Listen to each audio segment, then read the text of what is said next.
Brilliance Audio. The Echo of Old Books by Barbara Davis. Performed by Vanessa Johansson, Steve West, and Sarah Zimmerman.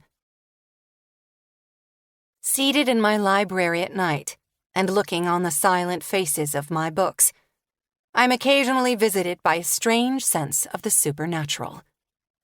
Alexander Smith. Prologue. July 21, 1954. Marblehead, Massachusetts. It arrives on a bright summer day. A large manila envelope with the word priority stamped in 2 places across the front in red ink. I stare at it, lying atop the scarred leather blotter, along with the rest of the day's mail. The writing on the front is familiar, as is the name of the sender. I drop into my chair, breathe in, let it out. Even now, with so many years gone, the memories are tricky. Like the ache of a phantom limb, the source of the pain may be gone, but the reminder of what's been lost, so sudden and so keen, takes me unaware. I sit with that pain a moment, waiting for it to fade. Afternoon sun spills through the blinds of my study, painting slats of buttery light on the carpet and walls, shelves lined with books and awards, bits of this and that collected over the years. My sanctuary. But today, it seems, my past has found me. I open the envelope and spill the contents onto the desktop. A rectangular parcel in plain brown paper and a small envelope with a note paper-clipped to the outside. Forwarding to you, per the enclosed letter. There's no mistaking Dickie's careful hand. My nephew. We rarely speak these days. The years have made conversation awkward, though we still send cards at the holidays and on birthdays. What would he be sending me?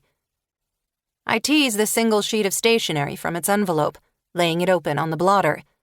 Not Dickie's handwriting here, but another's. Also familiar. Sharp, angular letters, heavily slanted. Letters penned by a ghost. Dickie, after all that has passed between myself and your family, you will no doubt think me bold in contacting you. I'm keenly aware of the fallout resulting from my connection with your family, and am reluctant to put you in the middle once again. Only I find there are matters that, after so many years, require clarification. And so I must beg one last favor. I ask that you forward the enclosed package to your aunt, whose whereabouts I have lost track of over the years. I assume the 2 of you are still in contact, as you were always her favorite, and I recall her entrusting you, on one particular occasion, with a communication of some delicacy. It is this memory that emboldens me to enlist your help now. It is my wish that the package be sent on undisturbed, as the contents are of a private nature, meant for your aunt's eyes only. With deepest regards and gratitude, H. The room feels small suddenly, airless and close, as I eye the neatly wrapped package. 13 years without a word, and now, out of nowhere, a clandestine parcel sent via our old go-between. Why now? Why at all? My hands are clammy as I tear the coarse brown paper. An embossed leather spine appears, a marbled blue cover. A book, the title lettered in gold, hits me like a fist.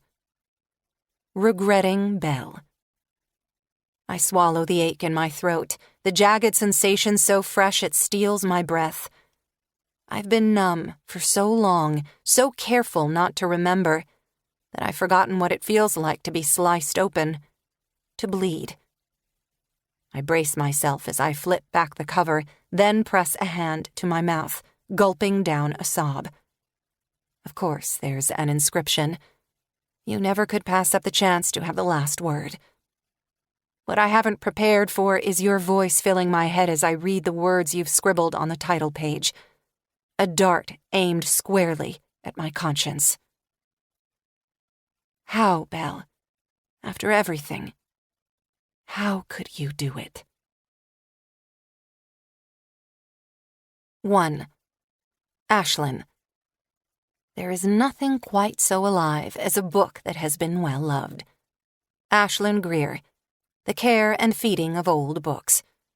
September 23, 1984. Portsmouth, New Hampshire. As was often the case on Sunday afternoons, Ashlyn Greer was on the hunt, this time in the messy back room of a vintage boutique situated 2 blocks from An Unlikely Story, the rare bookstore she'd owned and operated for nearly 4 years. She'd received a call yesterday from Kevin Petrie, the boutique's owner, alerting her that a guy from Rye had brought in several cartons of books, and he didn't have room to stock them. Did she want to come take a look? It wasn't the first time she'd spent her lone day off digging through boxes for lost treasure. More often than not, she came away empty-handed, but not always. Once she'd scored a first printing of All Creatures Great and Small, unread as far as she could tell. Another time she had rescued a first edition Lost Horizon from a carton of old cookbooks. It had been badly neglected, but after an extensive rehab, she netted a tidy profit. Such finds didn't happen often. In fact, they almost never did. But on the rare occasions when they did, the thrill made all the digging worth it.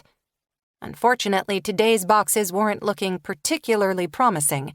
Most of the books were hardbacks, recent bestsellers by Danielle Steele, Diane Chamberlain, and the much-lauded king of ugly cry novels, Hugh Garrett.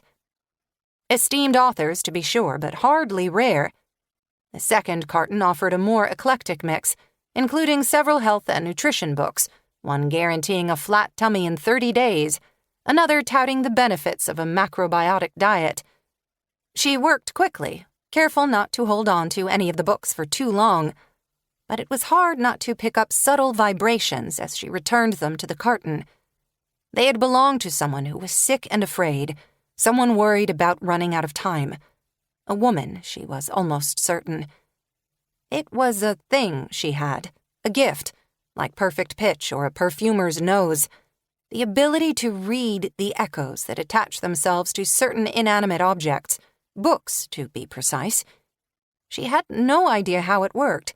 She only knew it had started when she was 12. Her parents had been having one of their knockdown dragouts, and she'd slipped out the back door and hopped on her bike, pedaling furiously until she reached the cramped little bookshop on Market Street. Her safe place, as she'd come to think of it, and still thought of it. Frank Atwater, the store's owner, had greeted her with one of his taciturn nods. He knew what it was like for her at home, everyone in town knew. But he never once broached the subject, opting instead to offer a refuge when things between her parents became unbearable. It was a kindness she'd never forgotten. On that fateful day, she had made a beeline for her favorite corner, where the children's books were stocked. She knew every title and author by heart, as well as the precise order in which they were shelved. She'd read them all at least once. But that day, 3 new books had appeared. She ran her fingers along the unfamiliar spines. The Story of Dr. Dolittle, The Mystery of the Ivory Charm, and The Water Babies. She pulled The Water Babies from the shelf. That's when it happened. A zingy little shock running along her arms and into her chest. And so much sadness. She suddenly couldn't breathe. She dropped the book. It landed at her feet, splayed open on the carpet like a felled bird. Had she imagined it? No. She'd felt it, physically. A pain so real, so raw, that for an instant, tears had sprung to her eyes. But how?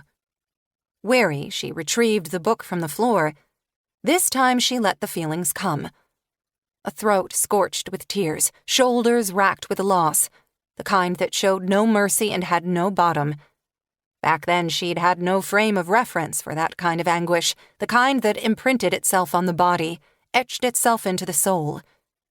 She simply sat there trying to make sense of it, whatever it was.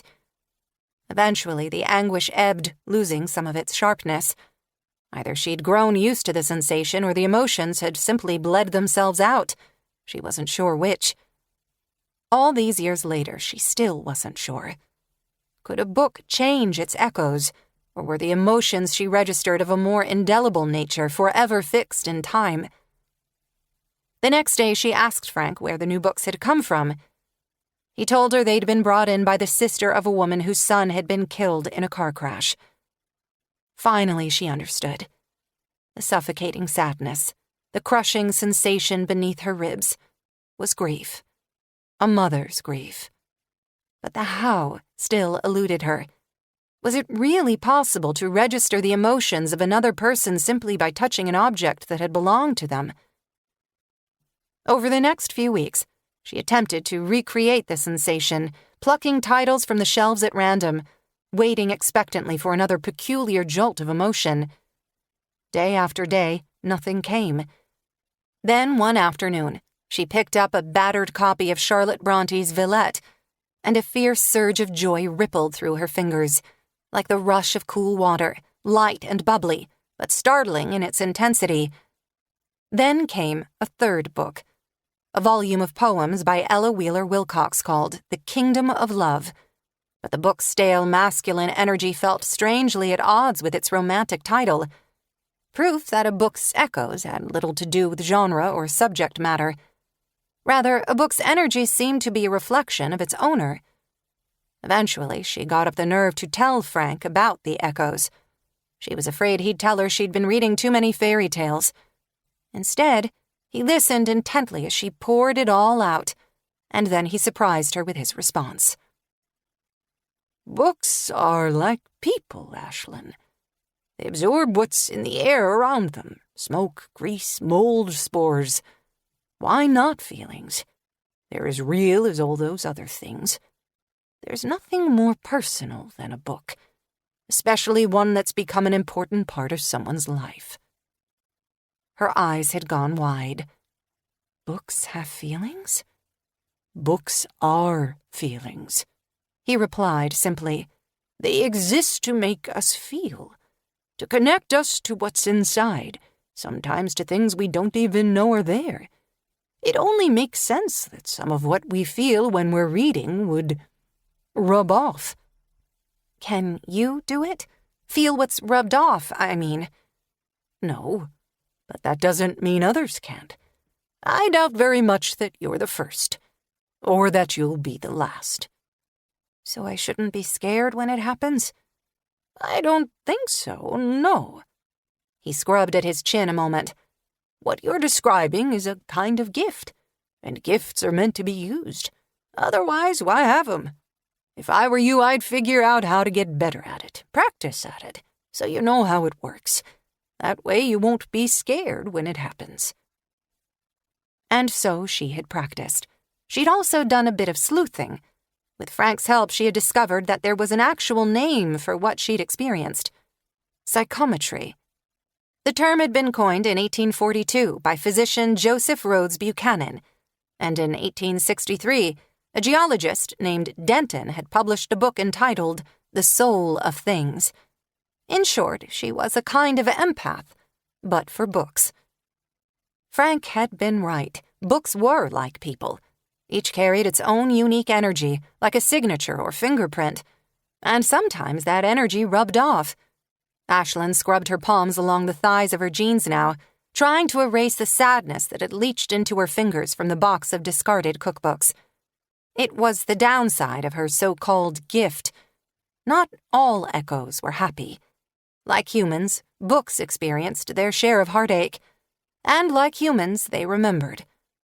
Over the years, she had learned to limit her exposure to books imbued with negative echoes and to shun certain books entirely.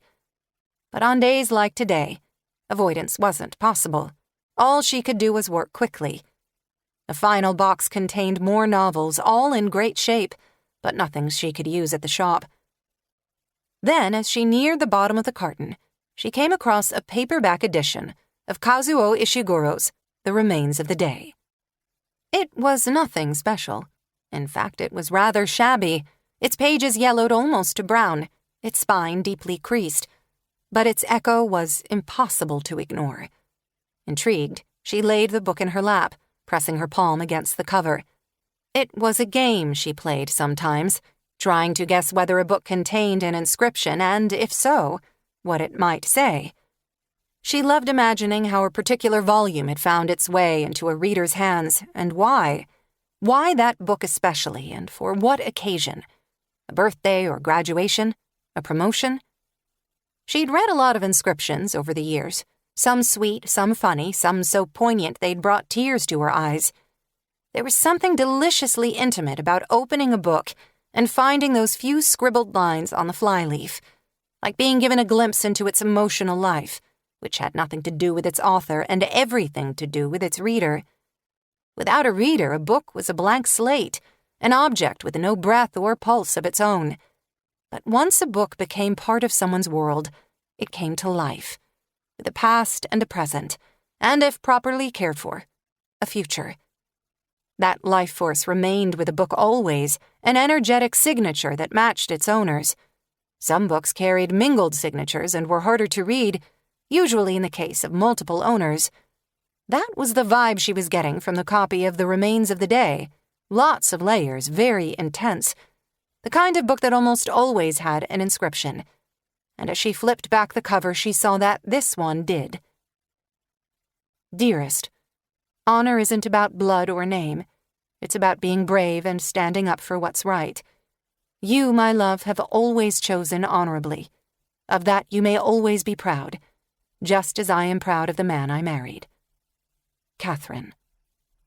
It felt like a reassurance of some kind, words of comfort offered to a troubled heart. But the energy the book gave off, a dank, weighty sensation that felt like doubt, along with threads of guilt and regret, hinted that Dearest, whoever he was, had been less than convinced. Ashlyn closed the book, placing it firmly on the no pile, then reached for the final book in the carton. Her belly did a little flip as she lifted it out, the kind that meant she may finally have discovered something worthwhile.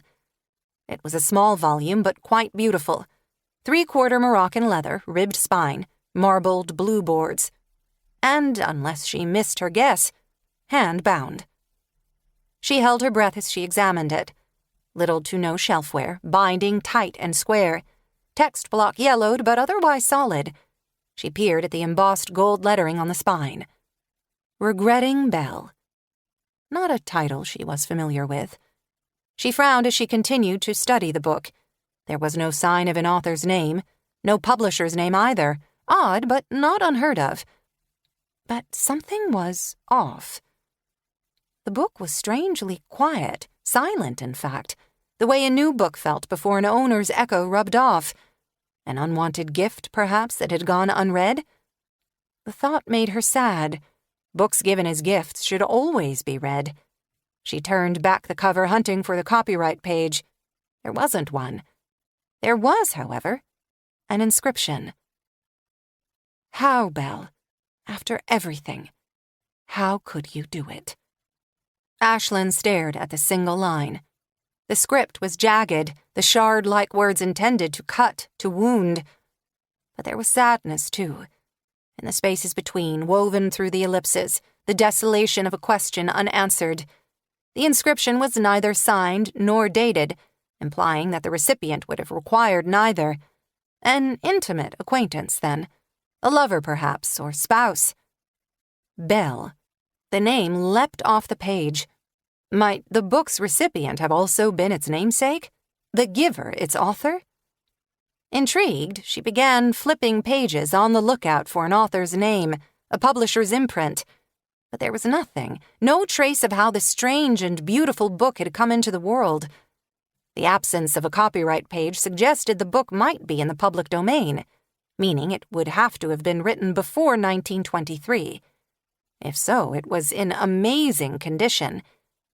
But there was another possibility, one that seemed more likely. The book may have been rebound at some point, and the binder had been unable to include the original copyright page. Some of the pages may have been damaged or lost. It certainly happened. She'd been tasked with rebinding books that came into the shop in grocery bags, loose pages held together with twine or rubber bands, warped boards left to mold in damp basements, attic finds whose pages were so dry they crumbled when touched. But never had she come across a book missing all traces of its origins. People rehabbed old books for all sorts of reasons, but those reasons almost always fell into one of two categories: sentiment or collector value. In either case, preserving the author's name would be critical. Why would someone go to the trouble and expense of having the book rebound and then omit such important details? Unless the omission had been intentional. But why? Lured by the promise of a literary mystery, Ashlyn laid the book open. She had just turned to the first chapter when a jolt of what felt like current surged through her fingers. Startled, she jerked her hand back. What had just happened? A moment ago, the book had been silent, pulseless, until she opened it and roused whatever lay within, like the flashover that occurs when a door is suddenly thrown open and a small fire erupts into a fully involved blaze. This was a new experience, and one she definitely intended to explore. Breath held, she placed the flats of both hands against the open pages, bracing for what she now knew was coming. Every book presented differently. Most registered as a subtle physical sensation, a humming in her jaw, a sudden flutter in her belly. Other times the echoes were more intense, a ringing in her ears or a stinging sensation in her cheeks, as if she'd just been slapped. Occasionally they registered as tastes or smells: vanilla, ripe cherries, vinegar, smoke. But this felt different, deeper somehow, and more visceral.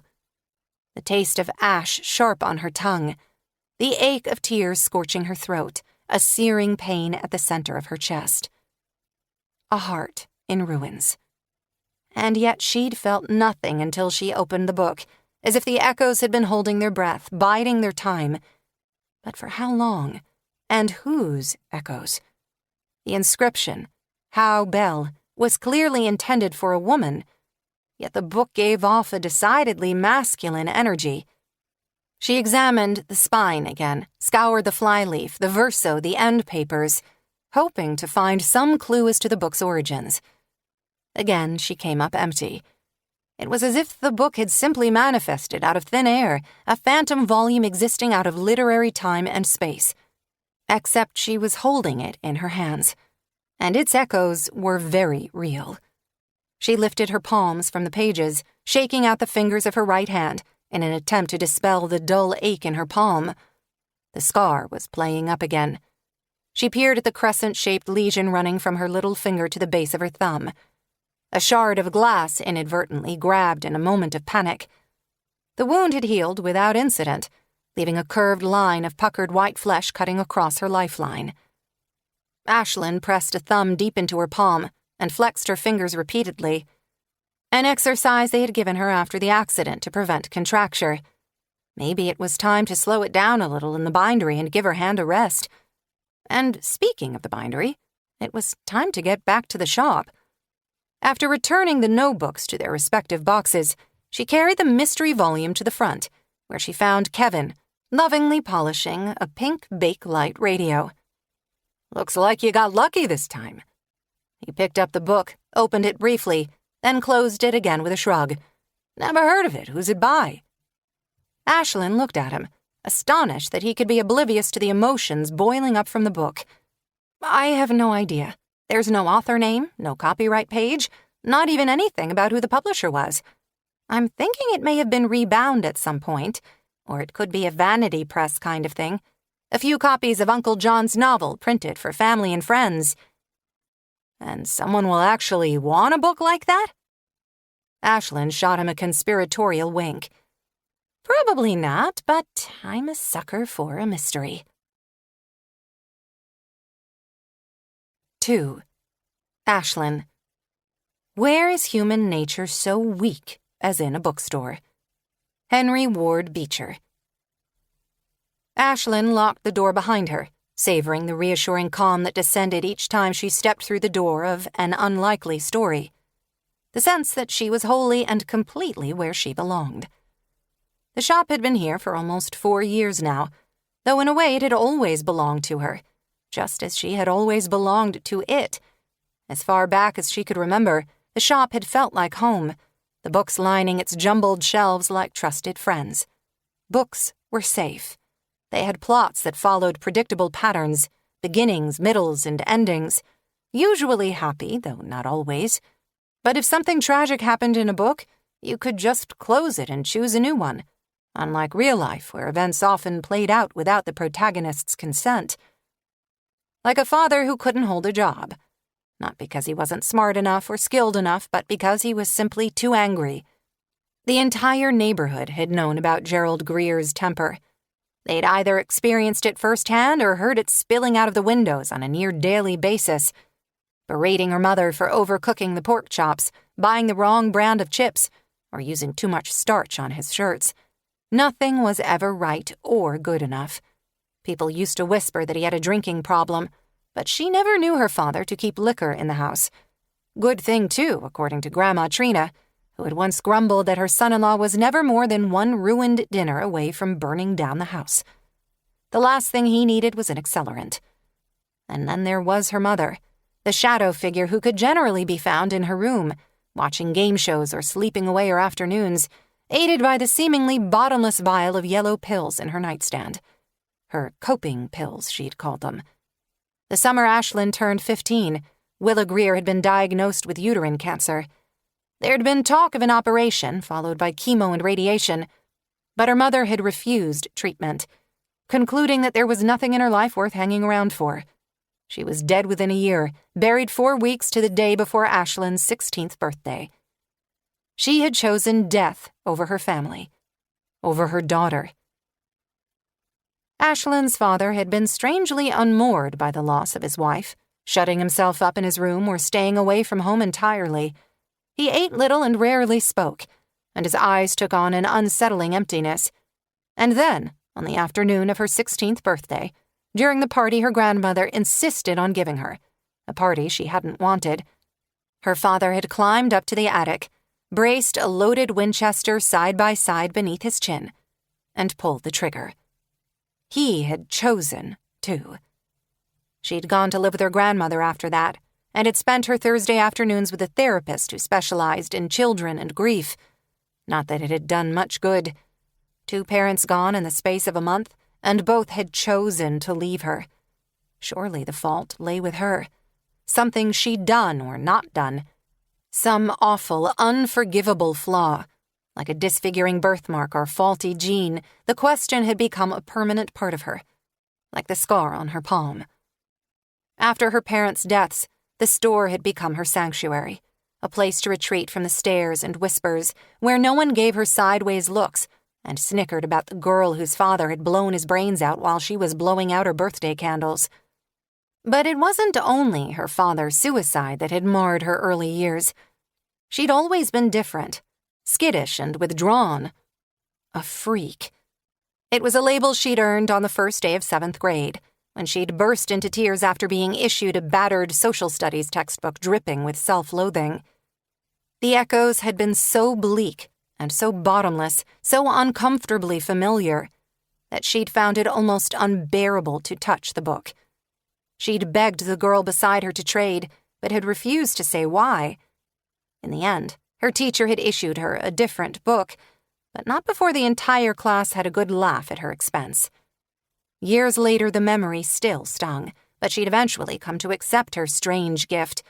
Like the ability to paint or play the violin, it had become a part of her, and was even a comfort at times.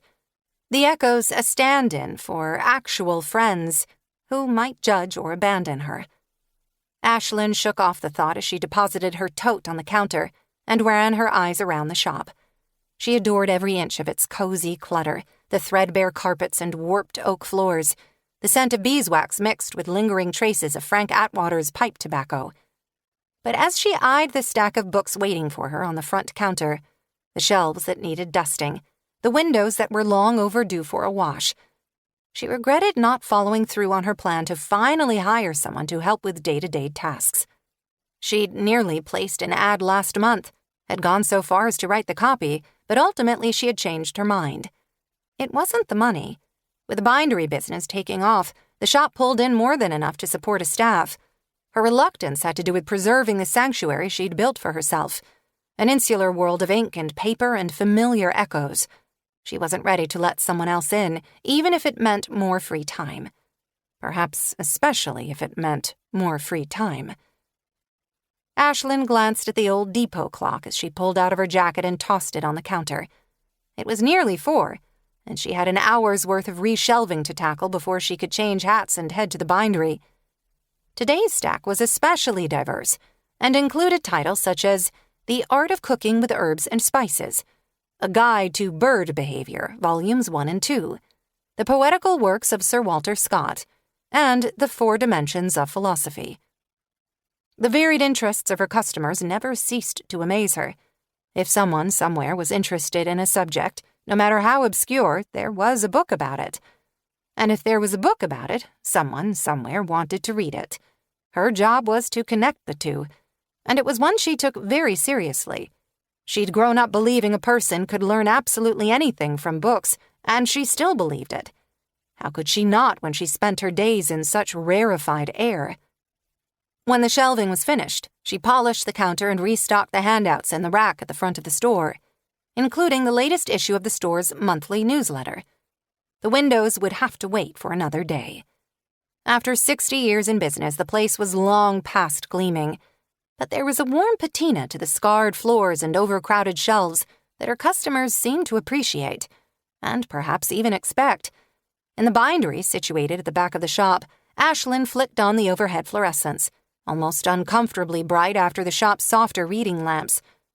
The room was small and cluttered, but there was an organized chaos to the clutter. On the right, just inside the door, sat the sewing frame, used to stitch pages together, and a rack of end papers in various colors and patterns. The left side of the room was dominated by an ancient cast-iron standing press, which had once conjured images of the Spanish Inquisition, until Frank had shown her how it was used to press books. A workbench occupied most of the back wall. Above the bench, shelves held the various tools of the trade: book weights, awls, sanding blocks, bone folders, an assortment of mallets and spatulas. There was also an array of less specialized supplies, household items like waxed paper, binder clips, and the old blow-dryer she used to remove sticky labels from garage sale finds. At the end of the bench, a glass front case housed an assortment of solvents and adhesives, pots of dye and tubes of paint, mull and tape to strengthen spines, Japanese tissue to repair torn pages. The sight of it all had intimidated her once. Now each tool felt like an extension of her love of books, an extension of herself. After her father's accident, as Grandma Trina insisted on calling it, Frank had offered her a proper job. It was just dusting and emptying wastebaskets at first, but when he caught her hovering in the doorway of the bindery one day, watching with breath held as he painstakingly dissected a first edition Steinbeck, he had waved her over and given her her first lesson in book restoration. She had proved a quick study, and after a few weeks was allowed to help regularly in the bindery, handling less valuable books at first, then moving on to rarer and more costly volumes. Years later, book restoration had become an almost sacred vocation. There was something enormously rewarding about taking something that had been neglected, even mistreated, and making it new again, deconstructing it with the greatest of care, then putting it back together again, its spine straightened, its scars removed, its tired beauty restored. Each restoration was a labor of love, like a kind of resurrection, a broken and discarded thing given new life. Today, her first order of business was to check on several pages from a volume of Tom Swift she'd left soaking in a large enamel tub, in hopes of removing the copious amounts of glue applied during an ill-advised do-it-yourself rebinding attempt. Glue could be a bit of a high-wire act, even for a skilled binder. In the hands of an enthusiastic amateur, it generally spelled disaster. Using a small spatula, she reached into the water, gently teasing the mixture of glue and old tape from the edge of the top page. Not ready yet, but another few hours should do it. Once she got them dry, she would reassemble the text block, add new boards and end papers, then re-emboss the repaired spine. It wouldn't be cheap, but the book would leave the shop with a new lease on life, and with any luck, Mr. Lanier would know better than to attempt any future home repair. When she was satisfied that she'd done what she could, she dried her hands and flipped off the overheads, her mind already wandering upstairs to her apartment, to her reading chair and the words that had already etched themselves in her mind. How, Belle? After everything, how could you do it? The words were still with her as she stepped through the door of her apartment and kicked off her shoes. Like the shop, Frank Atwater's apartment had become a second home growing up. Now it, too, was hers. When things were rough at home, Frank and his wife, Tiny, had provided a place to come after school, to have a snack and do her homework or just curl up on the sofa and watch Dark Shadows. When Tiny suffered an aneurysm and died suddenly, Ashlyn had done everything in her power to fill the hole left by her presence. In return, Frank left her everything when he died 6 years later. The daughter I was never blessed with, the will had said, a joy and a comfort in my time of sorrow. She missed him terribly. His unfailing kindness, his quiet wisdom, his love of all things written. But he was still here, in the old ormolu clock that remained on the mantel, the weary leather wingback near the window, his cherished collection of Victorian classics, each brimming with echoes of a life well lived.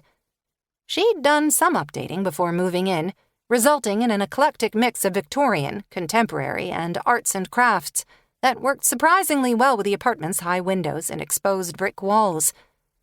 In the kitchen, she popped last night's leftover kung pao in the microwave and ate it straight from the carton, standing over the sink. She was itching to dive into regretting Belle, but she had strict rules about food and books, one or the other, never both together. Finally, after swapping her jeans for sweats, she retrieved the book from her tote, flicked on the funky arts and crafts reading lamp she discovered at a yard sale last summer, and settled into the old wingback near the window. She sat a moment with the book balanced on her knees, steeling herself for the emotional storm she knew was coming. Then she pulled in a breath and opened to the first page. Regretting Belle, pages 1 to 13. 27 March 1953, New York, New York. You will perhaps wonder why I've gone to this trouble. Why, after so many years, I should endeavor to undertake such a project. A book. But in the beginning, it wasn't meant to be a book. It began as a letter. One of those cathartic outpourings one never really intends to send. But as my pen began to move, I found I had too much to say. Too much regret to fit on a single page, or even several pages. And so I have moved to my desk, to my typewriter, my father's old Underwood No. 5, where I now sit, pounding out the words I have swallowed for a dozen years, the question that continues to haunt me. How? How, Belle? Because even now, after all the mistakes I've made with my life, and I've made many, you are the one I regret most. You have been the capital error of my life, the one regret for which there can be no absolution, no peace, for you or for me. In this life, there are losses that can never be anticipated, grief that comes at you out of the darkness, blows that land so swiftly and deftly that there's simply no way to prepare for them. But sometimes you do see the blow coming. You see it and you stand there and let it knock you down. And later, years later, you're still asking yourself how you could have been such a fool. You were that kind of blow, because I saw you coming that very first night, and I let you knock me down anyway. The memory of that meeting is still caught in my craw, a cancer no amount of living has managed to cut out, and while reliving it now gives me no pleasure, doing so may yet bring me some peace. And so I must begin it, and step back in time, back to the night it all began. 27 August 1941, New York, New York. I run my eyes around the ballroom of the St. Regis Hotel, trying not to fidget in my hired suit. Nothing marks one out as an imposter quite like fidgeting, and an imposter I most certainly am. While studying the assembled company, men of industry and their pampered society wives, washing down crab puffs with chilled Veuve Clicquot, it's almost possible to forget there was ever such a thing as the Great Depression. perhaps because it touched this shiny, silky set more lightly than the rest, reserving its worst for those of more modest means. It's hardly surprising. Deserved or not, the affluent will always enjoy a soft landing. But to add insult to injury, many of those whose fortunes remained intact now seem determined to flaunt their survival with blatant exhibitions of wealth, like the one I'm witnessing tonight. The party is in full swing, awash in excess and good taste, the champagne flowing, the dance floor a sea of white tie and designer gowns that will never be worn again. There's a full orchestra, tables groaning with prawns and cut crystal bowls of caviar, ice sculptures of plump-cheeked cherubs, and champagne cocktails endlessly circulating on gleaming silver trays. The opulence is breathtaking and utterly unapologetic. But then nothing less is to be expected on such a night. One of its princesses has gotten herself engaged to one of its princes, and I'm here to witness the well-wishing, and to get a look at the princess in her natural habitat. I'm here not as an invitee, but as the guest of a friend, on a mission to rub elbows, if I can manage it, with the tastemakers of America's great city, those esteemed descendants of New York's renowned 400, whose name arose from the number of guests Caroline Astor's ballroom was said to have held.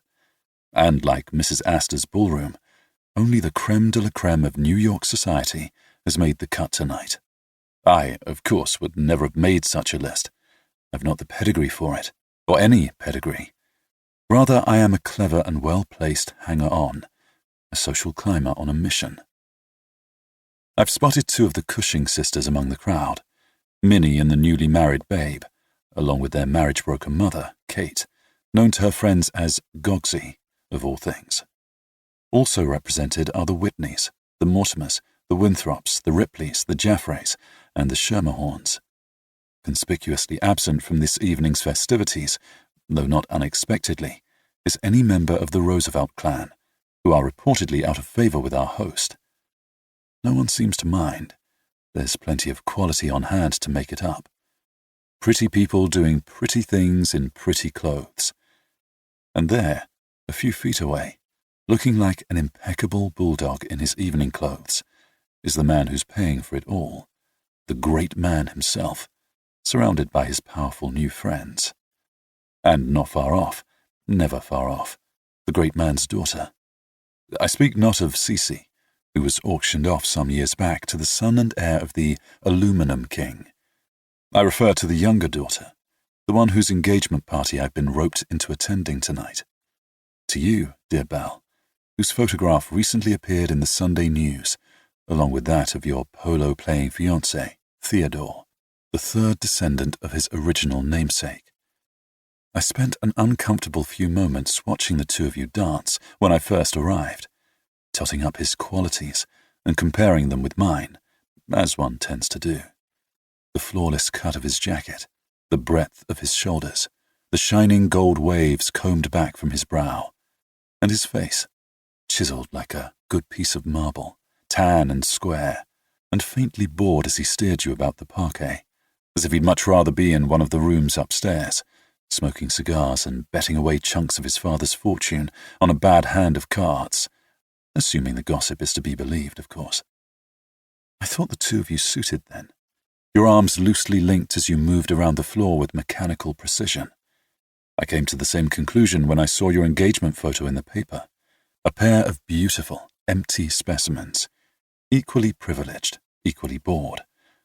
But now, as I study you from across the room, separated from him at last, you look nothing like the woman in the paper, and for a moment, as I stand taking you in, I lose my train of thought entirely.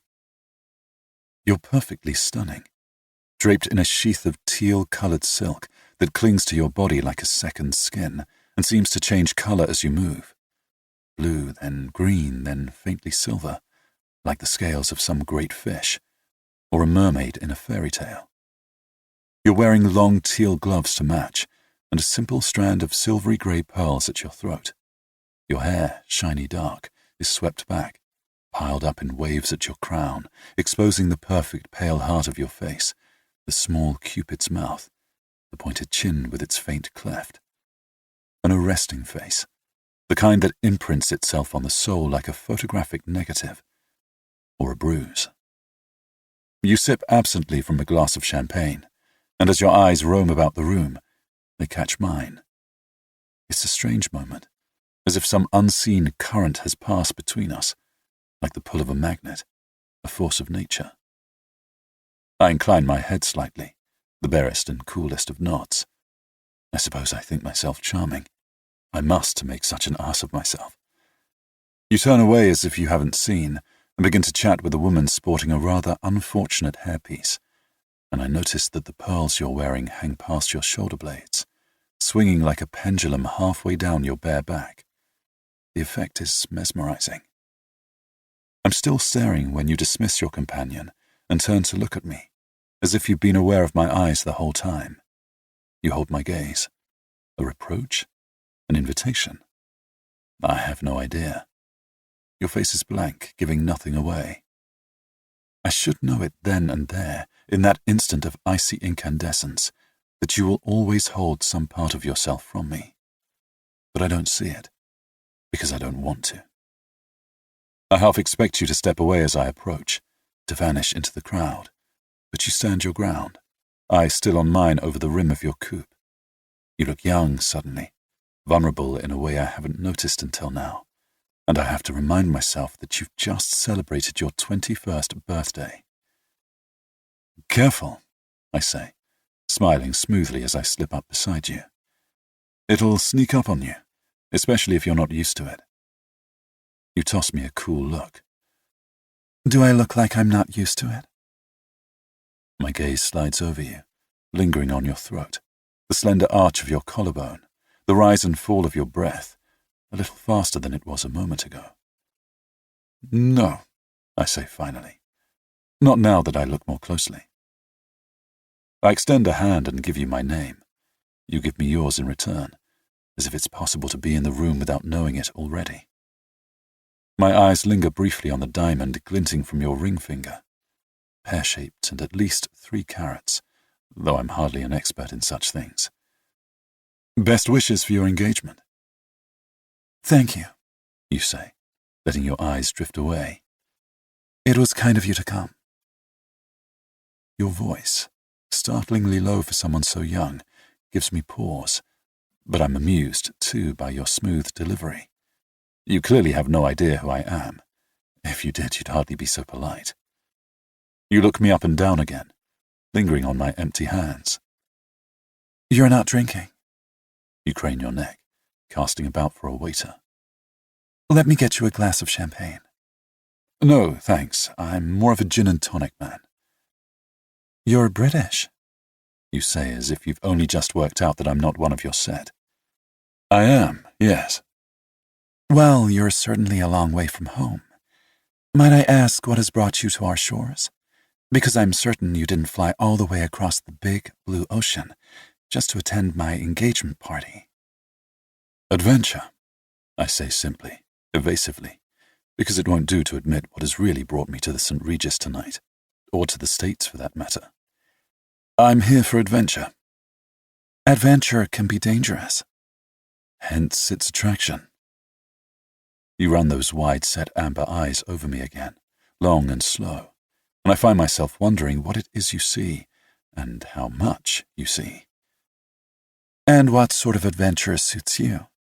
You ask, with that air of boredom you sometimes assume as a defense. What is it you do? I'm a writer. Another evasion, but a smaller one. Really? What do you write? Stories. We're getting warmer now, closer to the truth, but not quite. I can see that your interest has been kindled. The word writer has that effect on people. Like Hemingway? One day, perhaps, I answer, because that part at least is true. One day I might write like Hemingway, or Fitzgerald, or Woolf. At least that's the plan. You wrinkle your nose but make no comment. You're not a fan of Mr. Hemingway? Not especially. All that bristling machismo. Your eyes wander out to the dance floor, and for a moment I think you've grown tired of our conversation. I'm more of a Bronte girl, you say at last over the muted brass of Never in a Million Years, drifting from the bandstand. I shrug vaguely. Brooding heroes and windswept moors. Very atmospheric, but a little gothic for my taste. You tip back your glass, draining it, then give me a sideways look. I thought the English were terrible snobs about books. Nothing but the classics. Not all of us. Some of us are actually quite modern, though I'll admit to being a Dickens fan. He wasn't terribly romantic, but the man knew how to tell a story. You lift one silky dark brow. You've forgotten about the dubious Miss Havisham and her awful cake. That isn't Gothic. All right, I'll give you that one. He did stray to doomed young lovers now and then, and reclusive women in ruined wedding gowns. But as a rule, he wrote about social issues, the haves and have-nots, the disparity between classes. I wait, keeping my face blank, wondering if you'll take the bait. I'm trying to draw you out, because I've already formed an opinion of you, and suddenly, inexplicably, I want very badly to be wrong. And which are you? You shoot back, neatly turning the tables. I have, or I have not. Oh, definitely the latter, though I aspire to more. One day. You cock your head, eyes slightly narrowed, and I see a new question gathering there. A self-admitted adventurer with neither money nor prospects, and here I am rubbing elbows at your pretty little party, drinking your father's champagne and being impertinent. You want to know who I am and how someone like me got my foot in the door. But before you can ask, a stout woman in rusty black taffeta seizes you by the arm, all smiles beneath her chalky layers of powder. She runs an eye over me, dismissing me as no one of import, and presses a kiss to your cheek.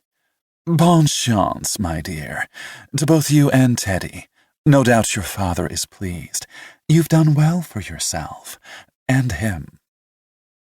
You respond with a smile, not your real smile, the one you reserve for functions like this, practiced and mechanical.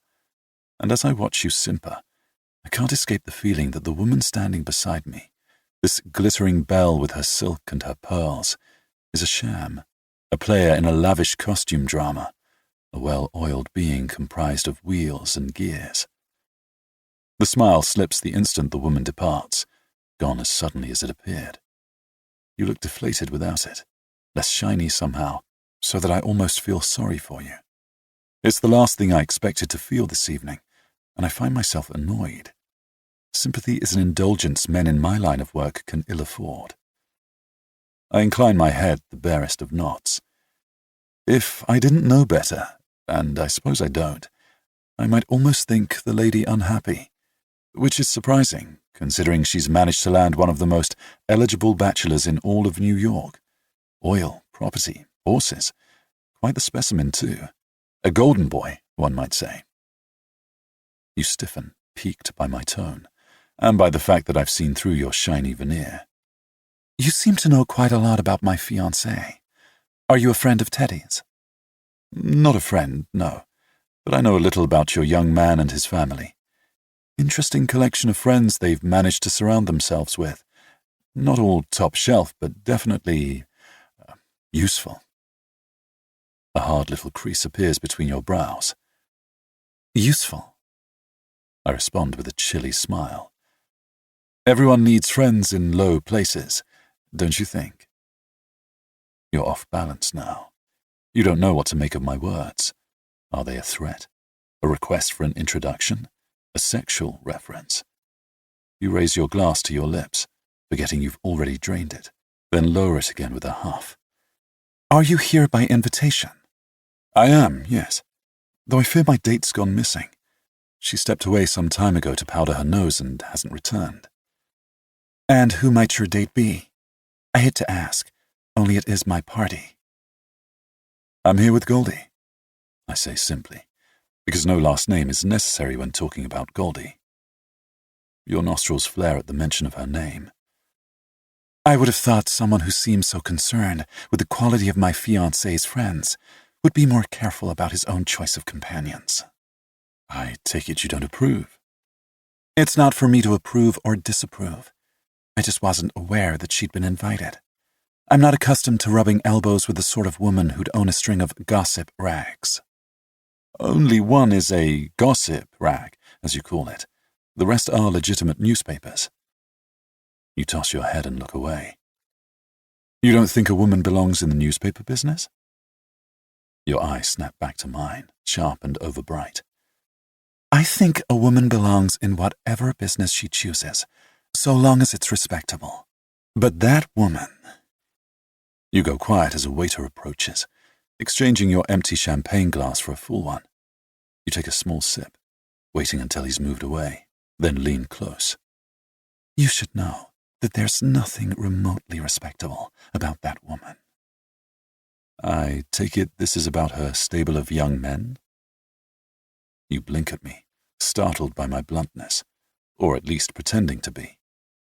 You're the kind who judges on superficialities, rather than bothering to learn what might lie beneath. Disappointing, but probably better for me in the long run. You knew, and you still came with her, to an event like this. She had an invitation and I wanted to come. Why? To see your sort in their natural habitat. Besides, she makes no secret of it, to me or anyone else. And you're comfortable being part of a stable. I shrug, relishing your outrage. It is a matter of symbiosis, an arrangement that works for both of us. I see. Your cheeks have gone a deep shade of pink, and I'm reminded once again how young you are. 5 years my junior, but for a man those years amount to an eternity. Perhaps you've been sheltered from the real world of men and women, from how it all works. Suddenly I find myself wondering exactly what you do know, and how you know it. I fight the urge to step back, to put distance between us. You feel dangerous all of a sudden, the pristine coolness of you at odds with the low flame that's begun to flicker in my belly. I clear my throat, force my brain to pick up the thread of our conversation. It's sweet of you to worry about my reputation, but I'm a big boy. I will give you a word of advice, though. Sometimes a silk purse is really a sow's ear, and vice versa. You look at me baffled. What is that supposed to mean? It means that in my experience, a rough exterior often masks something quite fine, while a sheen of respectability frequently disguises the opposite. Your nostrils flare again, as if scenting the enemy. I am the enemy, or will be when you know me better. For now, though, you're intrigued by our wordplay. A smile tugs at the corners of your mouth, closer to your real smile, I think, though held carefully in check. Is this your idea of clever party banter? Tortured metaphors? Just a reminder that people aren't always who they pretend to be. You sweep your eyes over me, slow, assessing. Does that go for you as well? It's my turn to restrain a smile. Oh, me most of all. I nod politely then and step away. I've just spotted Goldie, who has reappeared with a fresh coat of shellac in place and a keen light in her eye. I join her at one of the bars, glad for the gin and tonic she presses into my hand. I take a long pull, fighting the urge to glance back at you. You're a thread I don't dare pull. Not because I'm afraid you won't survive the unraveling, but because I'm certain, even in this early moment, that I won't. Eventually I do turn, though, and find your eyes still on me, and I realize that even at this distance, I'm not safe. You're simply dazzling, an icy cool Eve in your slithery teal silk, the belle of the ball. Belle. It's how I thought of you that night, how I'll always think of you. Not by the name your family gave you, but as my Belle. Because I sense it again as I pretend not to feel your eyes on me, the certainty that there's another woman hiding behind that chilly facade, one who has nothing to do with the glittering charade playing out around her. Or perhaps it's only what I need to believe now, these many years later as I sit at my typewriter, spilling it all out. A delusion I cling to because it's easier than admitting I could ever have let myself be so thoroughly deceived. 3. Ashlyn. Beneath each faded jacket and scarred board is a life, a noble deed, a bruised heart, a lost love, a journey taken. Ashlyn Greer, The Care and Feeding of Old Books. September 26, 1984, Portsmouth, New Hampshire. Ashlyn sipped her coffee with closed eyes, fighting a dull headache and a vaguely queasy sensation in the pit of her stomach. It happens sometimes after handling a book with intense echoes, like a hangover or early symptoms of the flu. She knew better than to spend long stretches of time with a book like Regretting Belle. Dark books, she called them. Books with echoes too intense to be shelved with regular stock. The fact that customers didn't know about the existence of echoes didn't mean they couldn't feel them. She'd seen firsthand the effects a dark book could have on the unsuspecting. Dizziness, headache, an unexpected rush of tears. Once a customer had pulled a copy of Vanity Fair from the shelf and been so overcome she had to ask for a glass of water. Poor woman. That was the day Ashlyn decided to purge the shelves. She'd hung a closed for inventory sign on the door, and over the course of the next 3 days had gone shelf by shelf, touching every book in the store, culling those with echoes she deemed too dark to be handled by the unsuspecting. There had been 28 in all, some quite valuable. They were all safely out of reach now, quarantined in a glass-front cabinet in the shop storeroom. Regretting Belle would almost certainly end up there when she finished it. She eyed the book, lying beside her tote now on the kitchen counter. After 3 readings, the opening chapter had imprinted itself on her brain. An incendiary first meeting between lovers, at an engagement party no less. Hardly an auspicious beginning. But then the title made it clear that there would be no happy ending for the lovers, which probably explained why she hadn't been able to bring herself to move on to Chapter 2. The truth was she still hadn't decided what it was she'd been reading. Was it a memoir? The first chapter of a novel? A beautifully bound Dear Jane letter? She had no idea. What she did know was that allowing herself to become immersed in a doomed romance, even one in a book, wasn't a particularly good idea. Not when she'd fought so hard to pull herself back from the brink after her own marriage had imploded in such spectacular fashion. A series of affairs, a divorce not quite finalized, and a death she hadn't seen coming. And yet it hadn't seemed right to call herself a widow after Daniel died, nor could she accurately call herself divorced, though their marriage had effectively ended months before. And so she'd found herself in a kind of limbo, with a brand new therapist and no idea what came next. Once again she had retreated to her safe place, but safety had come at a price. She was painfully aware of the contraction her life had undergone over the last 4 years, her lack of a social life or any serious professional circle, her strict avoidance of anything that might lead to romantic involvement. It made for a narrow existence, a blur of sameness with little to distinguish one day from the next. On the other hand, there were no disasters, which made the sameness worth it, most of the time. Perhaps that explained why she found Regretting Belle so compelling, because it offered an escape from the sameness, a journey that didn't require leaving the relative safety of shore. But it was more than that, and she had known it the moment she opened the book in Kevin's back room. There was a connection she couldn't quite identify, something prickly and familiar lurking beneath all the bitterness and betrayal, a sense of things left unfinished. It was how her own life felt, as if she'd been placed in a state of suspension, waiting, breath held, for some unseen shoe to drop, like an interrupted story or an unresolved chord. The realization was an uncomfortable one, and not easily set aside now that she was aware of it. All because a guy from Rye had dropped off a couple of cartons of books at Kevin's shop. Not that it was the first time she'd been caught off guard by a book's echoes. It happened quite often, actually. Secrets so scandalous they singed the tips of her fingers. Sadness that felt like a stone lodged in her throat. Joy so fierce it made her scalp prickle. There wasn't much she hadn't come across, but she'd never experienced anything close to what she felt while holding Regretting Belle. Her eyes slid to the book.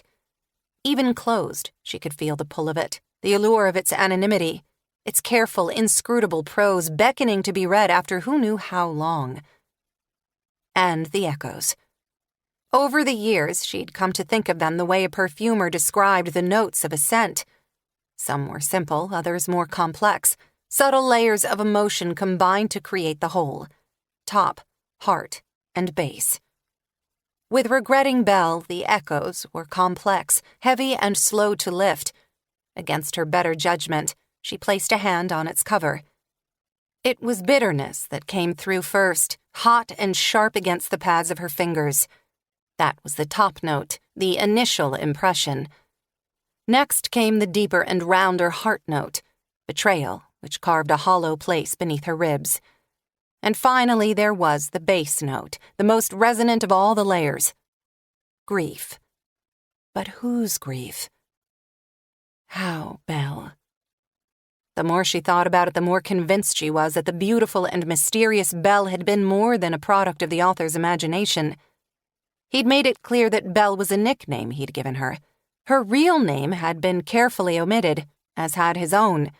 In fact, none of the characters had been given actual names. Was it because their real names would have been easily recognized? Frowning, she fanned through the pages, as if the answers might be pressed in between, like an old love letter or prom corsage. They weren't, of course. If she wanted answers, she was going to have to work for them.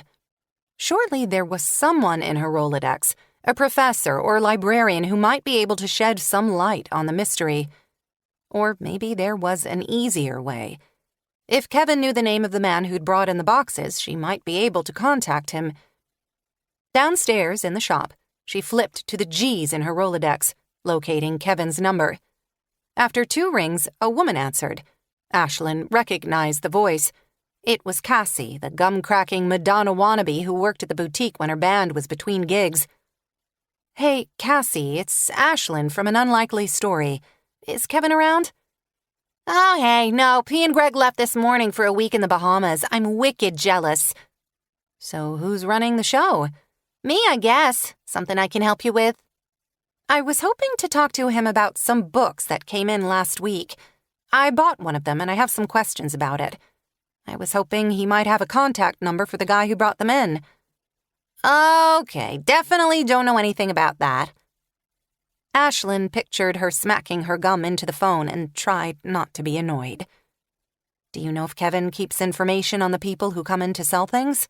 "Sorry, that's all him. He'll be back in the store next Wednesday, though."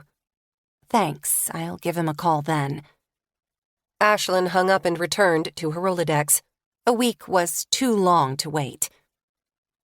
By the time Ashlyn turned the closed sign around that evening, she'd spent a collective hour and a half on hold and had left 7 messages, including one for Clifford Weston, an old friend of Daniel's and the current head of UNH's English department. Another for George Bartholomew, a professor at UMass who happened to be a customer. A pair for 2 rival rare book dealers, and 3 for librarians. Unfortunately, she'd come up empty. No one had ever heard of Regretting Belle. She was going to have to expand her search. The local chapter of the Antiquarian Booksellers Association might be able to help, or the International League of Antiquarian Booksellers. There was always the Copyright Office at the Library of Congress, but the prospect of navigating all that red tape was daunting. Still, it might be where she ended up. Now, as she tallied the day's receipts, her eye slid to the book again, more determined than ever to ferret out its secrets. The possibility of making some earth-shattering academic discovery, of stumbling upon a previously unknown work and seeing that discovery written up in a refereed journal, like the Review of English Studies or New Literary History, was the unspoken dream of every rare book dealer. But her interest wasn't academic. It was visceral, personal in a way she couldn't explain. And so, she would read on. Regretting Belle, pages 14 to 29. 4 September 1941. New York, New York. A week after our first meeting, I find myself at a dinner given by Violet Whittier and her husband, an intimate affair held in honor of your betrothal to the illustrious Teddy. The evening was Goldie's idea, though I'm not sure how she arranged it.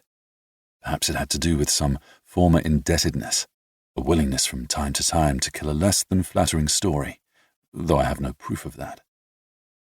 You tense for an instant when you spot me among the other guests, not so much that others would notice, but I notice, and find myself smiling as you resume your tour of the room, a cool flame in pewter grey silk, flitting amongst all the pretty people, pausing now and then, leaving a trail of coolness in your wake as you move on. People use the word breathtaking. No doubt I've used it myself, but it dawns on me as I watch you from behind my watered-down gin and tonic that I've never truly grasped the meaning of the word. Until now, that is, when I suddenly find all the air has gone out of the room. There's a subtle shimmer about you, a play of light that seems to cling to your skin, and for a moment I fancy I can see the cold rising from you in silvery little waves, the way their heat rises from the pavement in summer. I feel an utter fool, a boy smitten. Preposterous, since I'm not a boy. Still, I can't look away. You're ice and steel, insulated by your coolness, but your frosty exterior has the opposite effect on me. The pull of it, of you, so strong it feels like a threat. Being near you is necessary, I remind myself, a means to an end, but it shouldn't bring me such pleasure, or such discomposure. My work demands a certain level of aloofness, the ability to hold myself apart, to observe from a distance, clear-eyed, steady, always maintaining the illusion. It's a calling for which I'm particularly well suited. And yet, as I stand in your wake, staring after you, I'm anything but clear-eyed. You muddle me, madam, turning all my intentions to dust until I almost forget I've been invited for a reason, and that were this not the case, our paths would never have crossed. The thought hits hard, an awareness that I might have been spared from what I'm suddenly certain is to come. I'm a moth enthralled to a chilly flame, lost before the game has even begun. I must be more guarded, I remind myself, but I'm too intrigued to be guarded too. Yes, I'll say it, too smitten with you. Our hostess, in the manner of all good hostesses, or perhaps as part of some earlier plan, takes me by one arm and Goldie by the other, steering us about the room like a pair of human bookends, dropping our names over and over until we're at last face to face with the guests of honor. Your Teddy is all politeness, smiling and nodding like the great handsome clod he is. You wind your arm through his, but there's a kind of show to the gesture, a display of solidarity rather than affection. Or is it an instinctive need to protect yourself, an uncomfortable awareness of the invisible current arcing between us? Perhaps it's only what I want to see. Perhaps you two are actually mad for each other, and you're not nearly as bored with him as I imagined that first night. You manage a smile when we're introduced, that counterfeit smile again, but even that falters when our hostess introduces Goldie, then immediately slips away, leaving the four of us uncomfortably on our own. Your eyes linger on the heavily jeweled hand resting on my sleeve, then slide to the rather ample bosom pressed against my arm. It's all you can do not to curl your lip in disgust. You catch my eye, one dark brow slightly raised. I assume the look is meant to shame me. It doesn't. I nod stiffly before excusing myself. Your eyes drill my back as Goldie and I drift away, and I feel a small lick of annoyance aimed between my shoulder blades. You're relieved to be free of me, but miffed, too, at having been dismissed so publicly. A novelty, I'm quite sure. Later, I managed to get some time alone with the golden-haired Teddy. I've done my homework and know his particulars. Theodore, Teddy for short, middle name Lawrence, like his father and grandfather before him. Born April 14, 1917. Attended the Browning School through the first half of 11th grade, where he managed to letter in 3 sports before his abrupt and carefully hushed-up departure. Last year and a half of grade school served with the priests of Iona Prep, before eventually moving on to Princeton, where he distinguished himself as captain of the polo team, solidified his reputation as a prolific lout and lush, and was voted least likely to be sober for graduation. Horses weren't the only things Teddy liked to ride in those days, and I can't help wondering how much you know, and if he's mended his ways. He's cupping a drink as I approach. Whiskey, I'm guessing, and judging by the glassy sheen of his silver-green eyes, not his first. He flashes his teeth as I hold out a hand, pretending to remember me. I congratulate him on his good fortune and his soon-to-be bride, just to break the ice, then steer the conversation to the news of the day, what he thinks about the US joining the war effort in Europe, how he feels about Roosevelt dragging his feet, despite Churchill's repeated pleas for help, how he feels about the Vichy handing over Paris to the Germans. He frowns into his nearby empty glass a moment before looking up again. He blinks those too wet, too wide eyes at me and wags his great brick of a jaw, as if searching for the appropriate response. The silence is beginning to grow awkward when he finally finds his tongue. I'd say the Frenchies should fight their own battles this time around and leave us the hell out of their wars. If you ask me, Americans should be more concerned with what's going on right here under their noses than with what's happening across the Atlantic. And here it is, the stuff I came for. I keep my face bland. Such as the money, of course, and who's got control of it.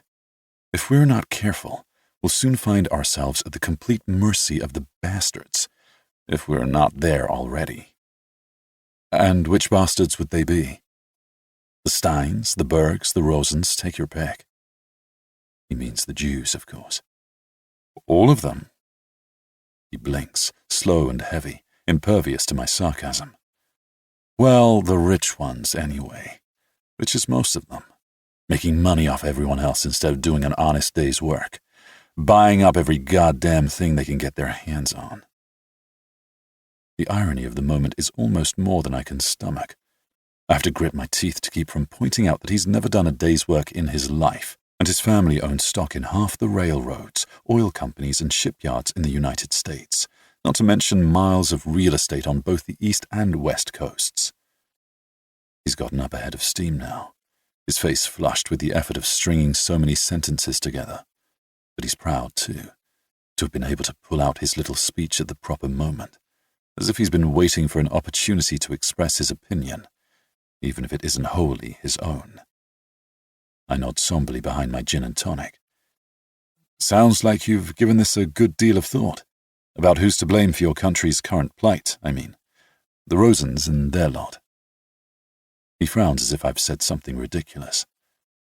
It doesn't really take much thought, does it? Who do you think caused the damn crash to begin with? Now they're trying to bankrupt us with somebody else's war. They will, too, if we don't cut them off at the knees. Them and their communists with their union thugs. They've already got Roosevelt stones in a jar. Congress will be next, mark my words. His words have the savor of regurgitation, like a schoolboy doing an impersonation of the headmaster, and I suspect he's merely parroting someone else's opinion, probably because he's never bothered to form one of his own. I keep that suspicion to myself, of course, along with the rest of my suspicions. Goldie didn't orchestrate our invitation to this posh little hooey just to watch me get tossed out on my ear. Teddy, having spat out the last of his political talking points, abruptly shifts to more general topics, eventually working the conversation around to horses and polo. Not that I'm surprised. I'll wager they're the only subjects upon which he actually possesses an opinion of his own. But then I suppose when you're as rich and handsome as young Teddy, you needn't be clever. The world will always be forgiving for an Adonis with a trust fund, however thick-headed. I endure long enough to wrangle introductions to a few of his friends, or to be more precise, his father's friends, with whom it might be advantageous to have a connection, so our conversation isn't a complete waste. Connections are the point, after all.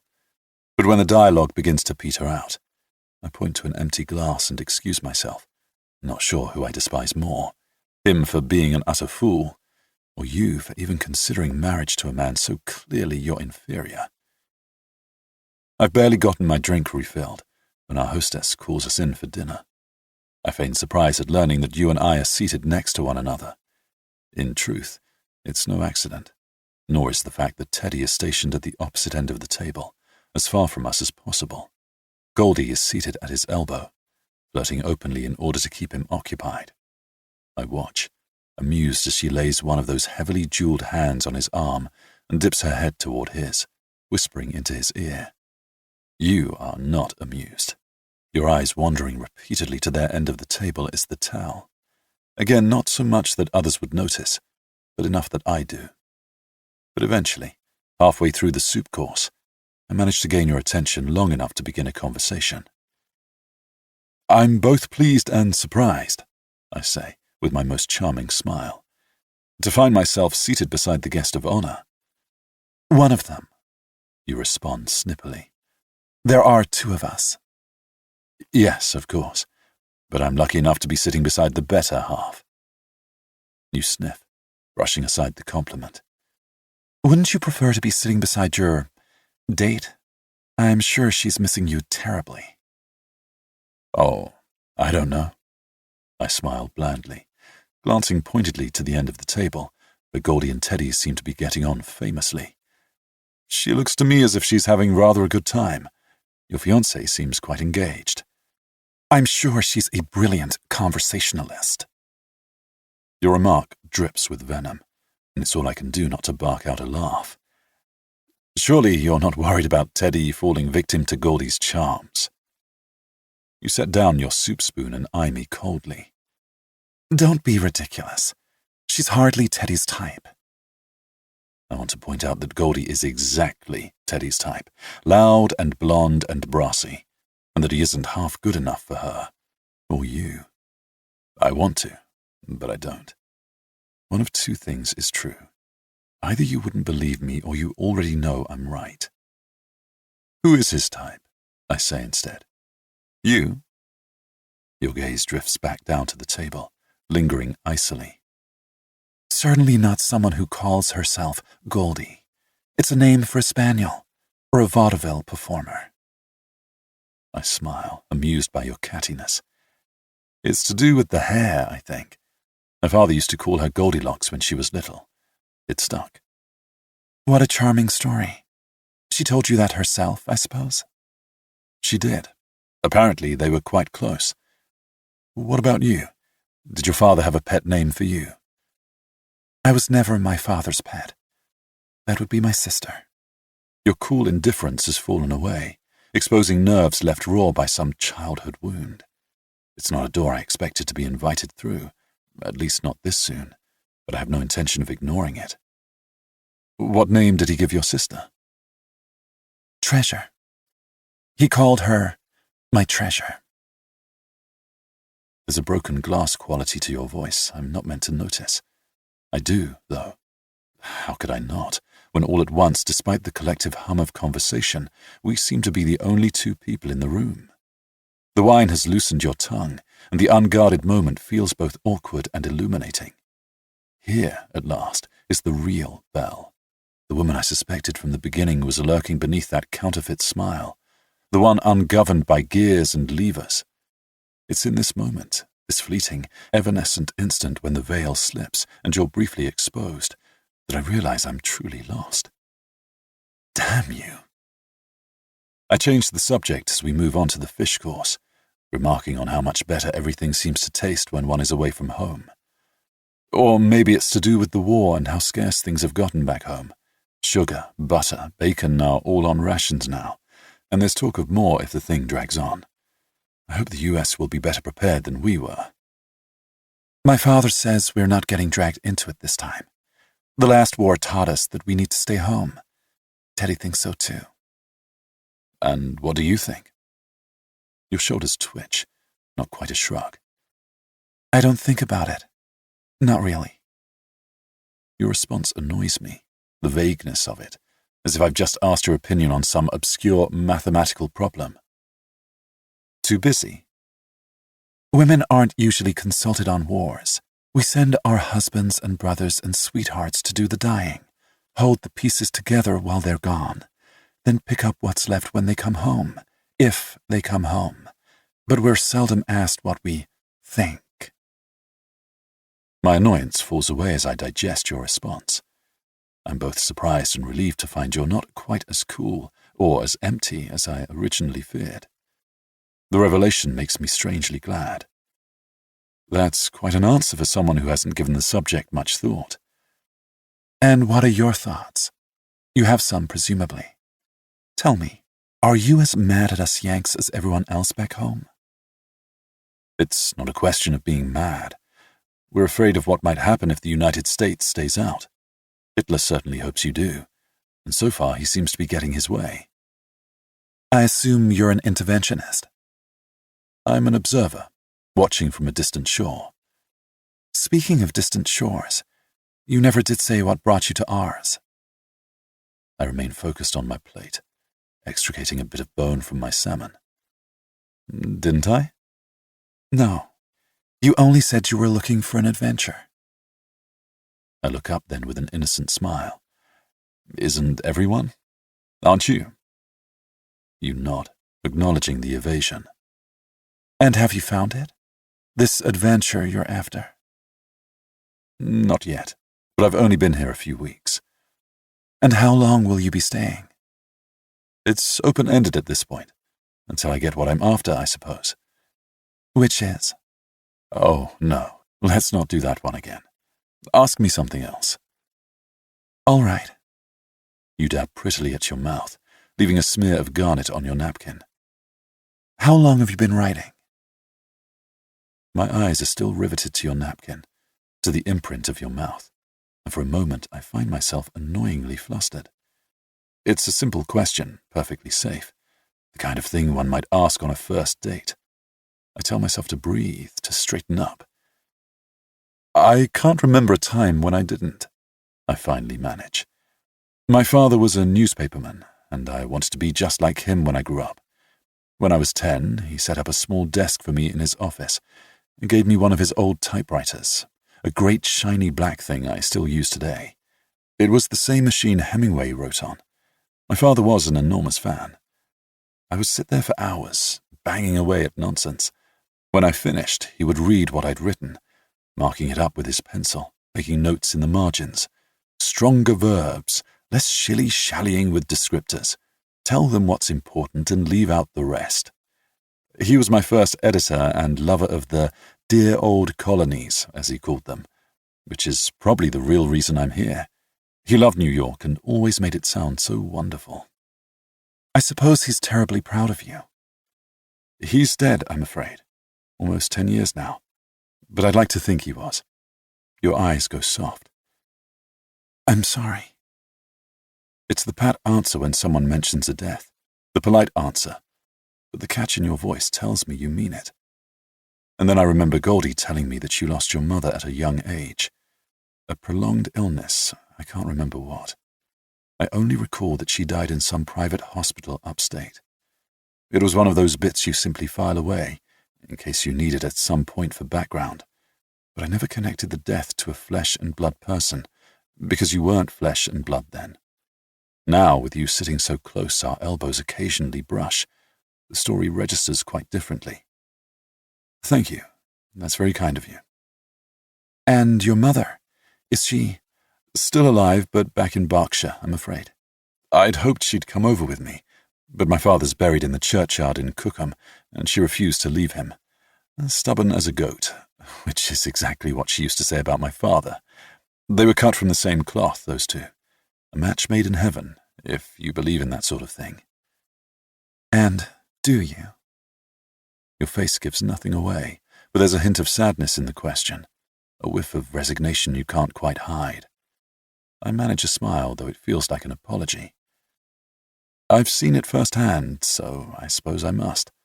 But I'm not the one who's just gotten myself engaged. The more pertinent question is, do you? You're spared having to answer when a server appears to clear our plates and deliver the next course. I sip my wine as dishes are whisked away and replaced with new ones. I've been rather free with my talk, I realize, allowing personal details to creep in where they have no business. I'm seldom careless, especially with a thing as perilous as the truth. But you have a strange effect on me. You make me forget what I'm about, and why I'm about it. Through most of the next course, you chat with your other neighbor, a railroad man named Brady with whom I spoke briefly during cocktails. I pretend to focus on the bloody cut of beef on my plate as I eavesdrop on the discussion unfolding across the table. A hearty endorsement for Charles Lindbergh, or Lucky Lindy as he's now called, and his strident assertion that Hitler's brutality in Europe has nothing to do with the United States. A theme seems to be emerging. You eventually push your untouched plate away and turn to me, picking up the conversation where we left it. I've never met a writer before. Tell me more about your work. What would you like to know? Are you working on a story now? One about an adventurous Brit, perhaps, who travels across the big blue ocean to learn all about the glamorous Americans. Yes, I tell you, because it's exactly what I've come to write. But it isn't the whole truth. The whole truth you will find out later, but by then the damage will be done. Time to pivot before you become too curious. And now it's my turn to ask a question. A little birdie told me you recently acquired several horses from Ireland. Is this an interest of your own, or is it to do with your intended's love of all things equine? This birdie, is she here with you this evening? I never said the birdie was a she, but yes. Your eyes flicker to the opposite end of the table, where Goldie is snickering at whatever your fiancé has just said. You let your gaze linger, thoughtful, discreet. When you finally look at me again, the corners of your mouth are tilted up, lending you a faintly feline appearance. She doesn't mind my name coming up during your pillow talk? I shrug for effect. She's not especially territorial, at least not where I'm concerned. She doesn't mind that I'm curious about you. Am I going to be part of your story then? Is that why you've turned up twice now?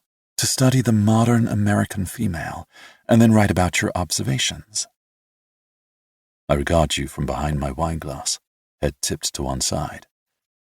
Would you fancy being written about in that way? A 2-page spread complete with photos.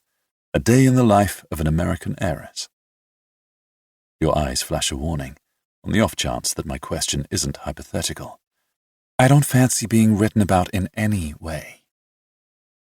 I offer another of my disarming smiles. You need have no fear. I prefer to leave that sort of thing to your Mr. Winchell. He's better at it than I could ever be. I'm genuinely curious about the horses, though. You don't seem like the stable type to me. You arch a brow. Don't I? No. What type do I seem? You're flirting with me, deploying that voice and those smoky amber eyes in a way your fiancé is meant to notice, giving him a little of his own back. I'm happy to play along, only I wonder if you're up for such a grown-up game. I don't know yet, I answered truthfully. I can't quite get round you, but I will, eventually. You blink at me, surprised by my bluntness. Are you always so sure of yourself? Not always, but sometimes I look at a puzzle and already know where all the pieces go. I see. I'm a puzzle now. I sip my wine, in no hurry to answer. Every woman is a puzzle, I say finally. Some harder to solve than others, but then I found it's the difficult ones who are most worth the effort. It's rubbish, really. Man-about-town nonsense made up on the spur of the moment, but it sounds right coming out of my mouth. Mysterious and just the tiniest bit lurid. A velvet gauntlet thrown down in the middle of dinner. I'm rather pleased with myself when I see a faint bloom of pink creep into those pale cheeks. A blush suits you. You're wrong, you assert in a tone too warm to be convincing. I am the stable type, or at least I'm trying to be. Because good wives are interested in the things their husbands are interested in? It has nothing to do with Teddy, or almost nothing. Last spring he took me to Saratoga to see some of his thoroughbreds. They were getting ready for their first baby race. We got up early to watch the exercise riders take them through their paces. They were so beautiful, sleek and strong and fast as the wind. I knew then and there that I wanted my own. We keep a few horses in our place in the Hamptons, but those are just for riding. Thoroughbreds are athletes. It took some doing, but I eventually talked my father into buying me a pair for my birthday. I stare at you, digesting what you've just said and the way you said it, as if it were nothing at all. Your father bought you a pair of racehorses for your birthday? A sweet bay filly and a chestnut colt, and a maid over stable to keep them in. I know it sounds frightfully stuck up, but it was mostly just to shut me up. He's convinced I'm going to lose interest now that he's given in. He says I have a short attention span. Do you? It depends. On how interesting I find something.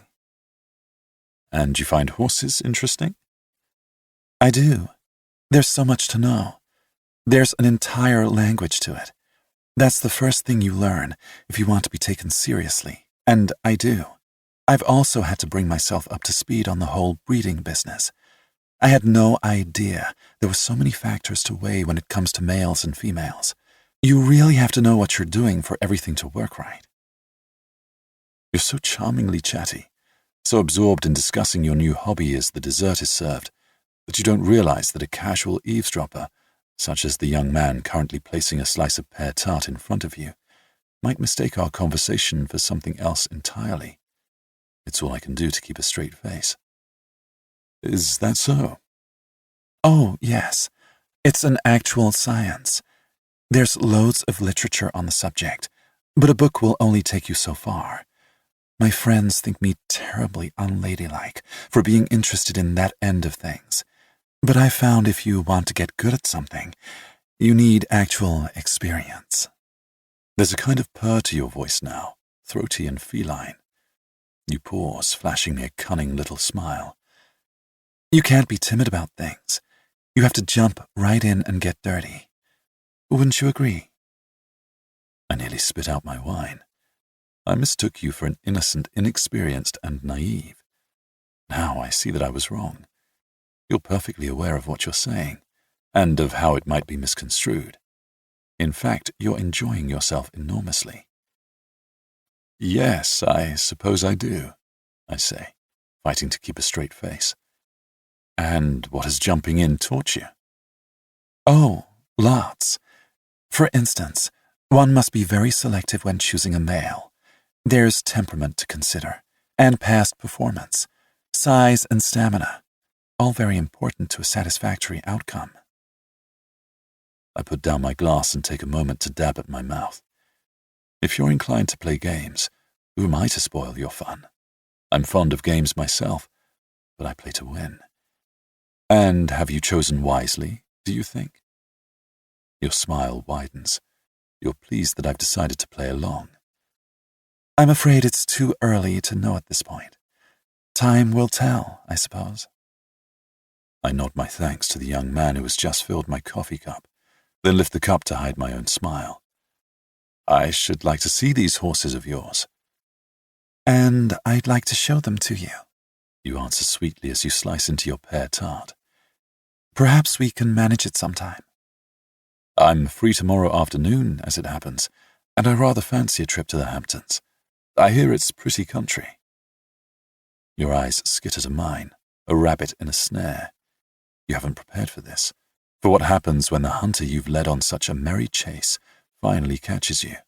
But having strung the trap, you bear up nobly. Do you ride? Possibly, I reply coolly, delighted to watch you squirm. It's been a while, but it's not the kind of thing you forget, is it? I don't suppose it is, no. Are we on for tomorrow, then? To my surprise, after the barest of glances toward Teddy, you agree to meet me at your father's stables at 2 the following afternoon. I catch Goldie's discreet, congratulatory nod. She can't know about the date I've just made, but she senses that I'm pleased with myself. Perhaps too pleased. The meal is quickly winding down, and I'm aware that the moment we leave the dining room, we'll part company for the night, and that for now I must watch you hover at Teddy's side and content myself with thoughts of tomorrow. 4. Ashlyn. We read not to escape life, but to learn how to live it more deeply and richly. to experience the world through the eyes of the other. Ashlyn Greer, The Care and Feeding of Old Books. September 27, 1984. Portsmouth, New Hampshire. Ashlyn flinched as she flipped on the bindery overheads, wishing she'd had that second cup of coffee. She'd come down early to begin work on Gertrude Maxwell's latest garage sale rescue, a set of cloth-bound Nancy Drew mysteries intended as a Christmas gift for her granddaughter, but she wasn't feeling particularly motivated. Her eyes felt gritty, and she could still feel the remnants of a headache at the back of her skull. She'd stayed up too late again, revisiting passages from Regretting Belle she found particularly intriguing. And it was all intriguing, hints that the author's motives might be less than honorable, cryptic references to the illustrious Goldie, the delicious wordplay exchanged during dinner. It had taken a supreme act of will to finally set the book aside and turn out the light. She longed to know what had transpired the next day at the stables, but first and foremost, she wanted to solve the mystery of the book's origins. Perhaps it was a lost manuscript abandoned by its author, then unearthed and bound some time later, or more likely the work of an aspiring writer who'd been unable to find a publisher. But neither scenario explained the lack of an author name. Which left what? She'd all but ruled out an oversight on the binder's part. It was possible, of course, but she found it unlikely that anyone capable of turning out such a beautiful book would have been sloppy enough to omit the author's name, the publisher's name, and the copyright page. And there was the prose itself, dripping with disdain. For Belle's father, for Teddy, at times for Belle herself. But nothing that might give away the names of the actual players. It all felt too careful. She had jotted down 2 names last night. Kenneth Graham, who'd helped her find a buyer for a rather fine copy of The Vicar of Wakefield she had acquired at an estate sale last year, and Mason Devaney, a Boston shop owner who periodically penned articles on literary sleuthing. Ashlyn checked the clock over the workbench. It was still a bit early for phone calls. Maybe she'd get some work in before the shop opened and put the calls off until lunchtime when she was more likely to reach someone.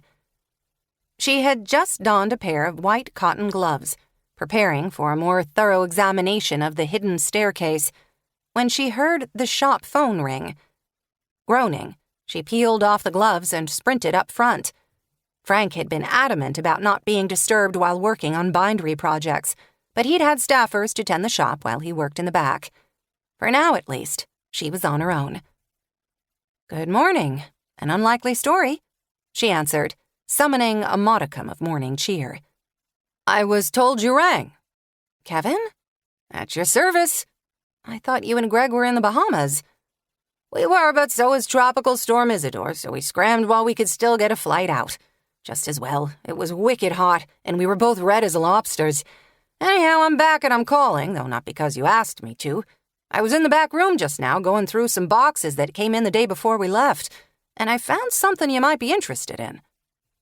"What?" She didn't ask if it was a book. Of course it was a book. "What did you find? And how much is it going to cost me?" "That's for me to know and you to find out. All I'll say is you're definitely going to want to come by." "Just tell me, Kevin." "Now, where's the fun in that?" "Can you at least tell me what we're talking about? Do I bring a checkbook or the title to my car?" Kevin barked out a laugh. "We're not talking Gutenberg Bible. I just said you'd be interested. And you will be. I'd bring it myself, but I'm alone, which means you'll have to come fetch it." "Fine, but you're being awfully mean. You know I can't get there until I close." "See you at 6 then." There was an abrupt click, and the line went dead. Ashlyn stared at the heavy black receiver, realizing that in her excitement, she'd forgotten to ask him about the guy from Rye. At 6 on the dot, Ashlyn locked up the shop and walked the 2 blocks to Going Twice. Kevin was behind the counter working on his sheet of price tags. He glanced up at her with a bland smile. "Hello, what brings you by?" "Very funny." "Hey, my vacation got canceled. You have to let me have some fun." "Are you about done?" "Okay," he said, feigning a pout. "But you're going to wish you were nicer to me." He grinned conspiratorially as he reached beneath the counter, eventually producing a small book with marbled blue boards. "Ta-da!" Ashlyn felt the hair on the back of her neck prickle as she took the book from his hand. It was an exact copy, or very nearly exact, of the one she now carried in her tote. The same size, the same Moroccan leather, the same hubbed spine. Though not quite the same boards, she saw on closer inspection. The blue was a shade off, a little greener. She peered at the spine, at the title embossed in gold. Forever and Other Lies. Once again, the author's name and publisher were absent, as were any traces of a discernible echo. She was tempted to flip back the cover then and there, to verify what she suspected lay within. But she didn't need to. She already knew what she was holding. And she wanted to be alone when she finally opened it. I can't believe it. It's nearly identical. Where did you find it? The guy, the one from Rye, brought in 4 more boxes the day I left for vacation. I didn't have a chance to go through them until today. I knew you'd want it the minute I saw it. What did you ever make of the first one? Nothing yet. No one's ever heard of it. It's like the book never existed. That's weird, right? Pretty weird, yeah. And now there were 2, which probably meant it was about to get even weirder. I made a few calls to people I thought would be able to help, but so far, no luck. Maybe I'll do better with this one. What do you want for it? Do you want to at least have a flick-through to make sure it's what you think it is? Ashlyn shook her head. I'm already sure. How much? Kevin scrubbed at his chin, eyes narrowed thoughtfully. I've never once held you up for a book. In fact, I gave you the last one. But this is different. You want this one. You need this one. Ashlyn regarded him with surprise. She'd never known him to have a mercenary streak, but he wasn't wrong. She did need this one. All right, name your price.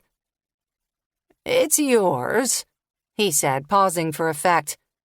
For a box of cocoa bombs from Seacoast Sweets. And don't try to haggle, that price is firm. Ashlyn broke into a grin. You've got yourself a deal. I think they're already closed, though. Can I send them tomorrow? I promise I'm good for it. Fine, but remember, I know where you live. Also, I need one more favor. Kevin responded with an exaggerated eye roll. You're becoming a problem child. I know, but this is easy. The guy, the one who brought in the boxes. I was hoping you might have a number for him. I'm not going to harass him or anything. I just want to ask him a few questions. Kevin's face went blank. Afraid I can't help you there. All I know is his father died a few months back and he's been cleaning out the old man's house. Brought in some pretty choice stuff, too, including some great old vinyl I'll probably end up keeping for myself. Didn't you have to write him a check for all that choice stuff? Normally I would, but the guy wouldn't take a nickel. Said he didn't want to think of it all sitting in a heap at the dump. Wasn't here 15 minutes, and that's both trips combined. Don't you have to keep records, like a pawn shop? Nah, that's in case someone's trying to fence stolen property. Jewelry, stereos, that sort of thing. No one's going to jail for an old Partridge Family album. For a while, I scribbled names and addresses in one of those old composition books, but eventually, I got lazy and quit. Weird stuff does happen, though. Relatives show up demanding Grandma's stuff back after you've shelled out money for it. It can get messy. Come to think of it, maybe I should buy a new composition book. That doesn't help you now, though. Sorry. Ashlyn waved off the apology. Never mind, it was a long shot. I'll just keep sleuthing. You think they might actually be worth something? No, it's nothing like that. I've just never run across anything like whatever this is. I'm not very far into the first book, but what I've read so far feels so personal. Like it was written for an audience of one. Like a letter? A really long letter. Or a journal, maybe. But why go to the trouble of having something like that professionally bound? Kevin shrugged and gave his head a scratch. If there's one thing running this store has taught me, it's that there's no end to the emotional weight people attach to their stuff. Who knows? Maybe the answer is in the second book. Maybe. Ashlyn slid her tote up onto her shoulder. Guess I better get reading. Ashlyn could feel the new book burning a hole in her tote as she made the brisk 2-block walk back to the shop. A sequel or a prequel? An unconnected standalone? She had no idea which yet, but she intended to find out. Key in hand, she tore up the stairs to her apartment, not even bothering to kick off her shoes before dropping into a reading chair and flipping on the lamp. There could be no doubt that the books were meant to resemble one another, but side by side the differences between them were more evident. A slightly waxier leather had been used to bind Forever and Other Lies, and the bands on the spine were cleaner and sharper. She picked up Forever and Other Lies, holding it flat against her palm. Like its mate, it showed little sign of wear, and like its mate, it was strangely quiet, no echoes of any kind, at least while closed. Breath held, she turned back the cover, braced for the waves of searing anguish she'd come to expect from regretting Belle. At first, there was nothing, but after a moment she became aware of a faint humming in the tips of her fingers.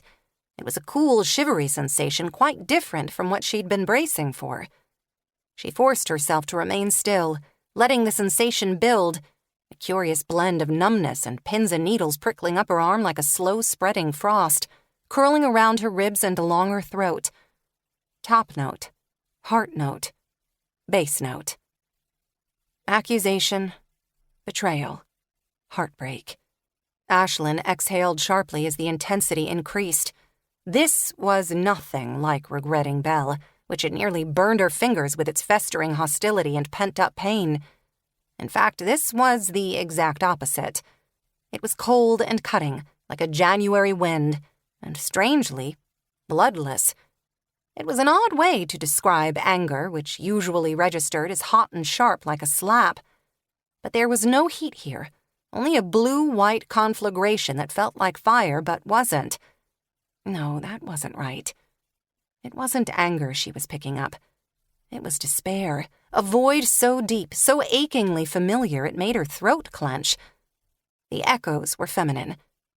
Ashlyn stared at the open book, trying to wrap her head around what she appeared to be holding, and who had almost certainly written it.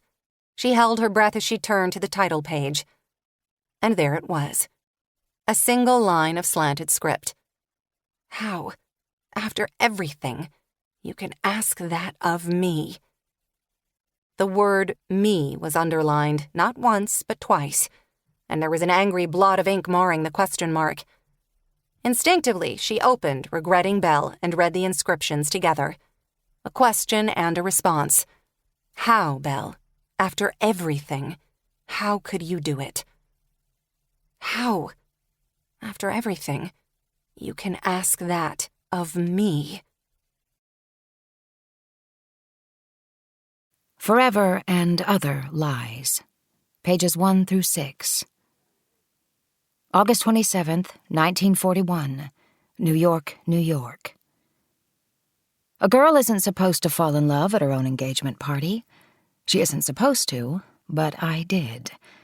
But then, for a skilled pretender, I was easy prey, and you were quite skilled, as I soon learned. But I won't rush ahead. I must set the stage first if I'm to tell it properly. And that's what this is about, telling it properly, as it really happened, rather than how you have reinvented it in your pretty little book. And so I'll begin at the beginning, on the night the whole thing started, in the ballroom of the St. Regis Hotel. I'd accepted a proposal of marriage from a young man I more or less grew up with, Teddy, whose father was one of the wealthiest and most prominent men in New York, and a business associate of my father. It was all rather tidy, or so my father thought when he arranged it, a merger of our family's fortunes. Oh, I fought it. I had no wish to marry anyone in those days. I was barely 21, still a child in many ways, and had seen my sister obediently married off, had watched her wither under her husband's heavy hand and the incessant needs of the children she produced at alarmingly regular intervals. Cece was a prominent figure in my childhood, particularly after my mother's death. 9 years my senior, she wielded a firm hand in raising me, but then in those days she wielded a firm hand in just about everything. She ran my father's house with astonishing efficiency, managing the help, planning meals, and at the age of 17 assuming the role of hostess when he entertained. She became, in my eyes, and in my father's too, for a time, the lady of the house. But I saw how marriage had diminished her, leaving her smaller somehow, less visible and less valuable. As far as I could see, my sister's chief contribution as a wife was that of a broodmare, and I found the prospect appalling. I wanted a life of my own. School, travel, art, adventure, and I meant to have it, too. So you can imagine my surprise at finding myself in the ballroom of the St. Regis, standing at Teddy's side in a new gown by Worth, being toasted by a veritable who's who of New York society.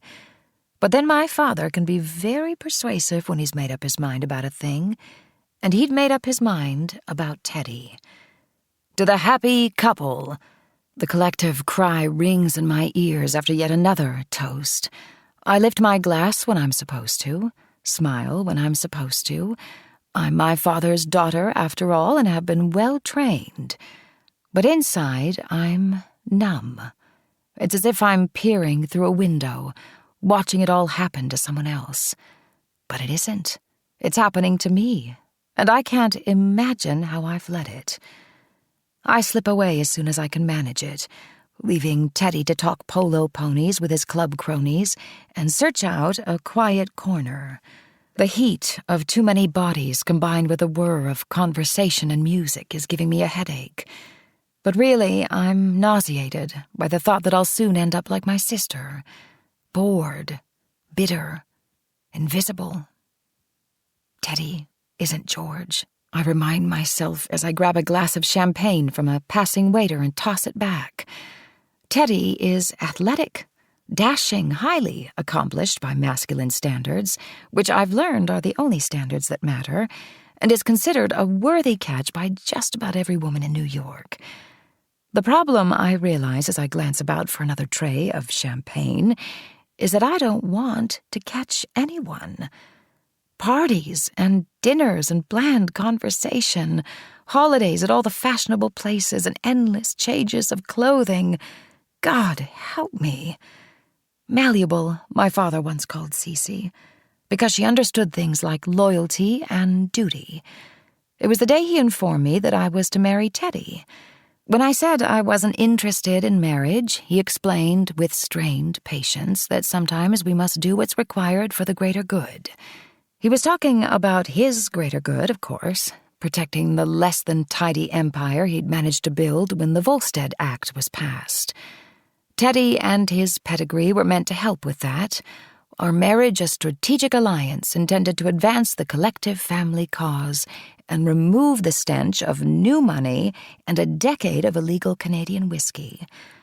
But marriage should be more than an alliance, or so I naively assumed. I'm fond of Teddy, the way one is fond of an unruly puppy or clumsy cousin, but I feel nothing when he kisses me, nothing warm or stirring.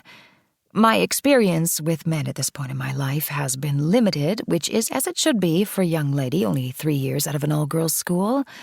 But somewhere along the way, I picked up the idea that there should be more to the business of men and women than submission and duty, something visceral connecting us, something chemical and elemental. These are the thoughts running through my head as I glance around and see you for the first time. I look away, startled by my own thoughts and the creeping heat I feel moving up my throat and into my cheeks. But after a few more sips of champagne, I look for you again. And there you are, tall and dark-haired, with a longish face and piercing blue eyes, still watching me. The hint of a smile tugs at the corners of your mouth, as if you're amused but would rather not show it. There's a mocking quality to your expression that makes me self-conscious and makes me a little angry, too, an audaciousness that causes my skin to tingle. I meet your gaze, willing myself not to look away, even as you begin to walk toward me. I swallow what's left in my glass as you come to stand at my side. "Careful," you say, your voice low and sinuous. "It'll sneak up on you, especially if you're not used to it." I sweep you with my eyes, doing my best to appear dismissive. Do I look like I'm not used to it? No, you reply, raking a shock of dark hair off your forehead as you run your eyes over me. Not now that I look more closely. Something about the look unsettles me, like a cloud of butterflies has suddenly been let loose in my belly. Or perhaps it's just that you're standing so close. There's a hint of a 5 o'clock shadow along your jawline, suggesting you didn't have time to shave before the party. Your evening clothes, though proper white tie, seem not to fit as well as they could. Your jacket the tiniest bit shy at the cuff, the seams at your shoulders slightly puckered. A rented suit, most likely, rather than one owned for occasions like this. I notice you're not drinking and suggest a glass of champagne, but you decline in your cool, clipped British tone. Educated, but not quite posh. It suddenly occurs to me that I don't know you, despite the fact that you've obviously been invited to my engagement party.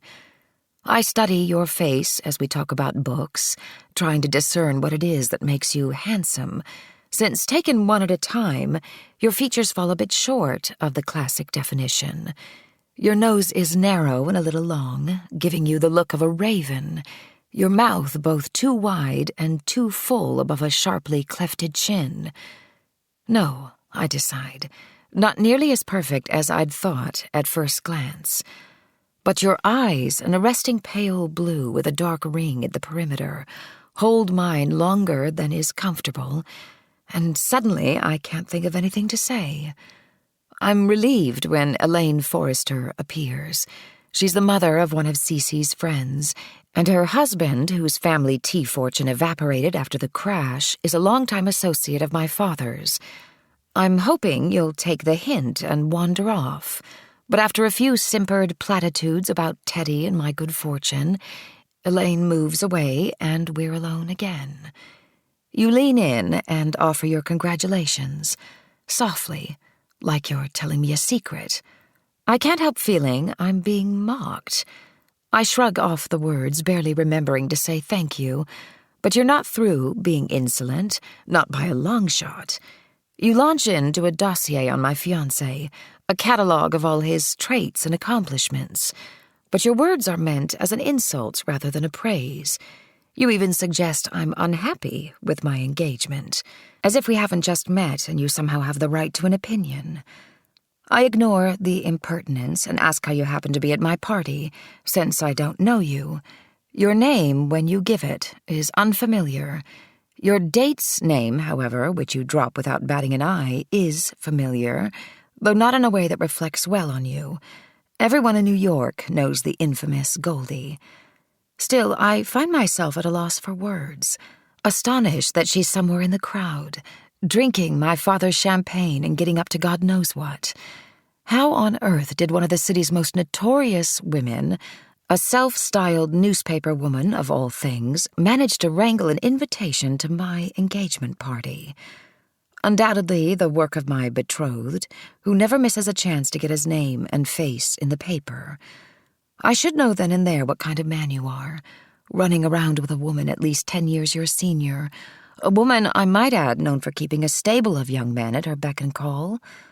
All I can think is, what kind of man gets mixed up with a woman like that? I believe I even say something to that effect.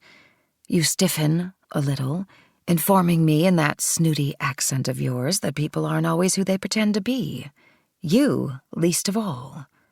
What a fool I was to not take you at your word.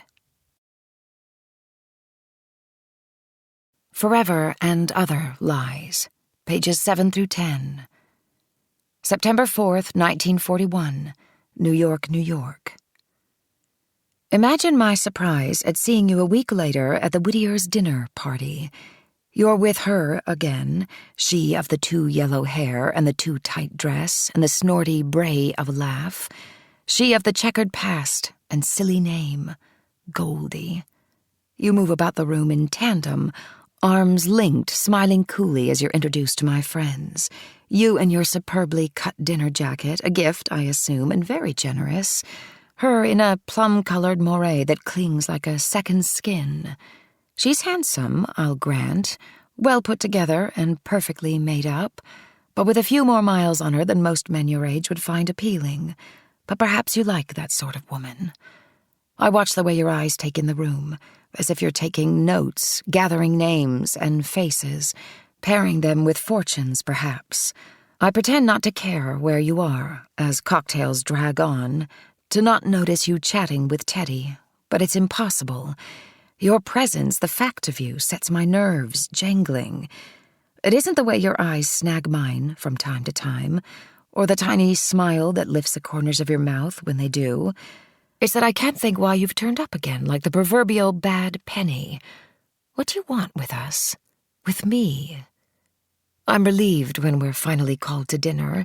The seating arrangements have been decided in advance, staked out with place cards of creamy ivory vellum, which will allow me to keep an eye on you from a safe distance. Strange that the word safe should pop into my head at such a moment, as if your mere presence poses some kind of danger. It's ridiculous, really. How could I be unsafe in such a lovely room, surrounded by people with such impeccable pedigrees? I smile serenely as I look about for Teddy, expecting him to join me, and then I see that your place card and not his rests beside mine, a fact that doesn't appear to surprise you at all. My fiancé has been seated at the opposite end of the table, beside your date, conveniently enough. Her eyes lift to mine as I take my seat, as if she knows I'm watching. I expect to see jealousy, the petulant glare of a woman whose escort has been lured away by another. I've grown used to that kind of look from women, especially those who had hopes of landing Teddy for themselves. But there's only a cool appraisal in the look she gives me. Watchful, curious, as if she's trying to decide what to make of me. I'm the first to look away, unsettled by her open regard, but I see your eyes snag hers for the merest instant. I don't know how you arranged it, you never did say, but something about the look leaves me certain that this second meeting is no accident.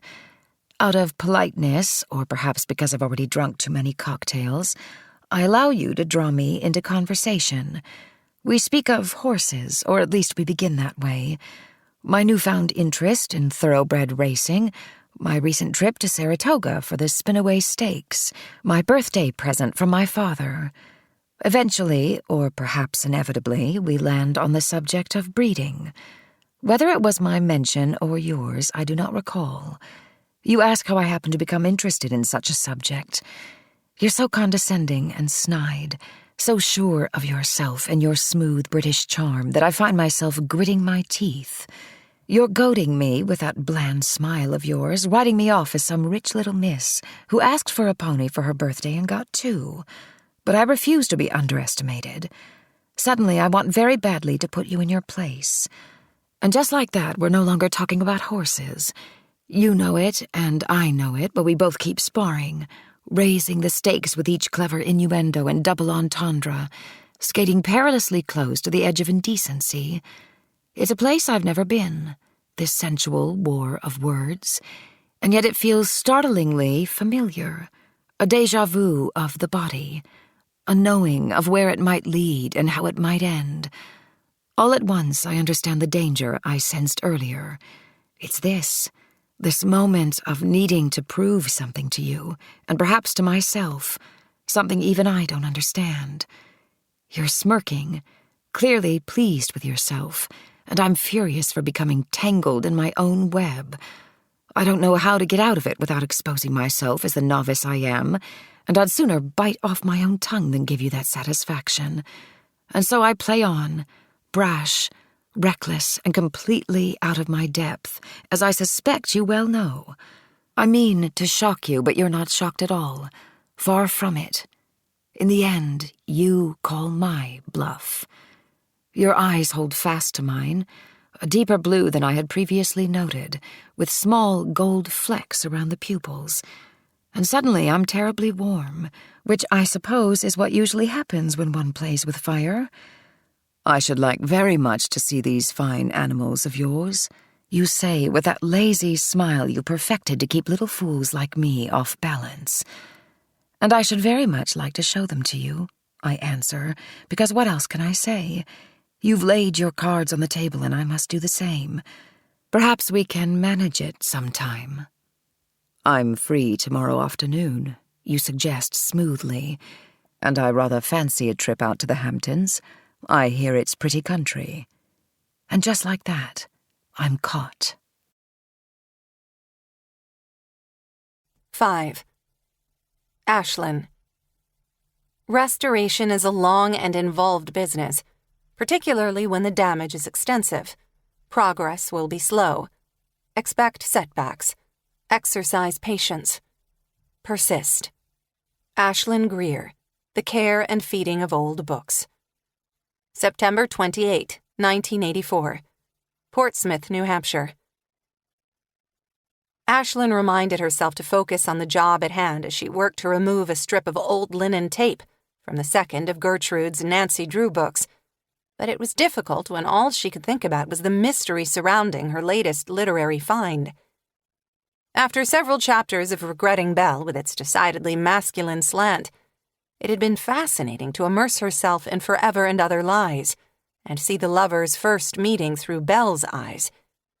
The details of that night in the ballroom of the St. Regis, the nearly identical lines of dialogue, the mutual, slow, smoldering attraction, it all synced up neatly. Perhaps too neatly. She was convinced the books weren't actually works of fiction, that the characters were real, that the love story, if it could be called a love story, was real. But what if she had it wrong? What if they were something else entirely? What if they'd been conceived as a kind of metafiction, a literary gimmick designed to hook readers with the illusion of two distinctly different voices? A pair of lovers with old axes to grind, a kind of romantic whodunit. It was an intriguing concept, and might explain the lack of a publisher's imprint on both books. Experimental fiction of the quirky, rule-breaking variety was still a heated topic among the literati. 30 years ago, such books would likely have been passed over in favor of safer projects. Perhaps the author had resorted to a print-on-demand publisher, as Ernest Vincent Wright had done in 1939 when he couldn't find a publisher for his novel Gadsby, not to be confused with Fitzgerald's The Great Gatsby. By design, Wright's book hadn't included a single word containing the letter E, the most common letter in the English language. Legend had it, the author had tied down the E key on his typewriter, assuring that no stray instances of the vowel would appear in the manuscript. The book had barely raised an eyebrow in its day, but had eventually earned its own curious brand of notoriety. Today, a collector lucky enough to locate a copy would be looking at a $5,000 price tag. Was it possible she'd stumbled onto something of that sort? Possibly, but it didn't explain the echoes. No amount of clever writing could account for what she felt when she touched them. The echoes weren't a gimmick.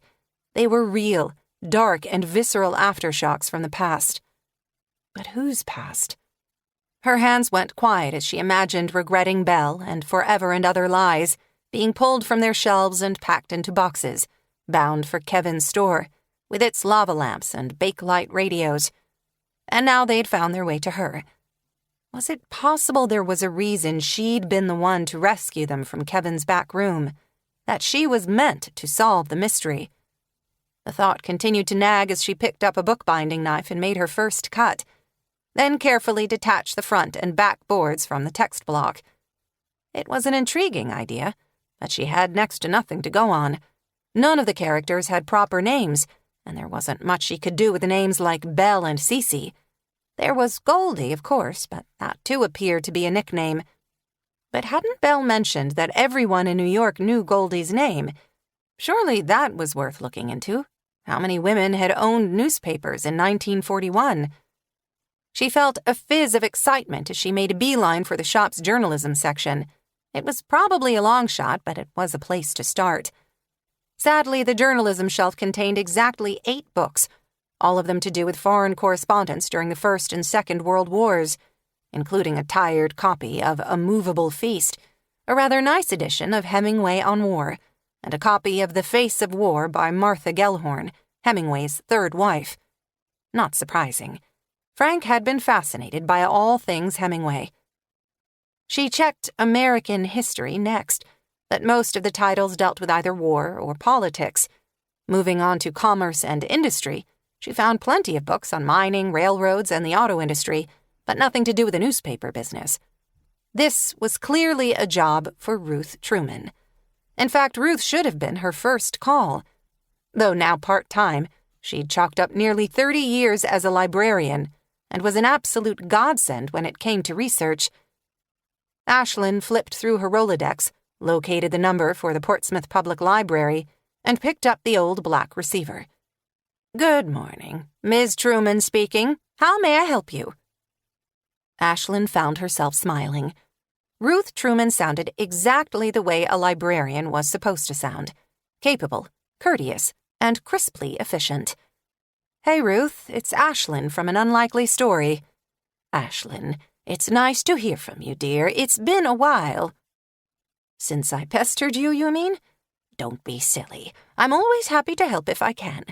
What is it you need?" "I've run across a book that I'm trying to trace. The title is Regretting Belle, but I don't know who wrote it. And I don't mean I'm trying to find the book. I actually have the book. But there's no author name anywhere, no copyright page, nothing. It's completely anonymous." "And you hope I can tell you who wrote it?" "Actually, I'm hoping you can help me identify one of the characters. A woman who went by the nickname Goldie." Regretting Belle and Goldie. That isn't much to go on. What else have you got?" "She lived in New York and owned a string of newspapers in 1941. That's all I know, really. Oh, and she was kind of—" She paused, searching for an age-appropriate word. "Loose," she finally supplied. She liked young men. A lot. "Well, bully for her." Ruth shot back with a chuckle. Nice to know someone was having fun back then. "So what do you think? Is it possible to track down this mystery woman with so little to go on?" "Well, I can't guarantee anything, but I'll do my damnedest. Just let me make sure I have it all. 1941, Goldie somebody or other from New York. Owned a string of papers and liked 'em young. Sound about right?" "Sounds exactly right." "Okay, let me start digging. I'm by myself at the desk this week, so it might not be right away, but if her name's in print, I'll find it." "You're a peach, Ruth. I owe you huge."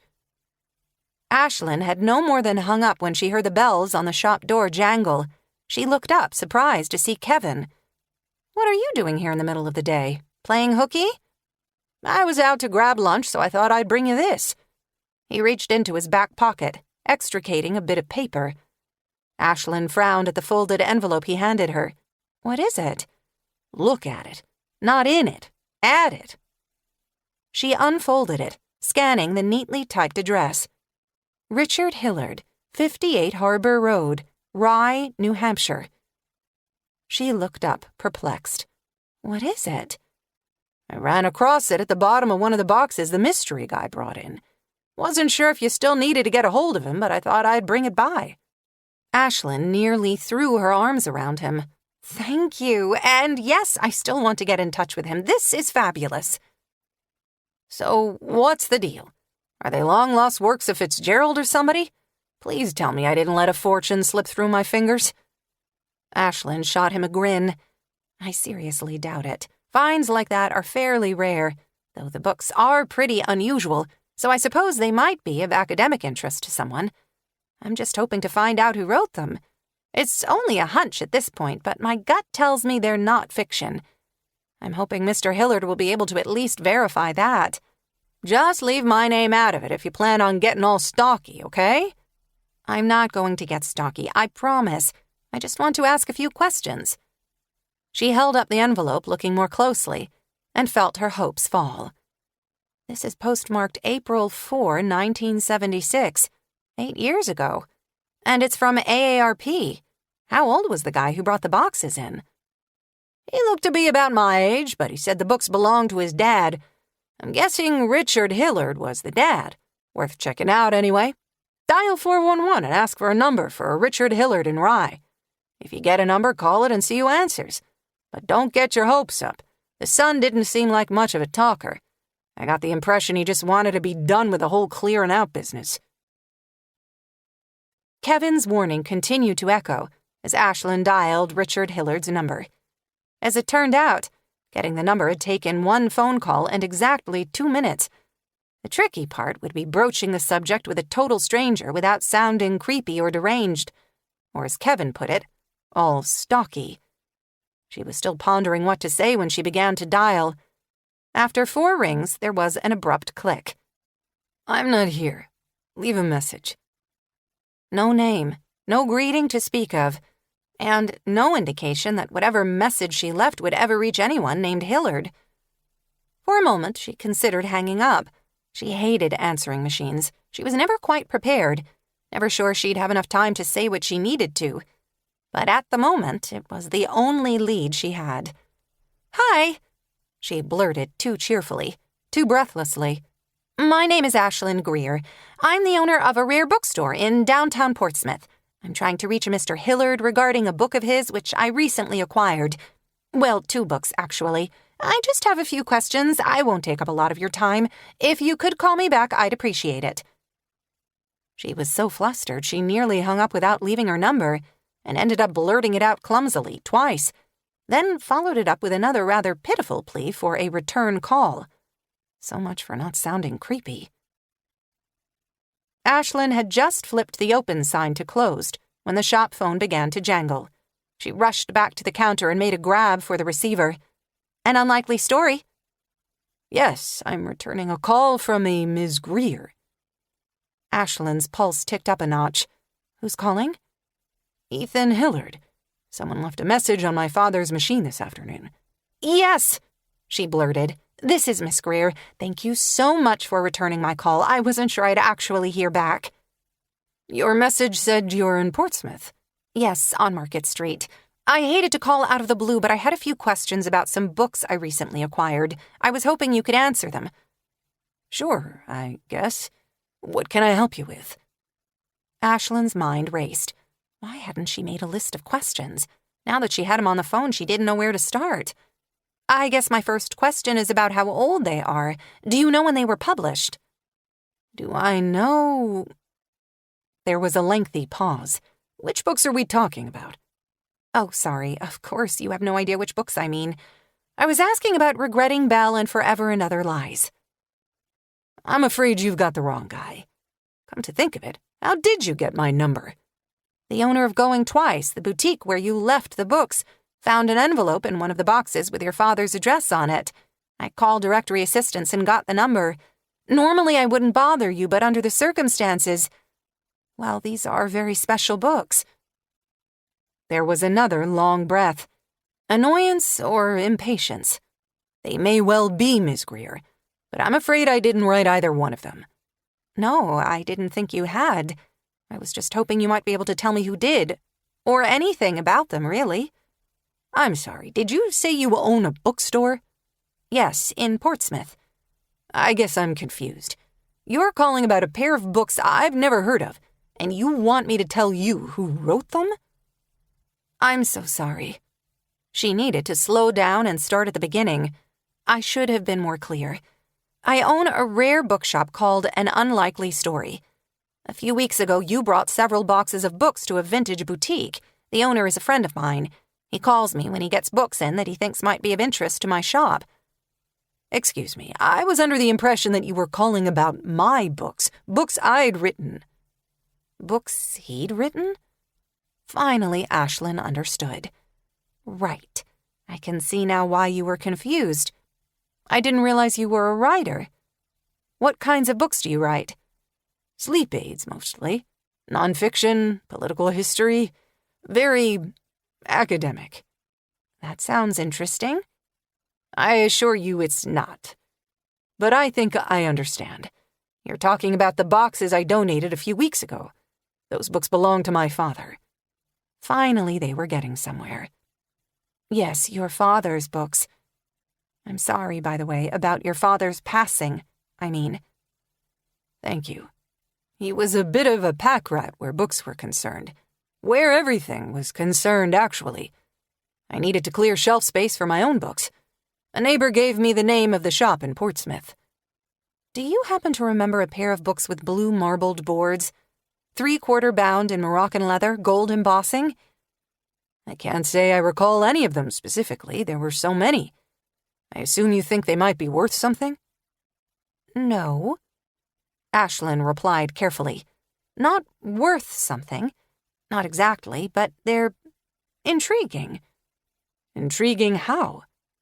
There's no author name on either one of them, no copyright pages either, but the stories are unusual too, out of the mainstream, you might say. So we're talking about fiction? I don't think so. Memoir, then? Or autobiography? That's the thing, I can't tell. They may be both, or neither.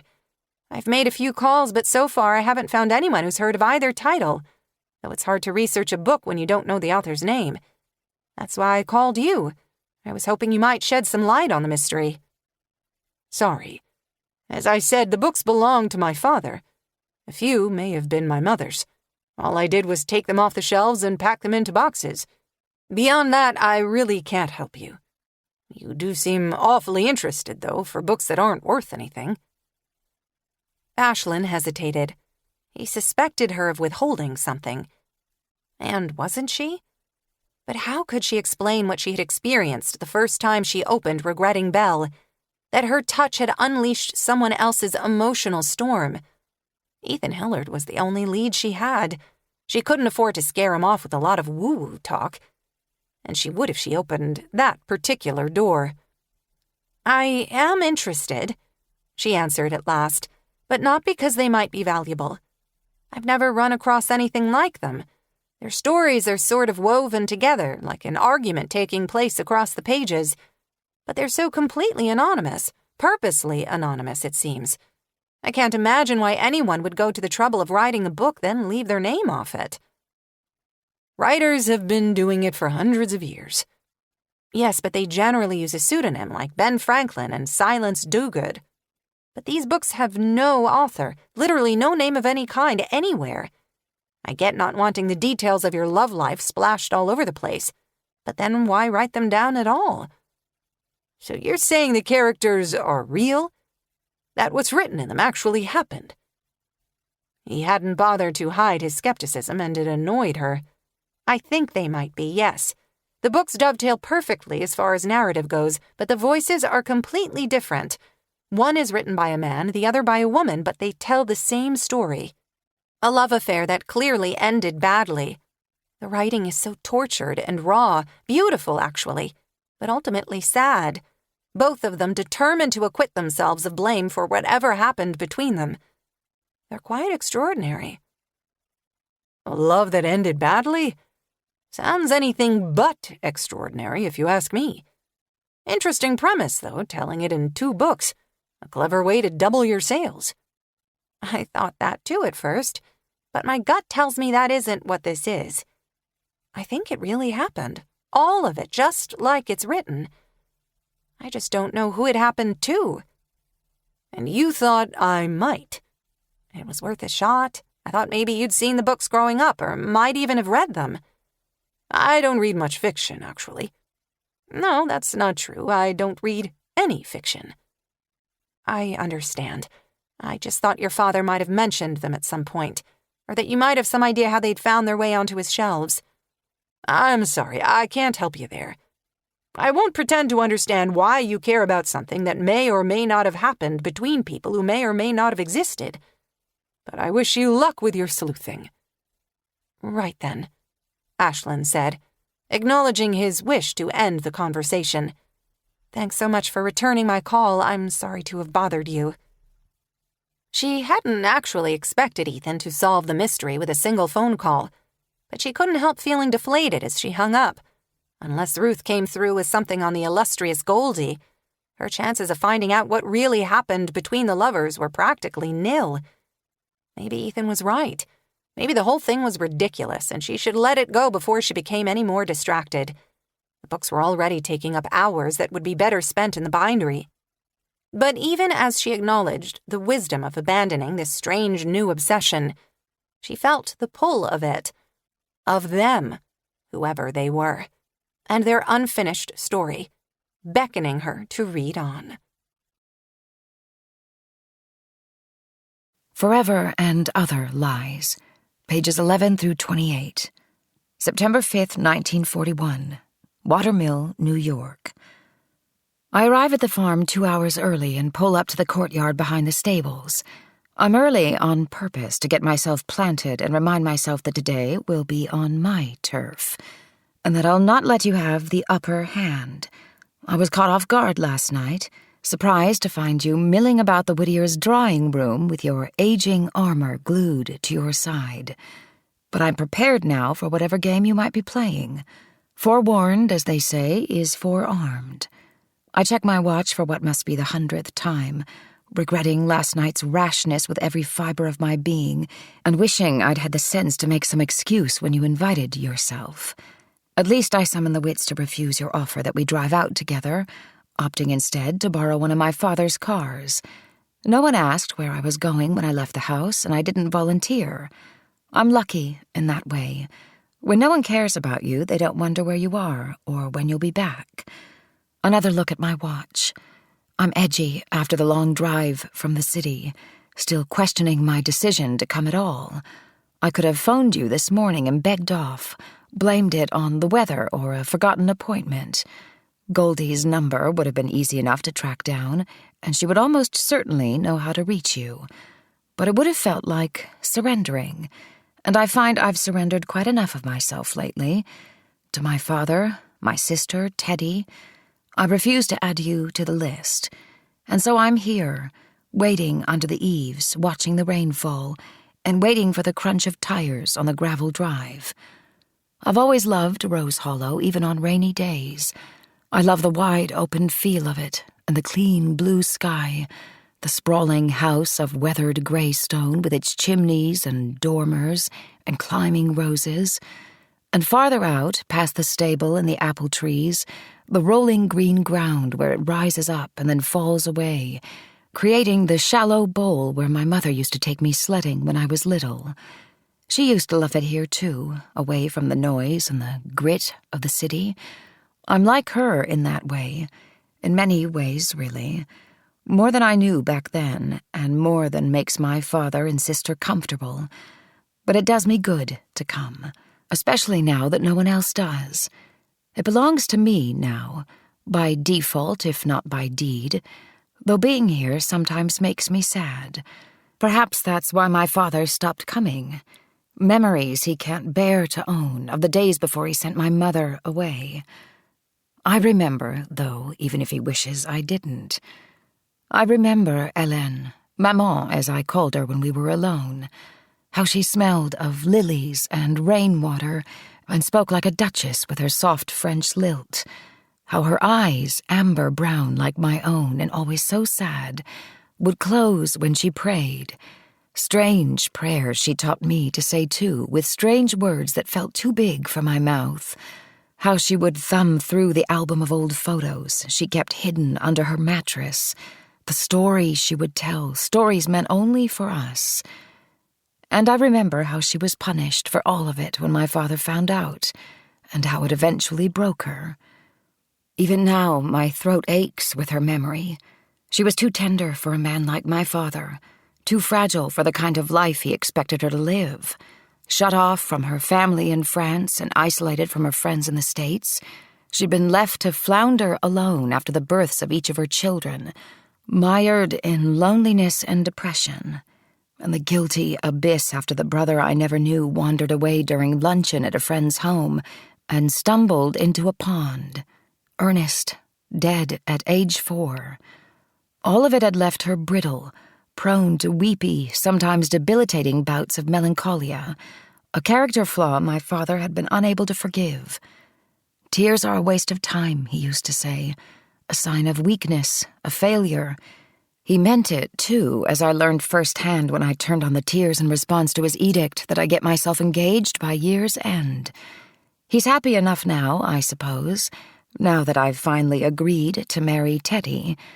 I fought it as long as I could, but my father eventually won the day, as he always knew he would. I, however, am not happy, as you have somehow guessed. I have no wish to become a shadow, which is what women in families like mine become, obedient, hollowed-out things who fade into the background the moment their usefulness as a bargaining chip is at an end.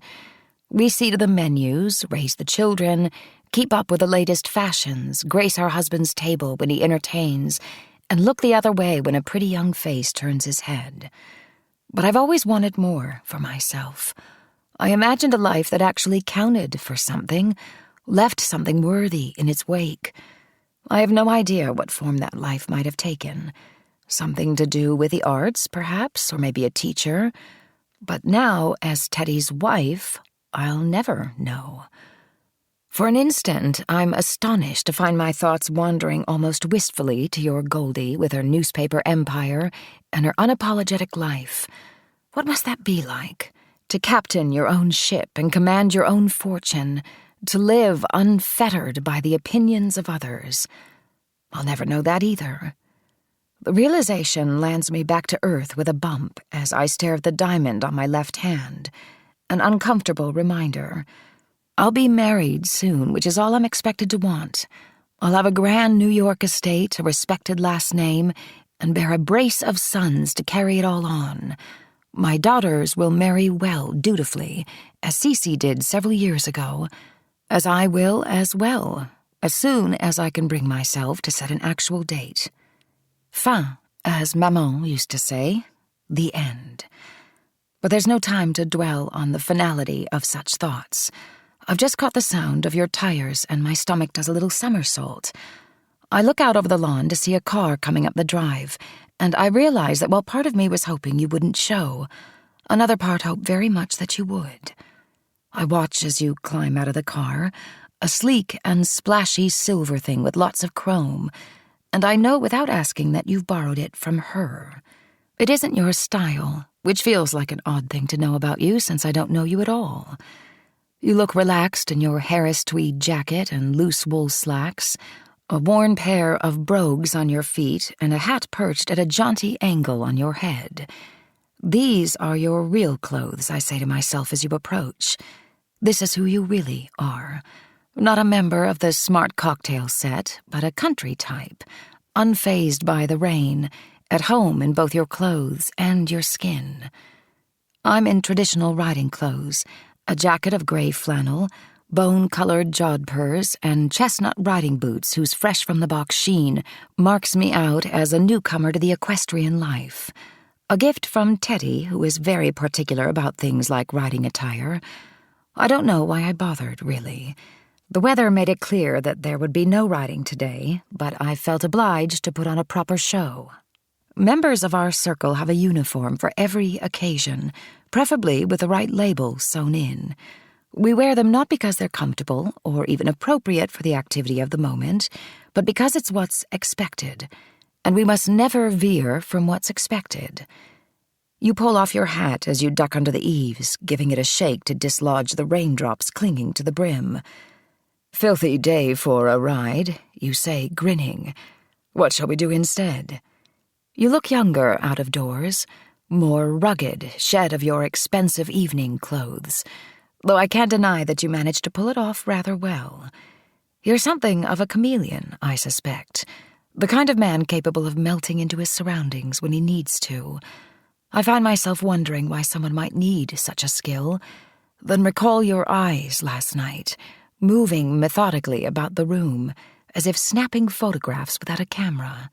Of what or whom? It occurs to me suddenly that this is the first time we've been alone. The boys who look after the stables have gone to lunch, and the trainer called out due to the weather. There are no eyes on us now, no niceties to observe. Why that should rattle me, I don't know, but it does. It's not that I'm afraid of you, I'm not. Mostly. But I don't feel quite myself when you're near. You're staring at me, I realize, waiting for a response. I suppose I could give you a tour of the stables, I say, and introduce you to the horses. Your birthday presents, you mean? You're mocking me again with that upturned mouth and those cool blue eyes. But instead of being annoyed, I find myself smiling. Yes, my birthday presents. Your jacket and tie are flecked with rain, your shirt dappled with translucent spots. You smell of starch and warm, wet wool with a hint of shaving soap underneath. I step back from the assault of it, masculine and vaguely unnerving. I'll see if I can scare you up a towel so you can dry yourself off. I'm fine, but I'd love the tour. Your eyes slide down my body, lingering briefly on my boots before sliding back up again. Nice togs, by the way. Very horsey. Shame to waste them, but perhaps we'll ride another day and you can get some proper use out of them. I turn away, less charmed now by your teasing. You follow me down the breezeway to the double sliding doors that lead into the stable. The patter of rain recedes as we enter, replaced by a thick, insular quiet. It's cool and dim inside, drowsy feeling with the mingled smells of damp hay and horse dung hanging in the air. And I'm reminded of the day I was caught napping in the horse bedding, back when my parents kept a pony for my sister and me. It was raining that day, too, and I hated that Mr. Oliver wasn't allowed to come into the house where it was warm, so I curled up in his stall to keep him company. My parents turned the house inside out looking for me, my mother frantic that, like poor Ernest, I'd met some terrible fate. When the stable boy finally found me and brought me up to the house, my father shook me so hard I chipped one of my baby teeth. A soft whistle pulls me back to the present. You're standing beside me with your neck craned, taking it all in. The high-timbered ceiling and newly added windows, the freshly bricked center aisle, the gleaming doors and ornate stall partitions. "This is some place," you say finally. "Quite posh for a barn. Not new, though, I'm guessing from the look of the stone." "No. The house was built in 1807. The stable came a little later, though back then I suspect it housed pigs or sheep. It was fine for a pony when I was little, but we had to raise the roof before we could bring the new horses. I'll wager that set old Pater back a few quid." I shrug, realizing I have no idea what any of it cost. He considered it a business expense. You look surprised. "He thinks you've got a shot at making money with this new hobby of yours." "Not that kind of business." "Dare I ask?" I nearly laugh. I hardly know you, don't know you at all, really, but my early impression is that you're a man who would dare almost anything. "It was to do with Teddy," I say quietly, "with me agreeing to marry him." "I see. Your father thought if he gave it about the horses, you'd see the merits of the life you'd have as Teddy's wife, and you'd be more likely to accept his proposal." "Something like that." "So, a bribe?" "It's the way he works. He buys what he wants and crushes what he doesn't, I think but don't say. I've already said more than I should. Let's meet the horses. I'm grateful when you've fallen beside me, leaving whatever it is you're thinking unsaid. With any luck, you'll be too distracted by the horses to return to the subject. Talking about my father to you feels wrong. Not because anything I might say would be untrue, but because I've been raised to keep family matters within the family. It's a code my father has drilled into all of us, to my mother and my sister and me. Loyalty to the family and obedience to its head, to him. I've seen what happens when someone betrays the code." "How many horses do you keep here?" you ask, forcing me back to the moment. "There are 6 stalls, but only 4 horses at the moment." I point to the first 2 stalls on the left. "These 2 are companion horses, strictly for riding." 2 sets of curious eyes peer back at us, the first belonging to a smooth-riding roan named Bonnie Girl, the second to a stout black gelding my sister named Nipper because of his tendency to bite when he was young. He never bit me, but then Cece has never been an animal person, or a people person, for that matter. Bonnie Girl whickers as we approach, nostrils flared, ears flicked to attention. She smells freedom, can taste it, and I'm sad that I can't oblige her. She whickers again and nuzzles my palm. I turn my face to hers, dropping a kiss on the velvety red muzzle, wishing I'd thought to at least bring them a treat. "Sorry, girl." She nudges my cheek as if to absolve me of my neglect. I pat her affectionately and bestow another kiss. "She's fond of you." "We've been together a long time. My parents bought them when I outgrew my pony. One for me and one for my sister." Which was which? I open my mouth to say something I shouldn't, then catch myself and shrug instead. Cece wasn't really a horse person, so I ended up with them both. They're getting up in age now, but they still ride well. Are these the horses we were supposed to ride today? I nod, reaching over to stroke Nipper's forelock. I hate that we can't take them out. I don't come as much as I used to. I think they would have enjoyed a day out. You smile and give Nipper's neck a pat. I think I would have enjoyed it too. Nipper whinnies and shakes off the touch, but immediately leans in for another. Wary but hungry for connection, needing to be touched, to be seen. I look at him in his box, obedient, expectant, hoping I'll reach for the stall latch and lead him out, and I suddenly feel a wave of sadness. Poor thing, I say softly. It's no fun being penned in all the time, is it? Waiting for someone to turn you loose? You drop your hand and turn, saying nothing for a moment. I pretend not to notice you studying me, but the weight of your gaze makes the back of my neck tingle. What? I long to shout. What is it you see? But part of me is afraid to know. Most of me, really. I've always been so careful about how much I let the world see.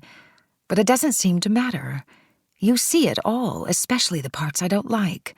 And you want me to know that you see them. Are we still talking about the horses? You say when the silence grows awkward. Waiting to be turned loose, I mean. Your voice is thick in the quiet and vaguely unsettling. I feign amusement, knowing full well I haven't pulled it off. Still, I must keep up the pretense. Of course I'm talking about the horses. What else would I be talking about? I step away then, a little too abruptly, and wander toward the stalls on the opposite side of the aisle. Come, see my presence. You move to my side, your eyes still on my face. You want to press me for more, but you don't, as if you're afraid I might startle and skitter away. You're right about that. I might. This is Crackerjack Prize, I say, pointing to a sleek, dark bay with bright eyes and a thin white blaze streaking his muzzle. He was foaled in 39, which means he's still a baby in horse years. Quite a looker, isn't he? The trainers say he's going to be a champ, a good brain and a brilliant pedigree. His sire was dark upstart out of Lexington, a high earner until he had to be retired because of a slab fracture. You look surprised and a little impressed. And here I was thinking you're a novice. You sound like a pro with all that horse jargon. I smile and relax a little, pleased by your praise. I told you, lots of reading. He seems a bit standoffish compared to the others. Horses aren't like people. It's not love at first sight. It takes time to develop a bond. I practically grew up with Nipper and Bonnie Girl. They were like pets. But it's different with racing horses. They're athletes rather than companions, and neither will be here long. This is just a getting-to-know-you visit until they're green broke, which means responsive to cues, comfortable with the saddle, but that's just the start. When they're old enough to course train, they'll be moved to Saratoga. With Teddy's horses. I stiffen, perturbed that his name has come up again. Yes, I suppose. Crackerjack will be prepped over the winter and spring, and hopefully start racing as a 2-year-old next summer. You step past me to peer into the last stall. And who is this beauty? I eye the chestnut filly with her strongly chiseled face and perfectly matched half-socks, a beauty despite her less-than-glamorous pedigree, and I feel a fresh pang of guilt. I don't know, actually. I haven't named her yet. The trainers aren't quite as keen on her, but I think she has a lot of promise. At least I hope she does. For now, I've been calling her Little Girl. Not terribly original, but it'll do until she gets her official name. I need to hurry up and decide, though, before I run out of time. Out of time? Naming a thoroughbred is a big deal. There are all kinds of rules you have to follow, like names not being more than 18 characters, and there's a whole process. You submit 6 names in order of preference to the jockey club, and they have the final say. How is that fair? I shrug. Those are the rules. I'm leaning towards Sweet Runaway as my top choice. No guarantee they'll let us have it, but at the moment it's my top pick. You have the strangest look on your face as you listen to me speak, an intensity that makes me want to look away. Name her Belle's Promise, you say abruptly. Belle's Promise? You said you think she has promise. I did, but who's Belle? You are. You look away briefly, almost boyish. It's the name I gave you the night we met. You were the belle of the ball that night, as I suspect you are on any night, in whatever room you happen to find yourself.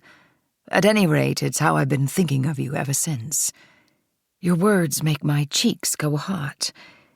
You've been thinking about me? Don't be coy, it doesn't suit you. We're strangers. I remind you, my voice alarmingly breathless. You have no idea what suits me. I'd like to fix that. I toss my head with a nervous laugh. Well then, if I'm to be Belle, what shall I call you? Hemingway, perhaps, or Hemi? I don't care as long as you cool me. I look away. You're flirting with me and I don't like it. Or perhaps I like it too much. I try to step away, but your hand grazes my arm, the barest of touches. Don't go, please. Why are you here? I ask bluntly. What is it you want? I told you to talk. Presumably, we would have talked while riding. We'll just do it without the horses. You wander back toward the open stable doors and locate a pair of battered stools, then drag them to the doorway. I watch, exasperated, as you hang your hat on a nearby nail, plant yourself on one of the stools, and wait. Another man used to getting his way. Against my better judgment, I join you. The rain is falling harder now, and it's as if a thick gray curtain has been drawn around us. It's just us and the thrum of rain on the roof. My senses are suddenly heightened, every nerve at attention. You smile, attempting to disarm me. What should we talk about? I pluck an imaginary bit of lint from my sleeve and flick it away. You called the meeting, you get the first question. Very well. Tell me about growing up. I blink at you, puzzled. Growing up? I want to know it all. Did you wear your hair in braids? Who was your first boyfriend? Did you like school?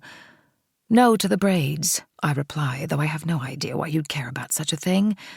I don't remember my first boyfriend's name, and I hated school. No, that's not true. I didn't hate all of it. I hated the girls I went to school with. And the headmistress, Mrs. Kavanaugh, who didn't like me because I asked too many questions and doodled during class. Doodled? In my composition book. Your boyfriend's name. Poems, I say simply. You write poetry. I see I've surprised you. I've surprised myself, too. I haven't thought of those silly poems in years, and I wonder why they've suddenly sprung to mind. I was a girl, it's what girls do. Write silly poems about our angst. Love poems? I toss my head with a little laugh, dimly aware that the gesture might be mistaken for flirtation. What did I know about love? I was a child. No, I wrote nonsense. Rubbish about a caged bird who dreamed of leaving her bars behind, of soaring high above the city and flying far, far away. And there was one about being lost in one of those hedge mazes. The hedges kept growing taller, and I couldn't find my way out. Sounds deep. It was tosh, as they say on your side of the pond. But I was a fanatic about poetry back then. I read everything I could get my hands on, some of it unacceptable for a girl my age. I was convinced I was going to be Elizabeth Barrett Browning when I grew up. You study me strangely, as if searching for something. When were you going to tell me this? The question feels odd, the kind of thing you ask someone you've known for years. Tell you how? When? We've only just met. Your mouth curls in a way that's vaguely sensual. I keep forgetting. I don't know how you've managed it, but you seem to be sitting closer now, as if the world has suddenly shrunk to just this doorway, to just you and me and our words, mingling with the falling rain. And yet when I blink, I see that your stool is exactly where you first placed it. I drop my eyes, stare at my boots. The night we met, you say, then add, at the St. Regis, as if I need reminding. We talked about books, about Hemingway and Dickens and the Brontes, and you never once let on that you wrote. Because I don't. My tone is too emphatic, too defensive. I soften it. It was just one of those childish fantasies you grow out of. You know how it is. You're suddenly passionate about something, so passionate that for a while it consumes you. Then something happens, and it's over. What happened? I squirm a little, uncomfortable with the memory, but you're watching me so carefully, so completely. Mrs. Kavanaugh, I answer finally. She confiscated one of my notebooks and showed it to my father. I was in my Sappho phase at the time. The blushing apple, ungotten, ungathered. I had no idea what any of it meant, and I didn't care. It was about the words, the rhythm of them, the ache they conveyed. I longed to recreate them somehow in my own words, so I began experimenting, trying to emulate that beautiful lyricism. My father was appalled by what I'd written. Smut, he called it. He made me hand over all my notebooks, then made me watch as he ripped out the pages and tore them to shreds. I was forbidden to even read poetry. For a while, I kept a journal under my bed and continued to scribble, but my sister found it and squealed. That was the end of my poetry career. How old were you? 14? 15, maybe? And you haven't written since? No. But you could. Now, I mean. I shrug, shift my eyes from yours. There's no point. Beyond having something to say, you mean. But I don't. I don't believe that. I'm not like you, I say flatly, because you might as well know it now before this strange unraveling of my inner self goes too far. I have no depth, no substance, I guess you'd call it, unless you count a trust fund as substance. I'm not the sort to sail around the world and chase dreams or thumb my nose at convention like your friend Goldie. I thought I was once, but I was quickly disabused of the notion. I'm exactly what you thought me when you asked me about the horses, the spoiled daughter of a very rich man who's used to getting everything she wants. And the price of everything is obedience.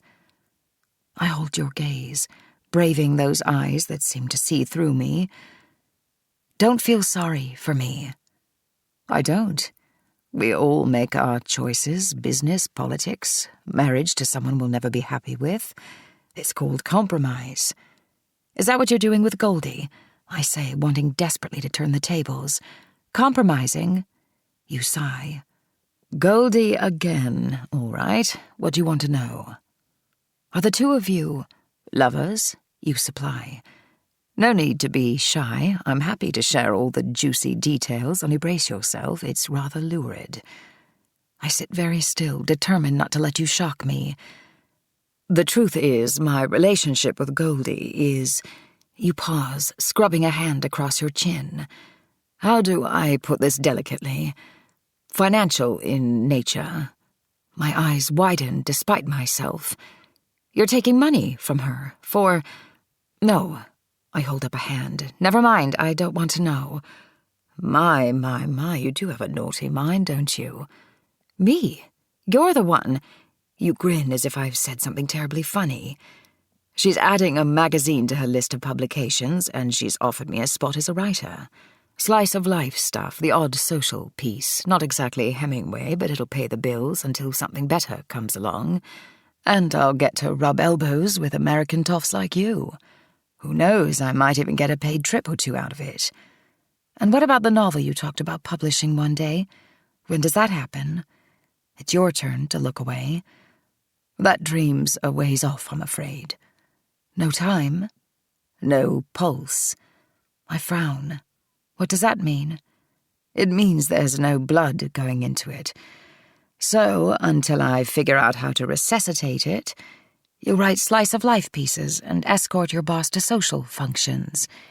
In the interest of full disclosure, I'm staying at Goldie's until I find my own flat, separate rooms.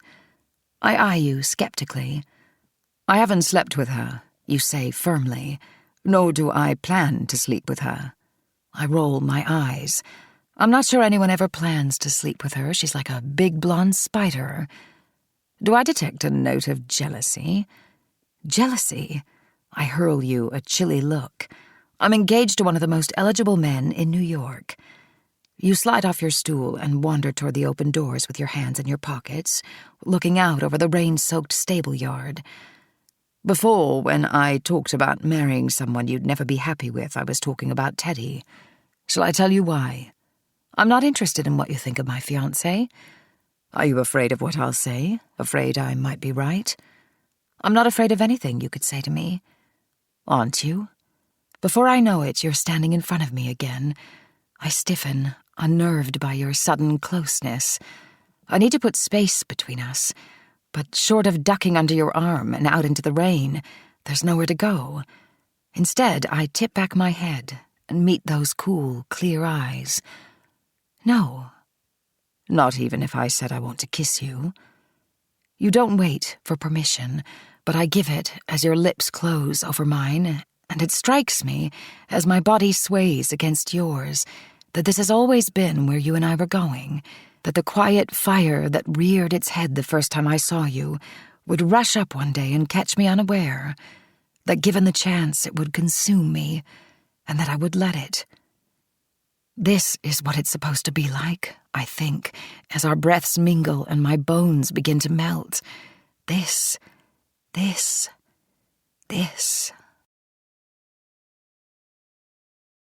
Regretting Belle, pages 30 to 39. 5 September 1941, Watermill, New York. There are 100 reasons not to kiss you, 1,000, 1,000,000, but I can't think of any of them as your eyes touch mine. Your mouth is there for the taking, your breath coming shallow, a tiny pulse ticking at the base of your throat, frenetic, like a bird's. I expect you to pull away and half hope that you will, to spare us both the mess we're about to make.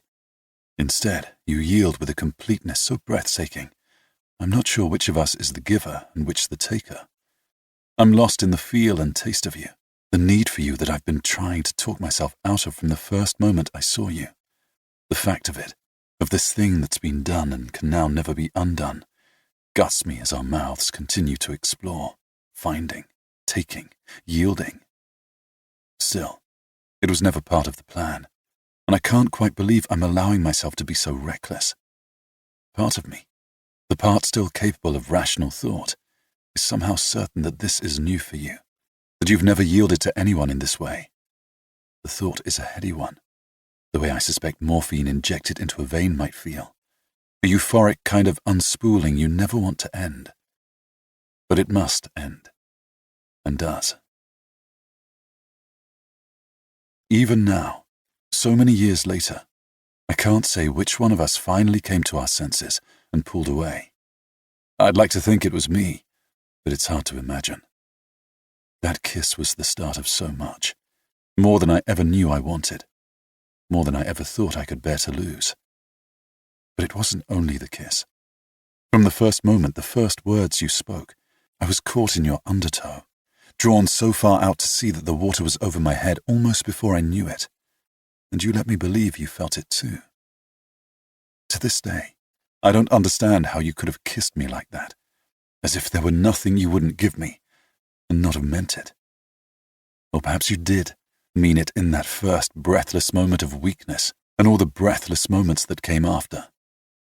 Perhaps it was only later, when the newness began to wear off, and the reality of what you would have with me, and what you wouldn't, became clear, that you changed your mind. We saw each other the next day, and the day after that. Do you remember? We'd meet at the stables in the afternoons and ride together, or walk in the woods where we knew we wouldn't be seen, holding hands, stopping now and then for long, slow kisses. I was ridiculously happy, content to simply be with you, pretending it wasn't odd that we never spoke of your engagement. Like a landmine carefully stepped around, we pretended Teddy didn't exist, because saying his name, acknowledging the reality of him, might break the spell that had wound itself around us. We seemed to exist out of time in those stolen moments at Rose Hollow, in a world of our own making, a world of only us. And in those early days of, what should I call it? Madness? Yes, that's what it was. In those early days of madness, I nearly forgot what I'd come to the States to do.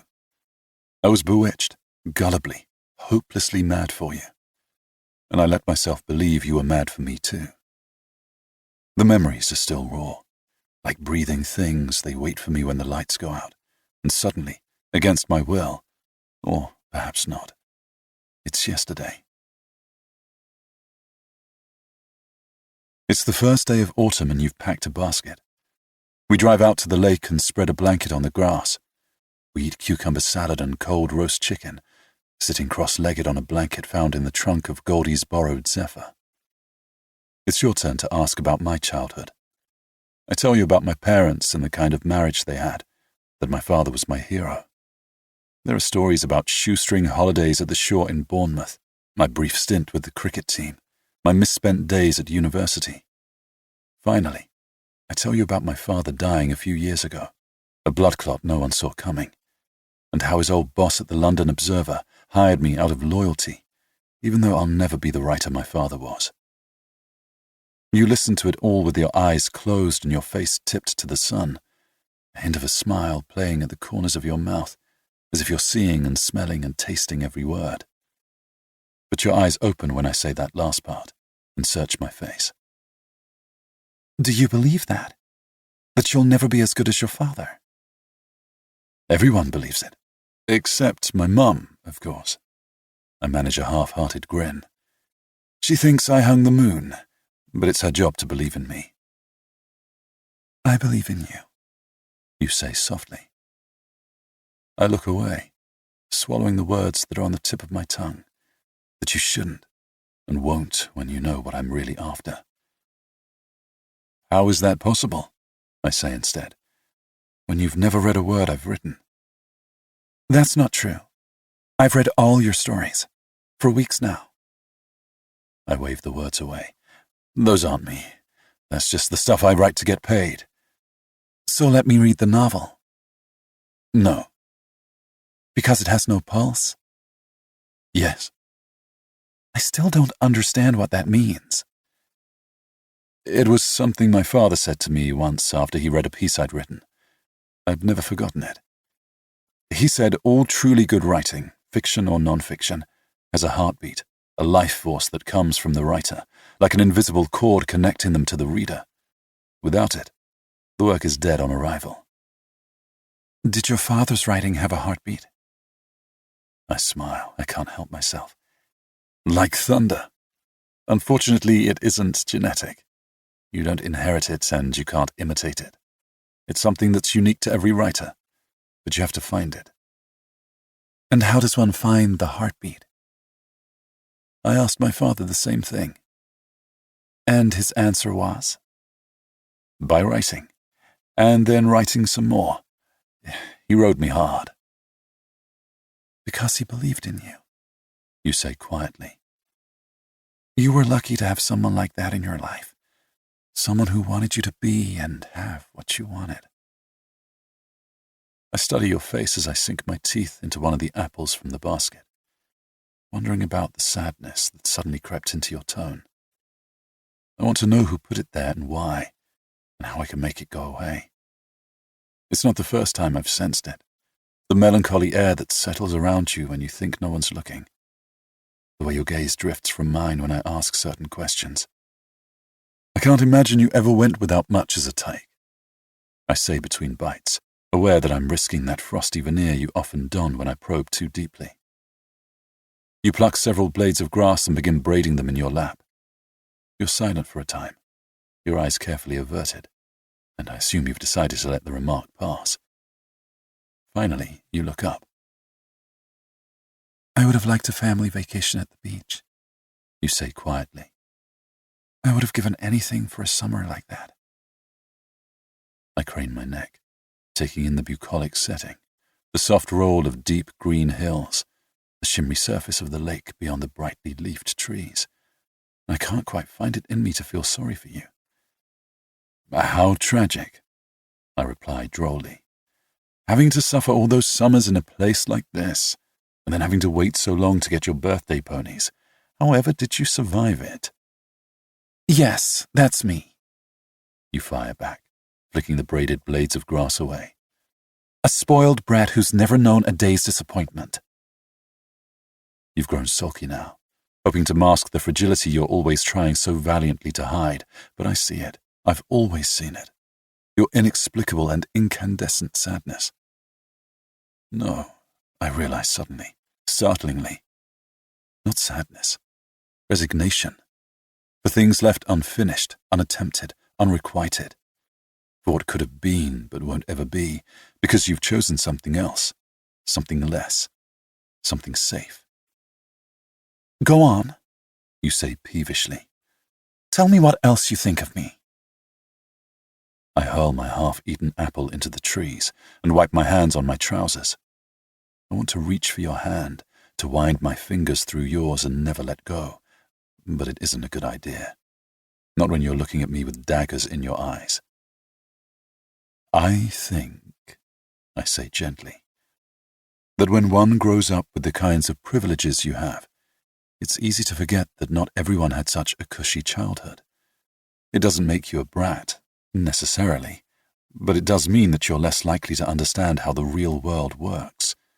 Money has a way of sparing the haves the kinds of trials the have-nots grapple with on a daily basis. There's nothing you can't buy or arrange, nothing out of reach. So after a handful of afternoons together, you know all about my dreams and disappointments, do you? Your chin lifts a notch. It might interest you to know that I'd trade every one of my Hampton summers for one shoestring vacation in Bournemouth. The heat in your voice, such a departure from the chill you normally exude when piqued, surprises me. I've touched a nerve. Not pride, something else. I didn't mean to presume. Never mind. I don't want to talk about summers anymore. Tell me about your mother, then. You go strangely still. Why? My conscience prickles. I'm aware that I've wandered into uncomfortable territory. Still I press on, determined to draw you out. Because no one ever mentions her. Your father comes up over and over, but you never talk about your mother. What was she like? Your eyes cloud and drift from mine. You're silent for a long time. So long, I think you've decided not to respond. Finally, you answer without looking at me. She was French. Surely there was more to her than that. I watch as you deliberate. Am I worthy of your memories, of exposing your vulnerable places? Finally, your face softens, and I see just how badly you want to talk about her, as if you've been waiting for the chance to share her with someone. There was. So much more. She was wonderful and so lovely. Always the most stunning woman in the room. The belle of the ball, I say softly. Like her daughter. No, not like me. Not like anyone I've ever known. Your eyes cloud again, and your expression grows wistful. She was exceptional. She had this dreamy, faraway quality about her, as if she came from an entirely different world than the rest of us. It's what I loved most about her, but my father never quite forgave her for it. Because she was French? No, it wasn't that. Or it wasn't only that. You smile then, and for a moment your eyes kindle with girlish memories. We had secrets, she and I, from my father and my sister. Stories she only told me, and then made me swear not to tell. She used to call me ma toute petite, my little one. She sounds wonderful. Her name was Hélène. Your face softens when you say the name so that it comes out like a sigh. It fit her perfectly. She was like a fine piece of porcelain, beautiful but not meant to be handled every day. The light in your eyes fades and your voice goes flat. She got sick when I was little. I'm sorry, I say, and I am, because I already know what's coming. I've heard things, and not only from Goldie. Still, I have to ask because you can't know I know. What happened? She had a sort of episode one night at a dinner party my father was giving for some important investors. There was an awful scene. The doctor came and gave her something to calm her, but the next day she went away to a hospital, a sanitarium. She never came home. A year later, we got a call that she died. Your voice falters and you stop talking. I know there's more, but I don't push. Instead, I wait. When you continue, your eyes are bright with unshed tears. I never got to say goodbye. I reach for your hand, watching you closely as I fold your fingers into mine. It must have been terrible for you to lose your mother so young. And your father. He must have been shattered when the call came. Shattered, you repeat woodenly, staring at our joined hands. Yes, I'm sure he was. The talk after she went away was bad enough. A wife losing her oars in the middle of a dinner party is appalling. But dying in a madhouse and having it printed in all the papers was nothing short of a disaster for a man who'd spent most of his life managing appearances. Still, he knew how to play it. Long-suffering husband turned tragic widower. The tabloids ate it up. Most of them, at any rate. It's the first time I've heard you utter a word against your father, and the harshness of your tone makes it doubly surprising. You don't like him very much, do you? You flinch at the question, as if realizing you've said too much. Please, forget I said any of that. I was a child and I was hurting. I needed someone to blame. And your sister? What about her? How did she take the news? You offer another of your evasive shrugs. People deal with loss in different ways. Were the two of you close? She raised me, you say, not quite an answer. After my mother went away, she had just turned 17, but she stepped into my mother's shoes as if she'd been training for it all her life. She dedicated every waking moment to taking care of my father, running his house, writing his letters, hosting his dinner parties. She became indispensable to him. There was something vaguely discomforting about the description. Not blatantly unsavory, but not quite natural either. A little odd, isn't it? A 17-year-old playing Lady of the Manor. At that age, most girls are worried about clothes and boys, not approving the weekly menu and playing hostess. You smile, a brittle smile that leaches the warmth from your eyes. Cece was never most girls. She was so driven, even then, willing to throw herself on a live grenade if my father required it of her, which he did from time to time. We were never close, not before my mother died or after, but she took care of me. She took care of everything. It's hard to fault that kind of loyalty. And yet something tells me you do. Of course I don't. It's just us, I say gently. You don't have to defend her, or your father. Not to me. I don't know what you mean. I just mean you seem a little protective. You button up the minute I ask about either one of them, and if you do happen to slip and say what you think, you immediately backpedal. Privacy means a great deal to my father, and loyalty. In fact, they're everything. Family first, family last. But he has good reason. Does he? My father's a very wealthy man, and there are people who don't think that's okay. They'd love nothing more than to see him taken down a few pegs. Who are they? Business rivals, mostly. And the papers. Like the one I work for, I remind you. We're getting into tricky territory now. Why should the newspaper want to take down a private citizen? Has your father done something to warrant being taken down? Over the years, there have been stories, rumors. You drop your eyes then and look away. Not nice ones. What kinds of rumors? You pull your hand free and look at me with your mouth clamped tight. You sound like a newspaper man. or a man who wants to know all about you. And which are you? Your frosty mantle is back in place as you study me. Still, I'm dazzled as I look at you. The way the sun creates shadows beneath your cheekbones, the play of the breeze as it lifts your hair off your face. The latter, I say quietly. Very much the latter. I reclaim your hand, winding my fingers through yours, then lean in to kiss you. I feel your distrust as our lips touch, your rekindled wariness, then feel it melt away as your mouth gradually opens to mine.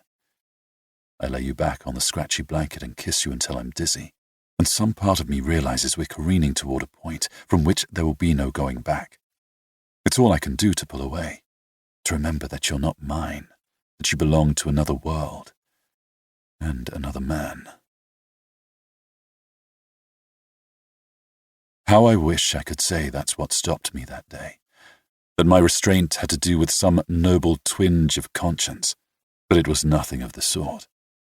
I stopped because I knew you would regret it, regret me, and the thought of being a regret, a reckless lapse in judgment for which you would one day feel remorse, was enough to bring me to my senses. That and the absolute certainty that I wouldn't survive it when you did, but that I had remembered it later on. Because you did come to regret me, didn't you? Though not nearly as much as I came to regret you, dear Belle. Not nearly as much. Forever and Other Lies, pages 29 through 36.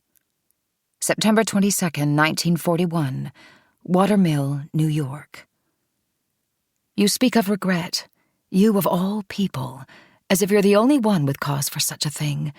I assure you I have causes enough of my own, all of them beginning and ending with you. That you could bring up that day of all days astonishes me. When I think of how you wheedled things out of me, coaxing me with that smile you have, that very practiced smile that says you want to know, need to know all about me in an every tiny detail. The way you pretended to care, the way you lied, that mouth so skilled, words, kisses, all false. You ask if I remember. Of course I remember. How could I not? It's just us. That's what you said. But it wasn't true, was it? She was there with us, your Lady Bountiful, with her string of newspapers. That day and from the very beginning, whispering in your ear, pulling your strings. Did she teach you, I wonder, how to soften the ground with your charm and your family stories? Or did the lies come naturally? Perhaps you should have gone on the stage. You certainly had me convinced. Why else would I have poured out my heart to you, given you the ammunition to wound me, to wound us all? It was only the beginning that day on the blanket, but yes, I remember. And wonder, even as I write this, how it was possible to not see where it was all headed, where you were headed. You asked me about my mother, and I told you some of her story. All my life she's been a kind of shadow figure, a flicker of softly shifting images, there, then gone, then back again, so that it feels at times as if I've invented her. I haven't, though, however much my father may have wished it were true. She was quite real, and for a time she was my whole world. Here are the things I didn't tell you, the lovely things about her that you might have known but never bothered to ask, because you were interested in only the ugly parts. And you made quick work of those bits when you got hold of them, didn't you? What a banner day it must have been for you. What a laugh you must have had at my expense, fool that I was. But I'll tell you the rest now, not because I imagine you capable of remorse, I know you too well for that, but because I want you to know the woman I knew. I told you my mother was a beauty, the most beautiful woman in New York, some said. But I didn't tell you that people used to say I looked like her. I have dark hair and amber eyes, her bone structure too, I suppose. Perhaps that's why my father never quite looked at me in those days, because I reminded him of the young woman he married, though I could never have held a candle to that girl. I used to call her Maman, but only when we were alone. My father didn't like her speaking French in the house. We used to spend afternoons together, just the two of us, tucked away in her room, which smelled of lilies and the creamy French soap she used in the bath. She would pull out the photo album, the one she kept hidden from my father, butter-smooth leather with her initials stamped in gold on the front, and we would flip through the pages. I couldn't read the captions. The letters were funny, not proper English words, but she would read them aloud and tell me stories about them. There was a picture of her as a schoolgirl, looking stiff and awkward, her hair swept back in an enormous bow. That was my favorite because I could see myself in her, and I so wanted to be like her when I grew up. But I loved them all. Seaside vacations spent at Les Sables d'Olonne, family dinners eaten by candlelight, holiday celebrations that stretched on for days, and everyone smiling. I've always wondered what happened to that album. When I asked Cece, she claimed she'd never seen it. But not long after we got the call from the hospital, I caught her in our mother's room going through her things. A few days later, I snuck in again, and everything was gone. Her dresser drawers were empty. Her closet was bare. Even the dressing table where she kept her perfumes and creams was stripped clean. It was as if she'd never been there at all, as if she'd been erased. I vowed then and there never to forget her, because that's what they wanted, my father and Cece, for everyone to just forget she was ever a part of our lives. But I remember her. I remember the good and the bad. She used to laugh a lot when we were together, but even as a child I sensed that there was something false about her gaiety. I never let on that I noticed, but as time went on it became harder to pretend. A sudden storm of tears, food trays left untouched, visits from the doctor at all hours of the day and night. It would come on all of a sudden, a kind of curling in on herself, as if someone had drawn a dark cloud over the sun. To hear the kitchen staff tell it, which I did on one occasion, it started after my sister was born. The baby blues, the doctor called it. It came on again after my brother came along, but my father was so happy to have a son that he did his best to tolerate her weepy moods. She had given him his young prince, and for a time it was enough.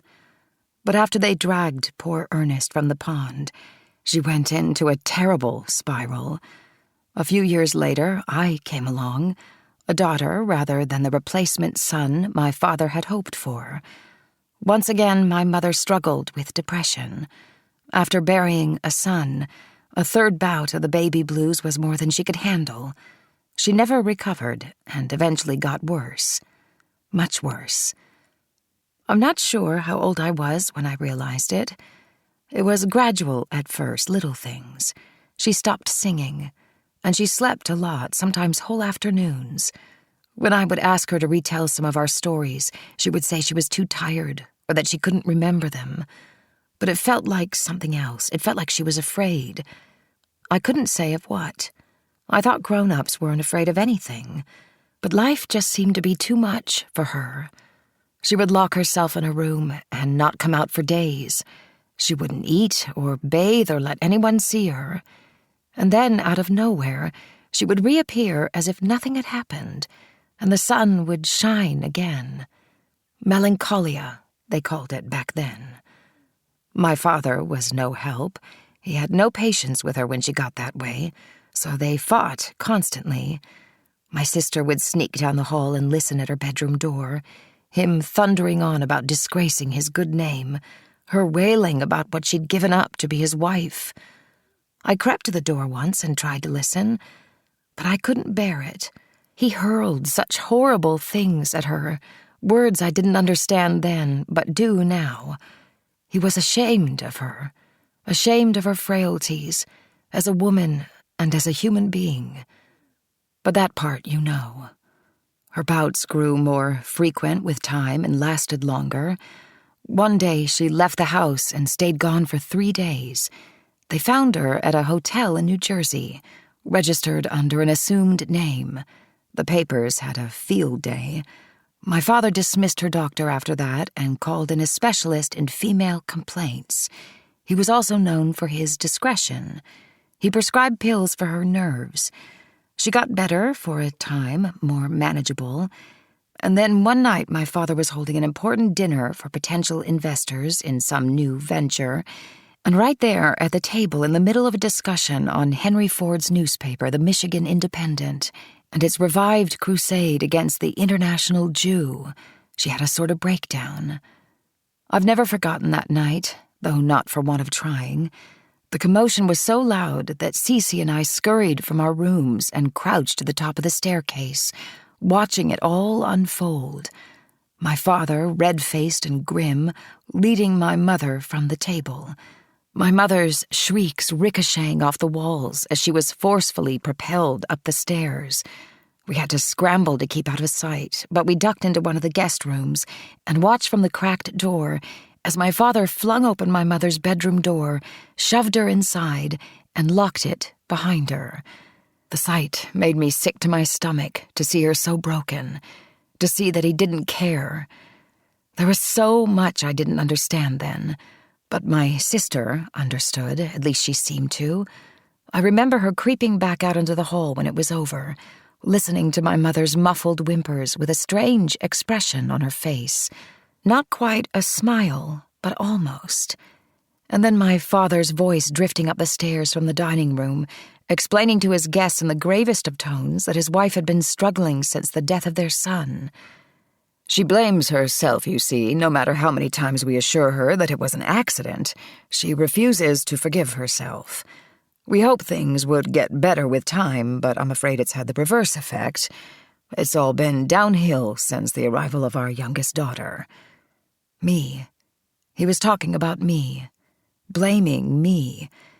This wasn't new. I'd heard him refer to me as a mistake once, while talking to Cece, but it was worse somehow, hearing him say it to strangers.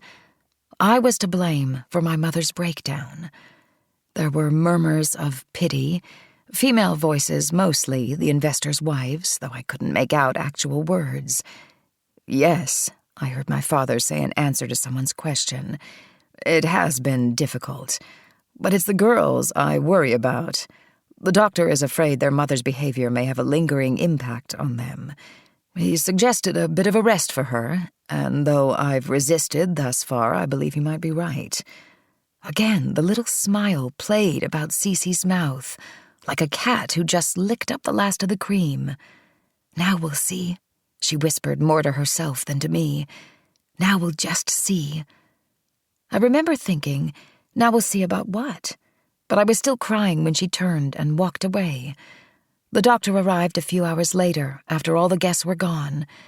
The next morning, an ambulance came to take her away to a place called Craig House in Beacon.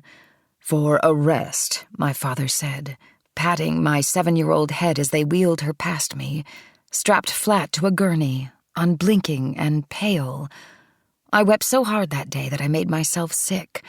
Her room, the room where we had shared so many special afternoons, was shut up, the door locked, the key removed, as if my father feared my mother's affliction might be contagious. The house, never a homey place, became a mausoleum, empty and much too still. And as the days stretched, I began to understand. I was told there would be visits, Sunday drives upstate with flowers and boxes of the chocolate-covered cherries she loved. But there weren't, not once. And there wouldn't be.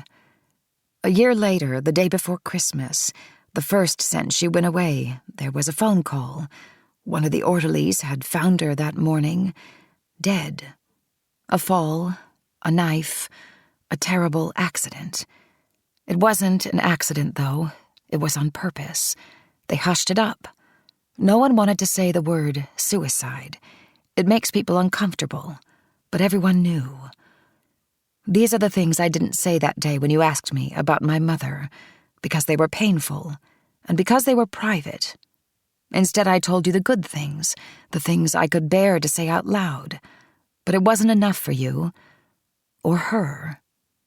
You ask if I remember the day of that picnic, as if it were possible to forget a single moment of the whirlwind that was us, those few brief months when you whispered, forever, and I let myself believe.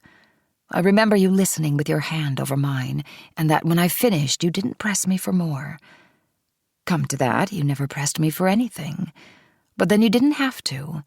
You had other ways of getting what you wanted, as I soon found out. 6. Ashlyn. Like people, it is the books with the most scars that have lived the fullest lives. Faded, creased, dusty, broken. These have the best stories to tell, the wisest counsel to offer. Ashlyn Greer, The Care and Feeding of Old Books. September 29, 1984. Portsmouth, New Hampshire. Suicide. The word throbbed like a toothache as Ashlyn closed the book and set it aside, an exposed nerve reawakened. Like Willa Greer, Hélène had chosen to end her life, chosen death over her daughters. Not an accident, but a conscious and deliberate choice. Ashlyn knew firsthand about that kind of loss, the hole left behind when someone you loved left without saying goodbye, without saying they were sorry. She also understood why Belle hadn't revealed those details to Hemi on the day of the picnic. There was a kind of shame in admitting a parent, a mother especially, had simply opted out, that you hadn't been worth hanging around for, worth fighting for. They had that in common now. Membership in the club no one liked to talk about. Survivors forced to live with the knowledge that they hadn't been enough. Her own mother's refusal to pursue cancer treatment had been a passive choice, even a noble one, to hear some tell it, a stoic acceptance of God's will, while her father's choice, a shotgun positioned carefully beneath the chin, had been blatant, a lashing out at the God who had taken his wife. Not because he cared for her, but because he'd been cheated of something he considered his. Such a thing could not go unpunished. And so he'd climbed up to the attic and, with the twitch of a finger, orphaned his daughter. That would show God. He hadn't considered the effect his decision might have on her, the depth of the scars one selfish act could inflict. But it might have been different for Hélène, who'd been forcibly separated from her family, and who appeared to have been struggling with mental illness. Perhaps in her state she hadn't been capable of taking anyone else's feelings into consideration. Melancholia, Belle had called it, the baby blues. It was called postpartum depression now, not that terminology mattered. From the sound of things, Hélène's symptoms had been severe and seemed to have worsened with each successive birth. Throw in an unsympathetic husband and the death of a son, and you had a recipe for disaster. But the manner of Hélène's death hadn't been the only revelation in this afternoon's reading. She now had a name, or at least a nickname, for the author of Regretting Belle. Hemi, short for Hemingway. Yet another artful disguise, but for now at least, she knew what to call him. And his description of that day, of the picnic and their conversation, had been an intriguing one, part interrogation, part seduction, and skillful on both sides. Belle had accused him of wheedling things out of her, of coaxing her with his practiced smile. But he'd as good as admitted to all of that, hinting at ulterior motives, even suggesting they might have to do with the infamous Goldie. Yet he'd sounded conflicted at times, as if he were a reluctant player in someone else's treachery. Had that treachery been what ultimately split them up? And if so, how could Hemi insist the betrayal had been Belle's? The questions continued to reverberate as Ashlyn pushed to her feet. She was surprised when she glanced up at the old depot clock and saw that it was after 6. No wonder her back and neck were stiff. She'd been perched on the same stool since lunch and had lost all track of time. It happened sometimes. An entire afternoon would pass without a single customer coming in, particularly when the weather was bad, as it was today. A cold rain had been falling all day, driving shoppers to the mall and other indoor venues. Normally, she would have used the downtime to get caught up in the bindery, but after staying late last night to re-sew the signatures for The Secret of the Old Clock, she'd felt justified in parking herself behind the counter, with Forever and Other Lies laid open on her lap.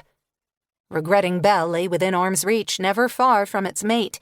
It was how she thought of them now, as a pair, a couple. It was a strange thought, even for her, but in her mind the books were inextricably linked. like Hemi and Belle, each a part of the other. And yet the more she read, the more questions she seemed to have. She was certain Hemi had been deeply and hopelessly in love, and that Belle had returned his love. How had they ended up hurting one another so deeply? But then, given her own disastrous marriage, did she really have to ask? When it came to love, there was always an imbalance, wasn't there? Regardless of the relationship, parents, children, siblings, lovers, one party was always more invested than the other, more willing to hand over their power, to make themselves small, as the price for being loved. She'd always been the more willing one, with her parents and her husband. Daniel. They'd met at UNH. She was a lit major, he a TA for one of her classes, an aspiring writer working on his PhD. He was always happy to mentor a promising young talent, so long as that talent was female and pretty. He was the complete package, athletically built with a ridiculously sexy smile and eyes the color of a stormy sky, all wrapped up in a glossy academic veneer. They started meeting for coffee after class, ostensibly to discuss her writing.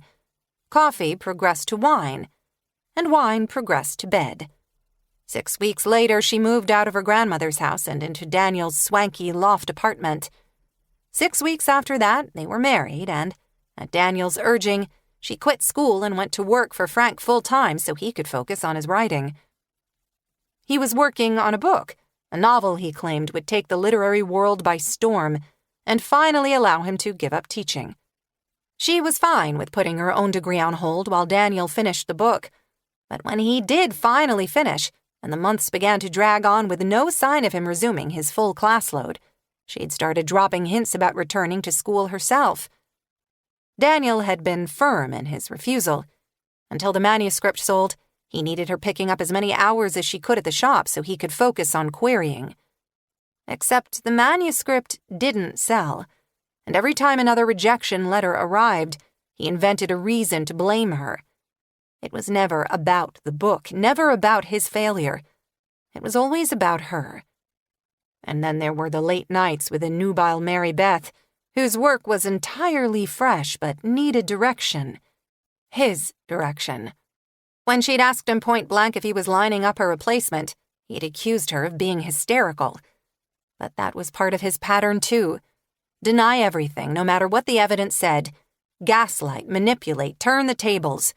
He'd been a master of deflection. There was talk, of course, whispers about other students. One had supposedly threatened to drown herself when he broke it off. Another had an abortion and left school with a hefty check for her silence. She had written it off at the time, chalking it up to campus gossip, until she came home early one afternoon and found Mary Beth and Daniel in the kitchen, making eggs together. Daniel was in his pajama bottoms. Mary Beth was wearing the Brooks Brothers robe Ashlyn had given Daniel for Christmas, her hair still wet from the shower. True to form, Daniel had blamed her for not being supportive enough, talented enough, woman enough. And suddenly, horrifyingly, in the middle of all that hurled blame, she realized she'd become her mother. A doormat and a victim, an emotional whipping post for a failed and angry man. She left that night with nothing but her tote. She just wanted it to be over. But it hadn't been over for Daniel. Not nearly over. She should have known he'd find a way to punish her, to have the last word. She'd been too late in recognizing who he truly was, a cruel and calculating man willing to destroy them both if he couldn't have what he wanted.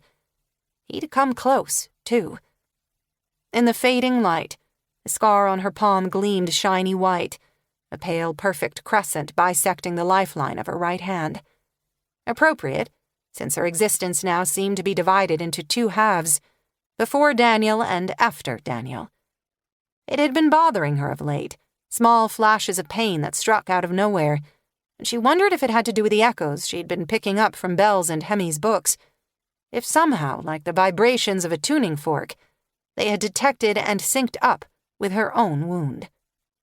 Perhaps it was time to step back a bit, to focus on work, and let her obsession cool before reading any further, or at all. She needed to work on the holiday newsletter and get it off to the printer, then focus her energy on finishing Gertrude's books in time for Christmas. She pushed out of the chair, preparing to head up front to lock the door. She tidied as she went, reordering messy signage and straightening shelves, and had just begun to ponder options for supper when she heard the telltale jangle of the shop doorbells. She smothered a groan. Not one customer all afternoon, and now someone walks in at 6:30. "I'm sorry," she called as she approached the front. "I'm afraid we're closed. I was just locking up." A man in a rain-flecked anorak glanced up from the rack of free handouts near the door. He was 30-something, tall and lean, with pale green eyes and close-cropped hair she suspected would have been sandy brown if it weren't wet. He held up a copy of her newsletter. "The Care and Feeding of Old Books. Clever title. Your idea?" Ashlyn frowned, perturbed by what felt like a deliberate brush-off.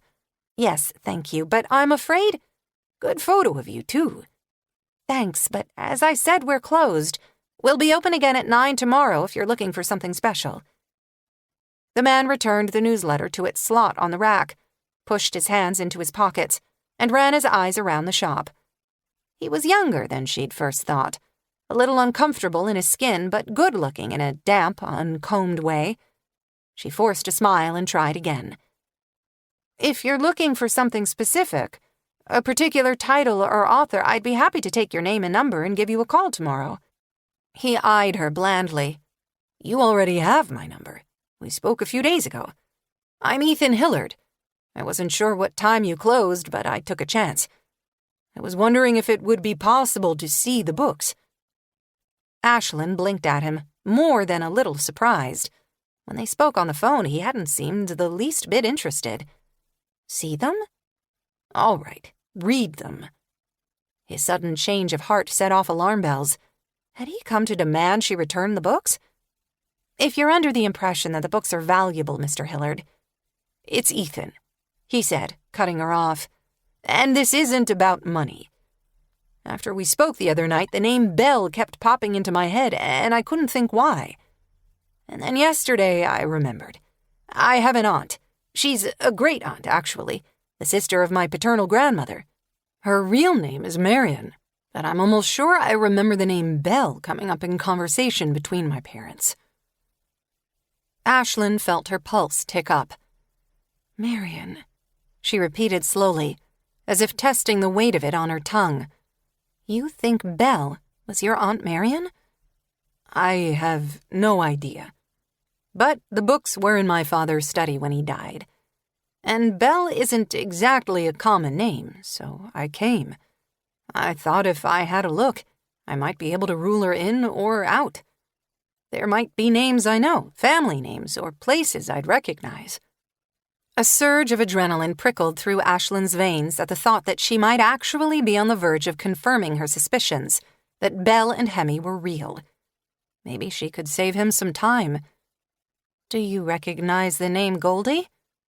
Ethan thought for a moment, then shook his head. "No." "A woman?" Ashlyn prodded. "Owned a string of newspapers." Another shake of the head. "Doesn't ring any bells, but then I never knew my aunt, so I'm not likely to recognize the names of her friends." "I wouldn't say Goldie was a friend of Belle's, but her name appears in both books. Apparently she was Hemi's boss." Ethan stared at her blankly. "Who's Hemi?" Ashlyn's excitement faded. She was hoping he would recognize the name. "He's the author of Regretting Belle.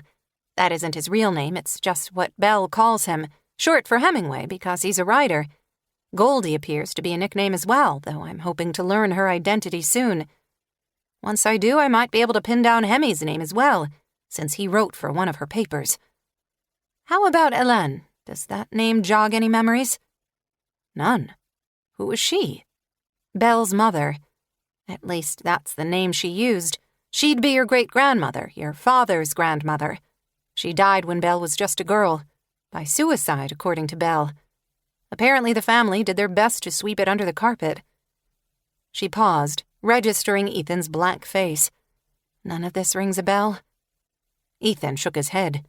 "No, but it certainly sounds like the Mannings." Ashlyn blinked at him. "Who?" us," he answered simply. "The Mannings and the Hillards. My father was a Hillard. His mother was a Manning until she married. Do you have a name for Ellen's husband?" Ashlyn shrugged. "She never says, not even a nickname. At least, not in the chapters I've read so far. All I know is he was loaded and something of a tyrant. There are times when Belle sounds almost afraid of him." Ethan studied her through narrowed green eyes. "You talk about her like you know her." Ashlyn looked away. How could she possibly explain it? "If you'd read them." "That's why I'm here, to read them. Or at least have a look." "Right, of course." Ashlyn picked up the books from the counter and stepped around Ethan to lock the shop door. "There are a couple of good chairs at the back where we can read." "Oh, I don't want to keep you. I was just going to take them with me." Ashlyn experienced a moment of panic at the thought of the books leaving the shop. What if he decided not to return them? "I'd prefer they stay here if you don't mind. But feel free to stay as long as you like." Ethan seemed surprised, though whether that had to do with her offer to let him stay and read after hours, or with her reluctance to let the books out of her possession, she couldn't say. "All right," he said, stripping off his anorak. "If you're sure." Ashlyn led him to the back of the shop, the books cradled in the crook of her arm. Ethan lagged several steps behind, pausing now and then to survey the exposed brick walls and tin-tiled ceiling. "Quite a place you have here," he said when he finally caught up. "My dad loved old haunts like this. Looks like it's been here a while. Is it a family business?" Ashlyn thought of Frank and smiled. "No, though I did sort of grow up here. The original owner used to let me hang around when I was a kid. He let me do chores in exchange for books. When I got older, I worked here through high school and college. When he died a few years ago, he left me the place." Ethan's brows shot up. That was generous. He didn't have any family. I was it. "Still." Ashlyn nodded. "He was a wonderful man. I still miss him." An awkward silence descended, and for a moment they stood staring at each other. Ashlyn clutching the books, Ethan with his jacket slung over one shoulder. Finally, he pointed to her clasped arms. "I take it those are the books?" "Oh, sorry. Yes. We can sit here. Take the chair on the left. It's more comfortable." Ethan glanced at the chair, then back at Ashlyn. "I'm perfectly fine on my own if you have something you need to do." "It's fine," she replied, taking the chair closest to the window. "I was actually planning to read anyway." Ethan tossed his jacket over the back of the neighboring chair and sat. "Right. Thanks. How do you want to do this?" "Do this?" "Do you want to jump straight into Belle's book, or start with Hemi, since it came first? I found that if you alternate between them, you get a feel for both sides of the story." "I don't need a feel for both sides. I just want to know if my aunt wrote the second book." "And if she did?" He shrugged. "Then she did." "No, I mean, what happens to the books? Will you want them back?" He eyed her with some surprise. "Is that why you think I'm here? To take them back?" "I just assumed that if they were about your family." Ethan straightened in his chair as if he couldn't quite get comfortable. "My parents were my family. That's pretty much where it ends." "I'm sorry, I didn't mean—" "Forget it. The family thing just isn't something the Mannings and Hillards do. At least not like other families. We don't get all warm and fuzzy at the holidays or blow out candles and open presents. We share estate planners and probate attorneys. And not much else, unless you count a few threads of DNA." "Is that why you've never met your aunt?" He nodded. "Bad blood of some sort. I did meet her kids once when they came to visit, but they didn't stay long. I can't even remember their names." "You don't happen to know if she's still alive, do you?" "I don't. I didn't hear from her when my father died, but then I never tried to contact her." "Why?" "I haven't read them all the way through, but what I have read feels awfully personal. If Belle does turn out to be your aunt and she's alive, she might not be thrilled about the intimate details of her love life ending up in the hands of a stranger. Come to think of it, how would your father have ended up with them?" "No idea. He and Marion used to be close, favorite nephew kind of thing, but they eventually lost touch. Maybe they were a gift. Ashlyn ruled out the possibility immediately. Women didn't generally share those kinds of details with the nephews, even favorite ones. Is there anyone who might have an address for her, or a phone number? I doubt it. Last I heard, Marion was persona non grata with the family. Even if she is alive, I doubt she'd be in touch with any of them. My father was really the only one she had contact with. She'd call out of the blue once in a while, and they'd catch up, or he'd get a card for his birthday. But after a while, even that stopped. Never knew why. But then I never asked. Anyway, are we going to do this? There's a good chance this whole conversation has been pointless. Ashlyn nodded. Which book do you want first? Let's go with Belle's. With any luck, it won't take long. Doomed romances aren't exactly my thing. Ashlyn handed him Forever and Other Lies, then realized she'd omitted an important piece of information. There are inscriptions in both books, one by Belle and one by Hemi, that you really need to read together. He glanced up from the book, looking faintly annoyed. Why? Ashlyn bit her lip in an effort to hide her annoyance. He had to be the least curious man she'd ever met, because they set up the whole story. Listen. She flipped regretting Belle open in her lap, pointing to Hemi's angrily penned line as she read the words aloud. How, Belle, after everything? How could you do it? She glanced up then, meeting Ethan's gaze squarely. He wrote those words directly to her, an accusation and a question. In the book you're holding, Belle answers him back. Read it and you'll see what I mean. Ethan opened to the inscription, cradling the book in one hand as he read. How? After everything? You can ask that of me. He glanced up, nodding. Okay, I see what you mean. It's all like that, back and forth like an argument on paper. Ethan shot her a tight smile. I'm just going to read for a bit, if that's okay. See if anything feels familiar. He was telling her to be quiet so he could get on with it. And it was a fair request. She'd been grilling him since he walked in, quizzing him about things he'd already told her he didn't know. If she kept it up, she was going to run him off. And she needed his help. She returned her attention to Hemi's inscription. Not the words themselves. She'd committed those to memory on day one. But the way the pen strokes pressed deep into the paper, sharp and jagged, like a wound. The question was why? Regretting Belle, pages 40 to 47.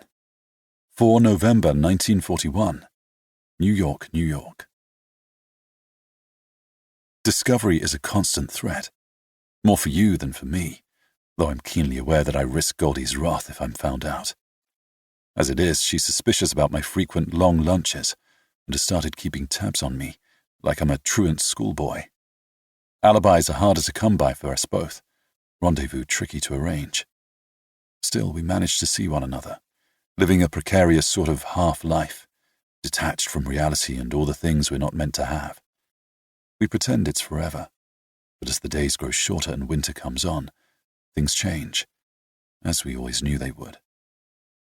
It's difficult to pinpoint exactly when things took a turn, but I recall with great clarity the day I suddenly realized they had. A frigid Tuesday in November, a sky the color of pewter, the threat of snow in the air.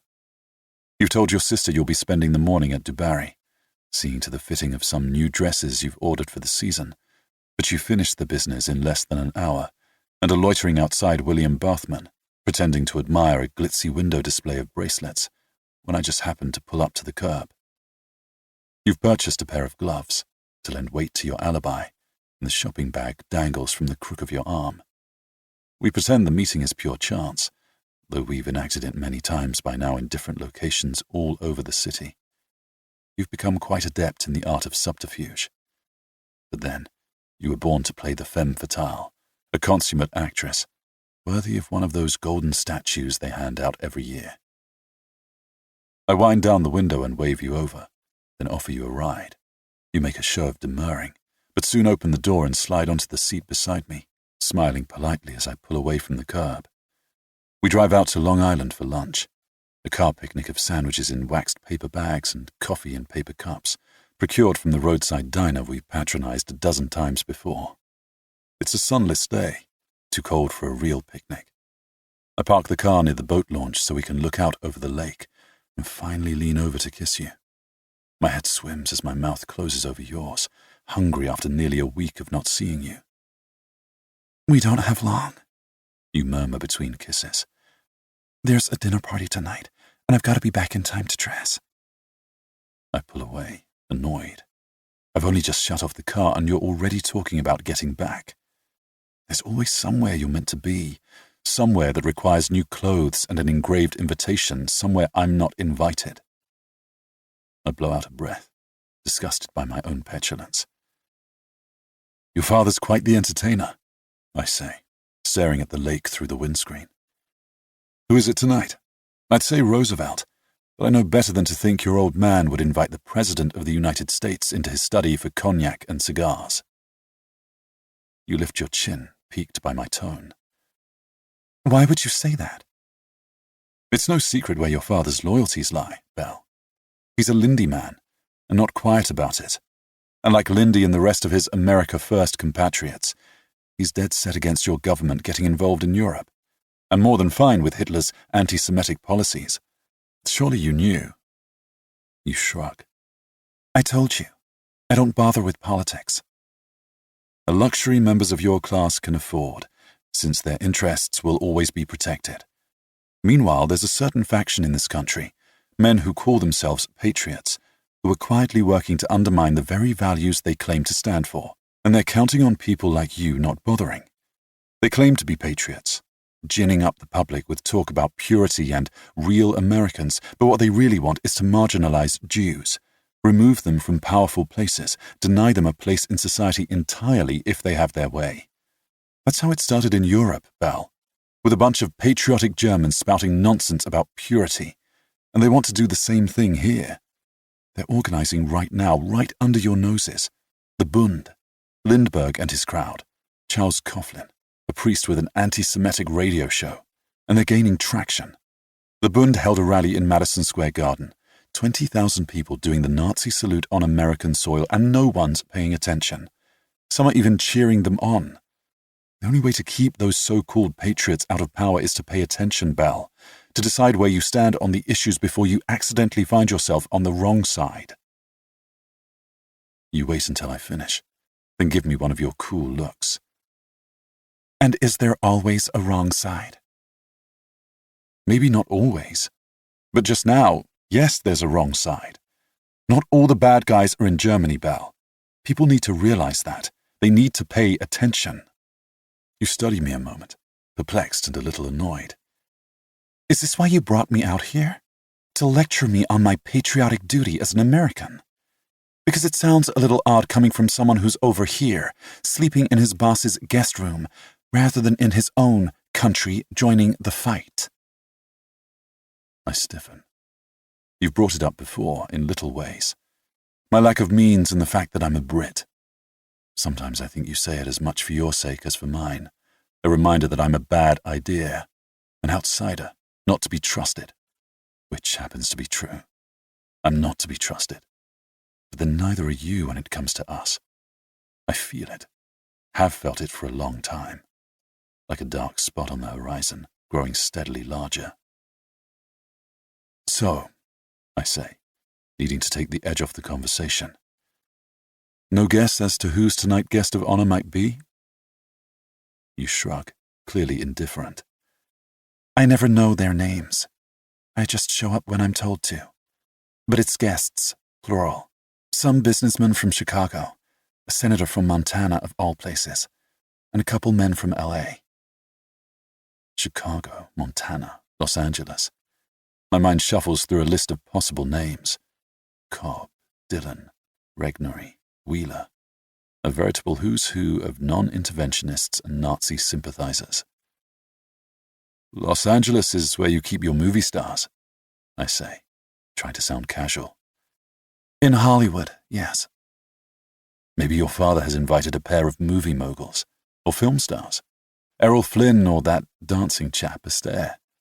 Perhaps he who shall remain nameless should be worried one of them will steal you away. You turn your face to the window, a punishment for breaking the rules. In trying to deflect from my own jealousy, I have blundered onto forbidden ground. After all these weeks, 8 glorious, torturous weeks, the subject of your engagement is still avoided. But sooner or later we'll have to discuss it. What it is, what it isn't, and what to do about it. A better man would have faced it by now, would have tackled it straight on and forced you to choose. But I'm not a better man. I'm a selfish man who wants what he wants, though I'm too craven to press the issue, because deep down I already know what you'll choose, and why. Not for love. You don't love that great clod of a boy, but you'll have him, and all the pretty trimmings that come with his last name. The money, the standing, the parties, everything you've been used to.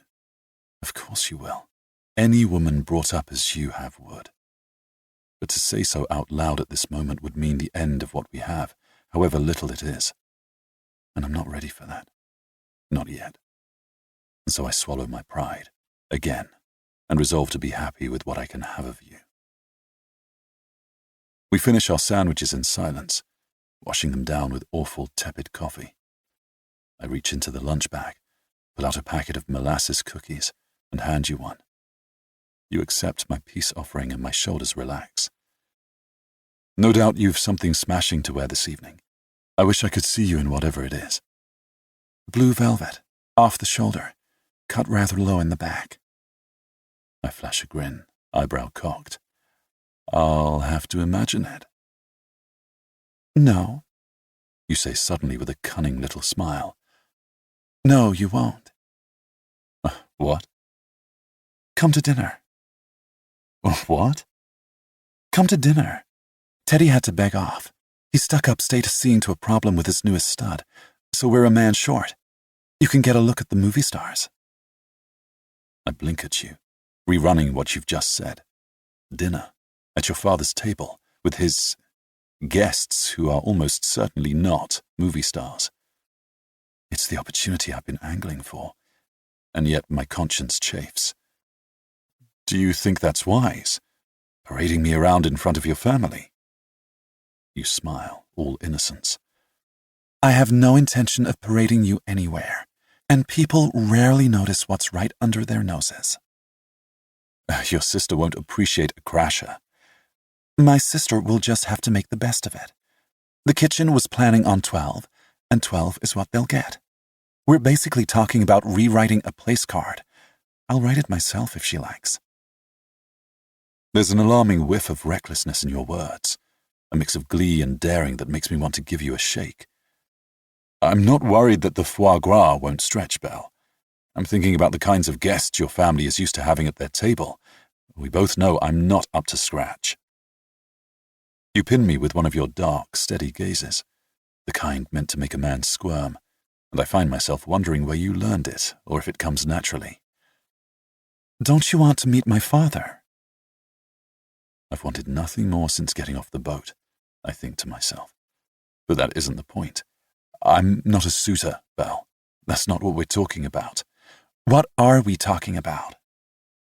I bite my lip, realizing that in my frustration I've nearly said too much. Nothing. We're not talking about anything. Then what's the problem? You were mooning over not being able to see me in my dress. I'm going to fix it so you will.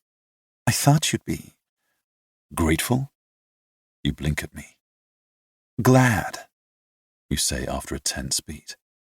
I thought you'd be glad.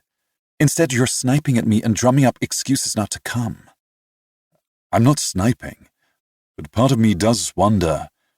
What, Hemi? What do you wonder?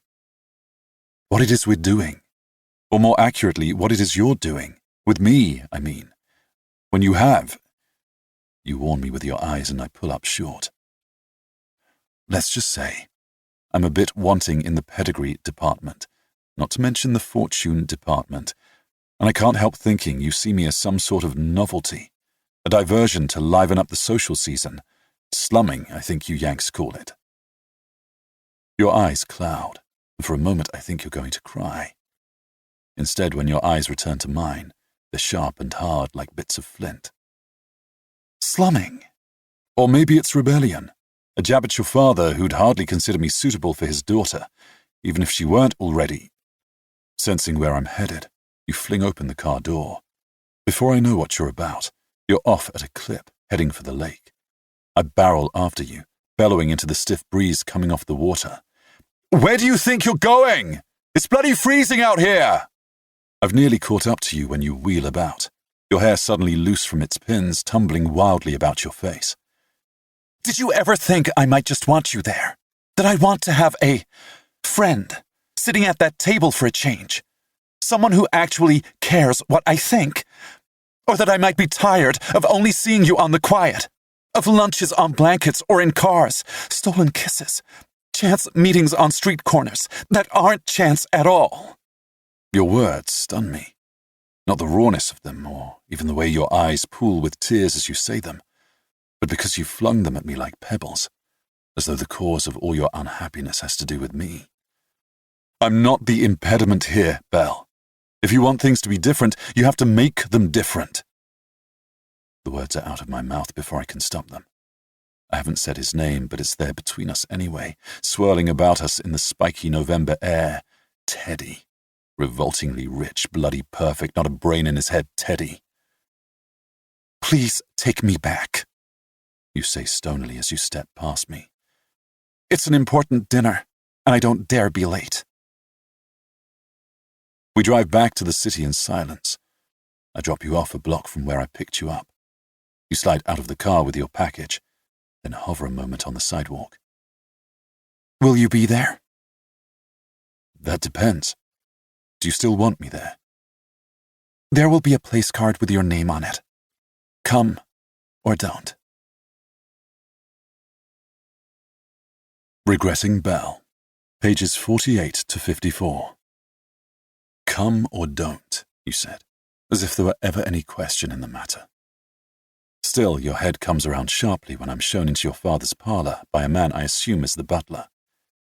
You catch yourself quickly, making your face blank, then murmur some excuse to the woman you're talking to, a matronly type whose too tight dress puts me in mind of an overripe eggplant.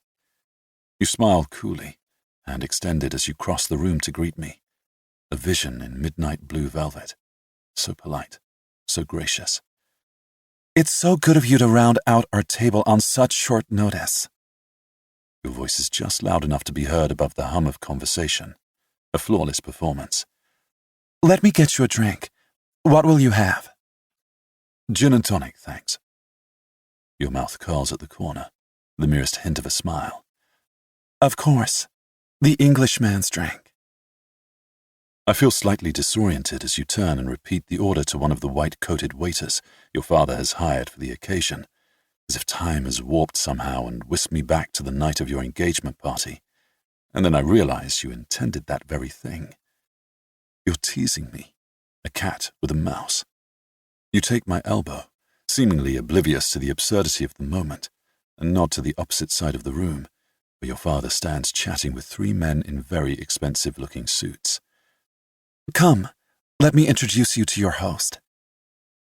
Your father looks up as you approach, a ready smile appearing on his squarish face, and for an instant I see a hint of you in him, the smooth, practiced expression flipped on like a switch. You have that look in your repertoire too. He holds out an arm as you come to his side. Gentlemen, my beautiful daughter and... He pauses, running an eye over me. I'm sorry. I don't believe I know your friend, my dear. You give him my name and nothing else. There's a beat of silence, as if he's waiting for me to fill in the blank. When I don't, he thrusts out a hand. He looks me over for another moment, taking my measure, then introduces me to his companions. Wheeler, as I suspected, is one. Cobb is another. Dillon is the third. And how do you know my little girl?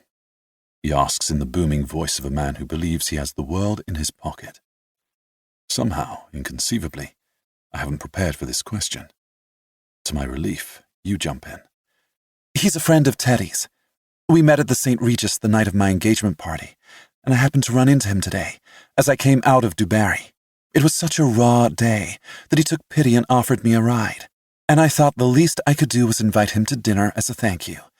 I forgot we were having guests. What a smooth liar you are. I think but managed to nod and smile. And then you're whisking me off to introduce me to your sister, where the old friend of Teddy's charade is repeated. I only glimpsed your sister from a distance that night at the St. Regis, but once again I'm struck by the differences between you. There are similarities, of course, despite the gap in your ages, a vague resemblance if you look very hard, but she's a bloodless version of you, smaller and paler, as if the years have washed out all her colour, and I find myself wondering if she always looked like this, or if it's the result of the life she's lived. A husband chosen by her father, a stable of impeccably reared children, years of living up to expectations someone else has set for her. It makes me shudder to think you might look like this after a few years with Teddy. She offers her hand, eyeing me a little too keenly for comfort.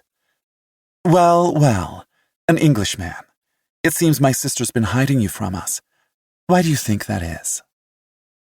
I shift uncomfortably, expecting you to come to my rescue, but you remain curiously tight-lipped, as if you're enjoying my discomfort.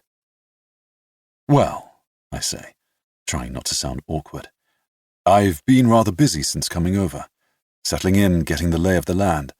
I'm afraid I haven't had much time for socializing. Cece lifts a sharply penciled brow, curious and a little skeptical. It seems an odd time to travel, though, with all the trouble in Europe. The words dangle, unfinished. Not quite a question, but near enough, and I realize I'll need to tread very carefully. This one does bother with politics. I nod, acknowledging her point.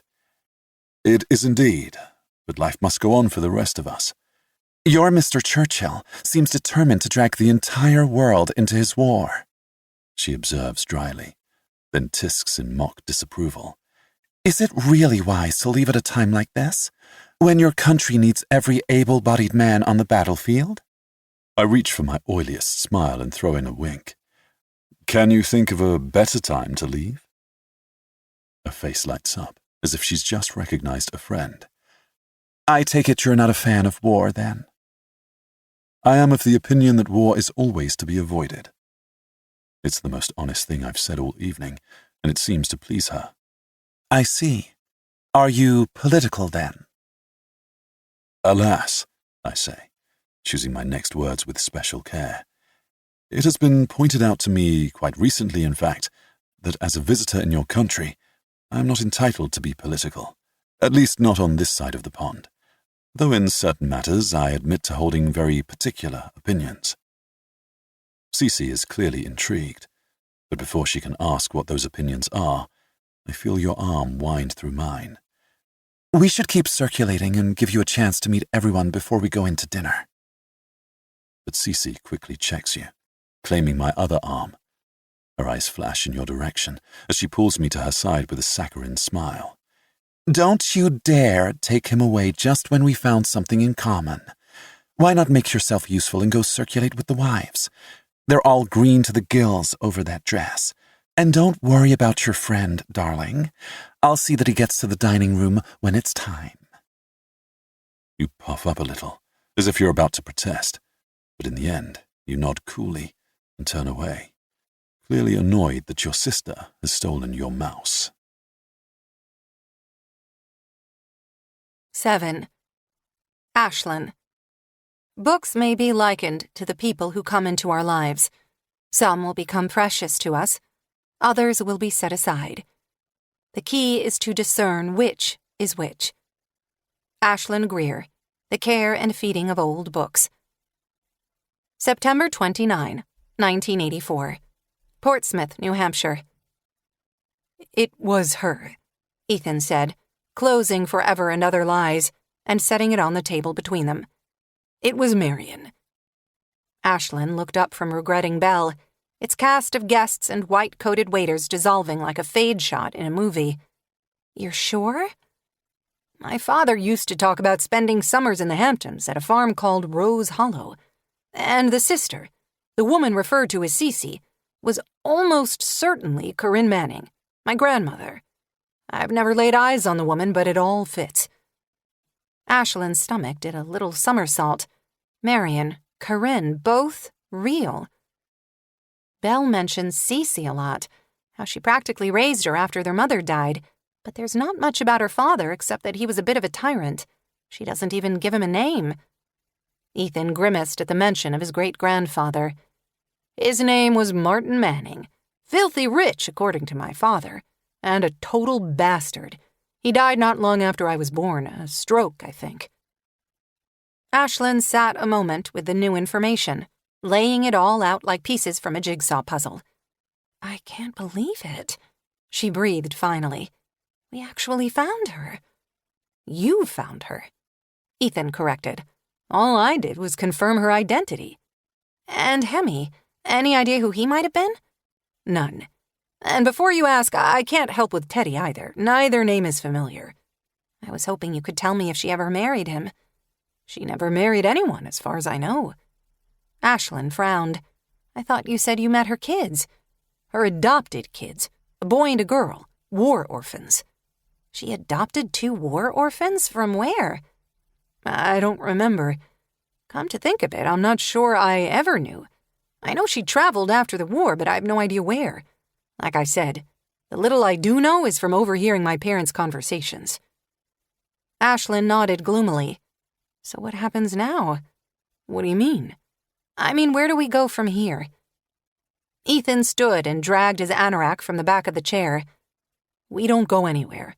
Belle was my great-aunt Marion. Mystery solved." Ashlyn looked at him in disbelief.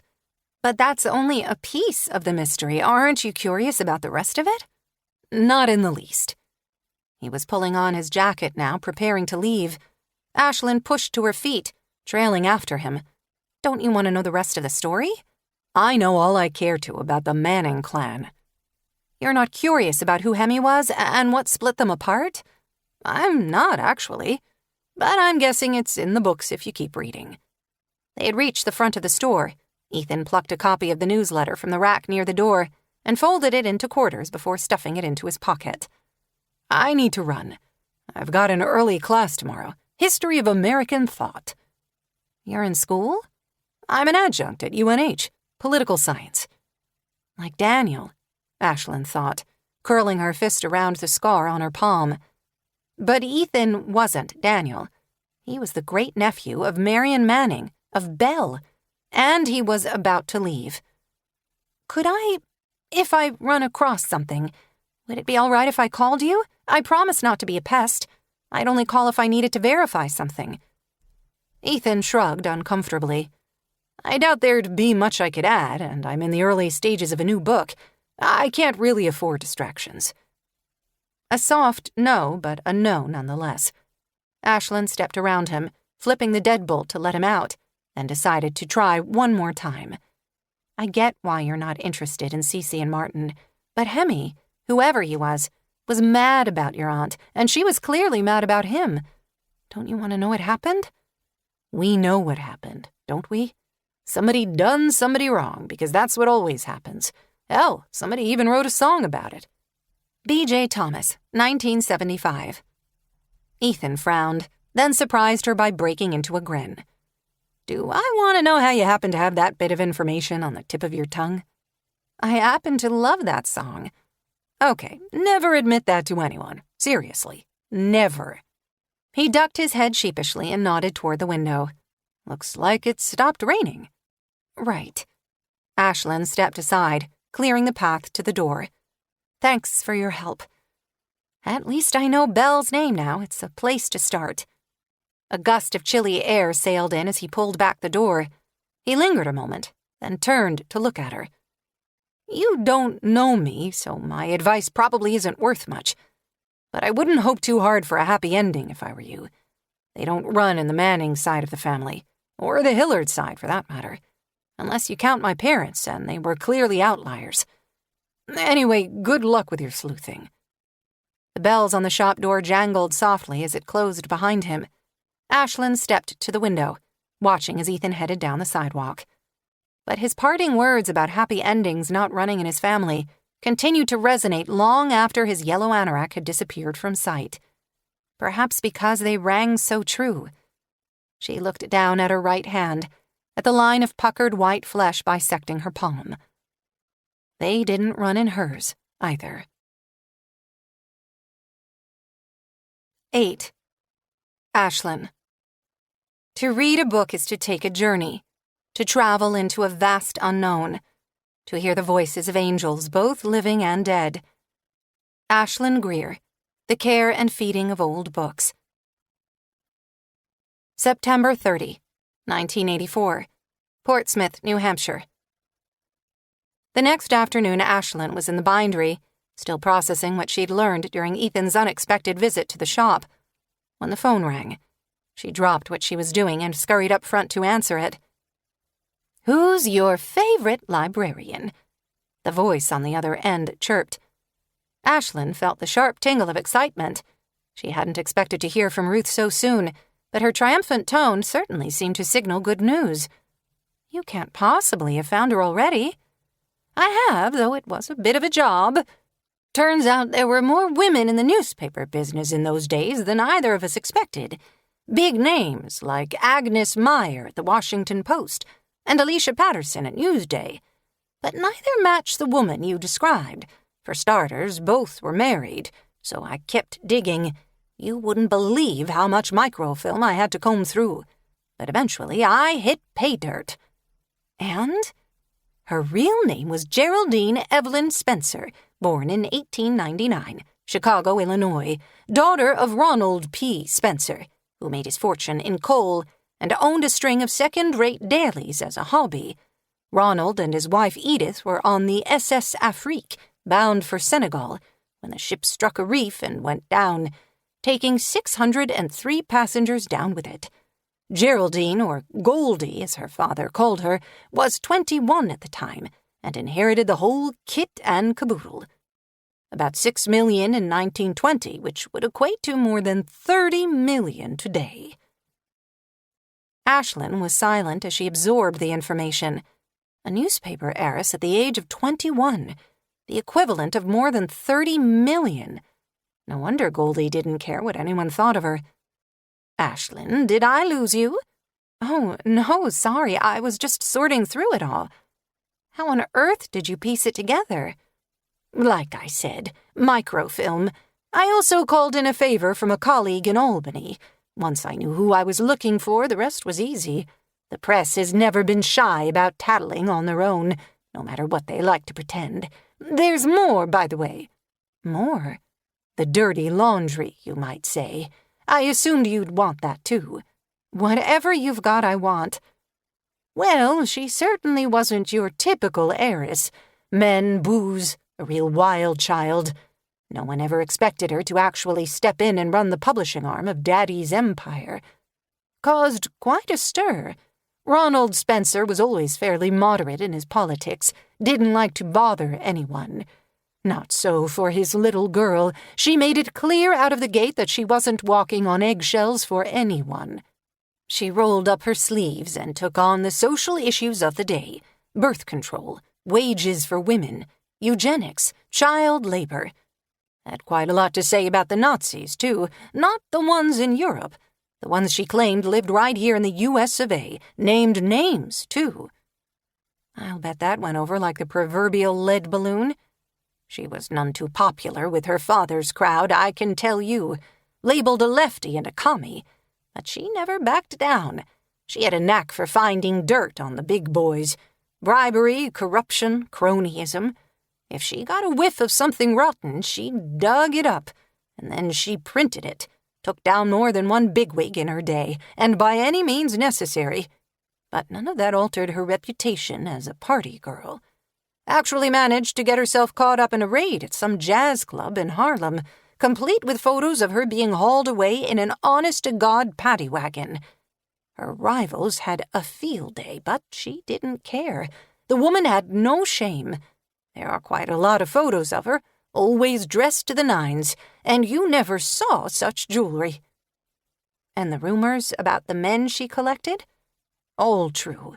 Young, old, rich, poor. She was fond of them all, never married as far as I can tell. But she did finally level off when someone named Stephen Schwab entered the picture. He appears to have been a long-time protege and love interest. Looks like he worked for a couple of her newspapers, though I'm not sure which or in what capacity. Maybe he was just, as they say, on the payroll. Apparently they were on and off for years.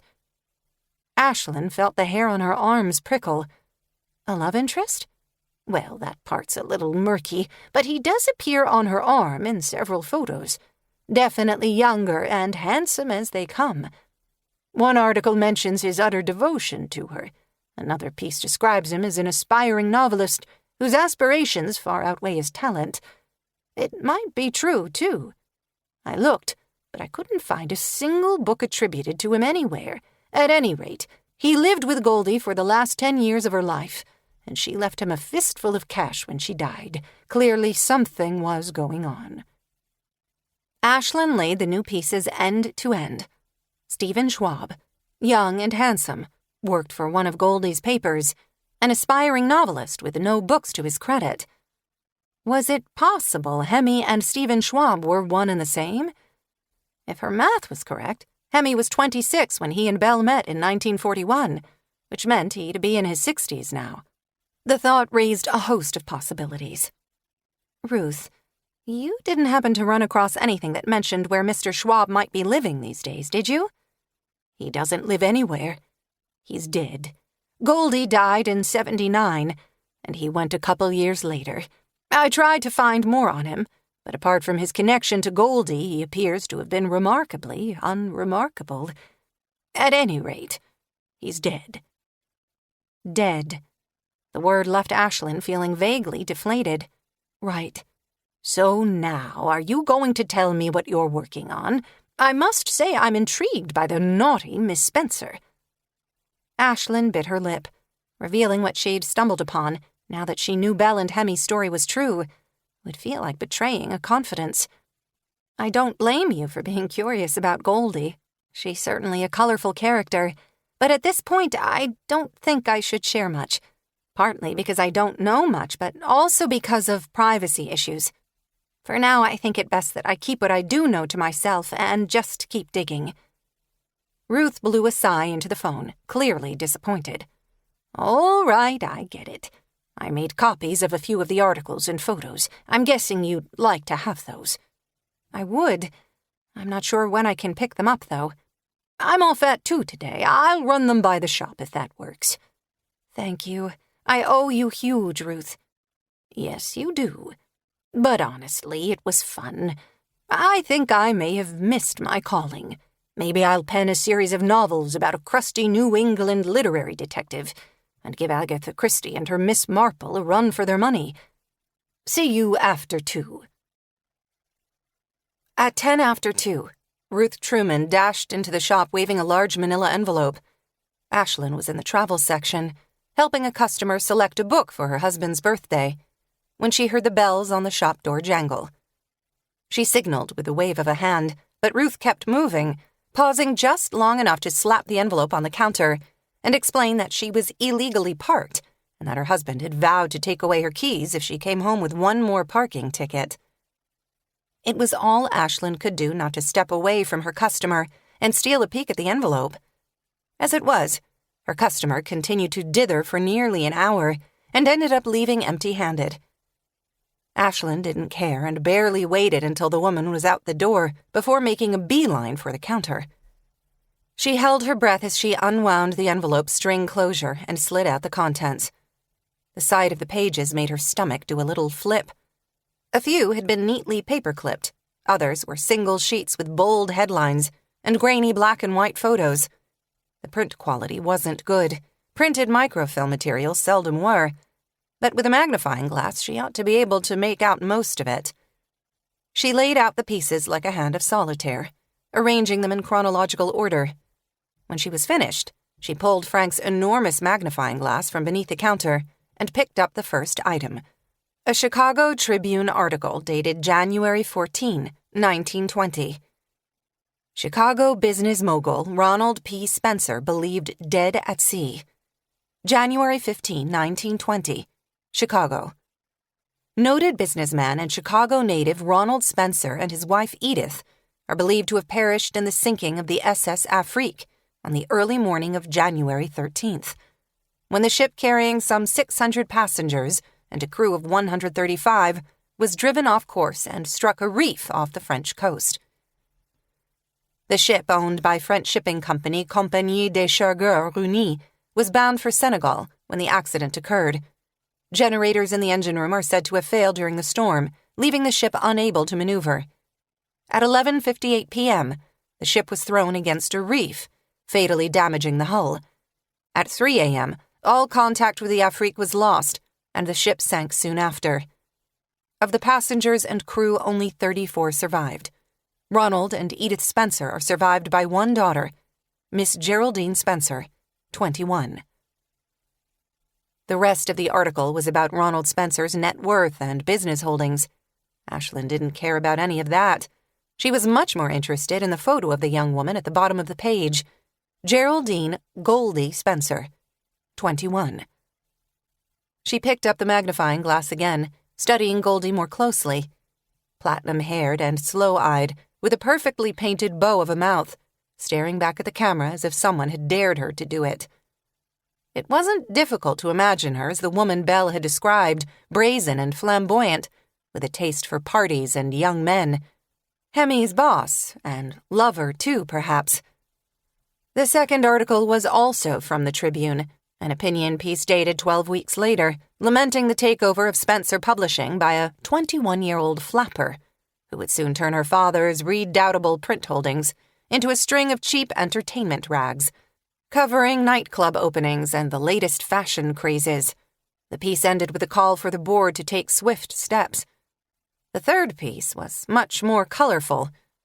Tatler owner Goldie Spencer nabbed in jazz club raid. June 14, 1928, New York. In the early morning hours of June 13, police carried out a secret raid at the basement speakeasy known as Nitty Gritty Club. Police were acting on a tip that illegally imported liquor was being served at the West 125th Street Jazz Club. A sizable stockpile of beer and spirits, discovered behind a false wall, was confiscated and is slated to be destroyed. A small amount of marijuana was also found on the premises. 42 patrons were taken into custody, including owner Lively Abbott, noted actor and man about town Reginald Bennett, and newspaper heiress Goldie Spencer. Bennett and Spencer were arraigned in county court and ordered to pay a $50 fine. Abbott, who has had repeated brushes with the law, faces up to a year in jail and fines in excess of $700. Ashlyn scrutinized the grainy photo of a heavily made-up Goldie being muscled into the back of a police wagon.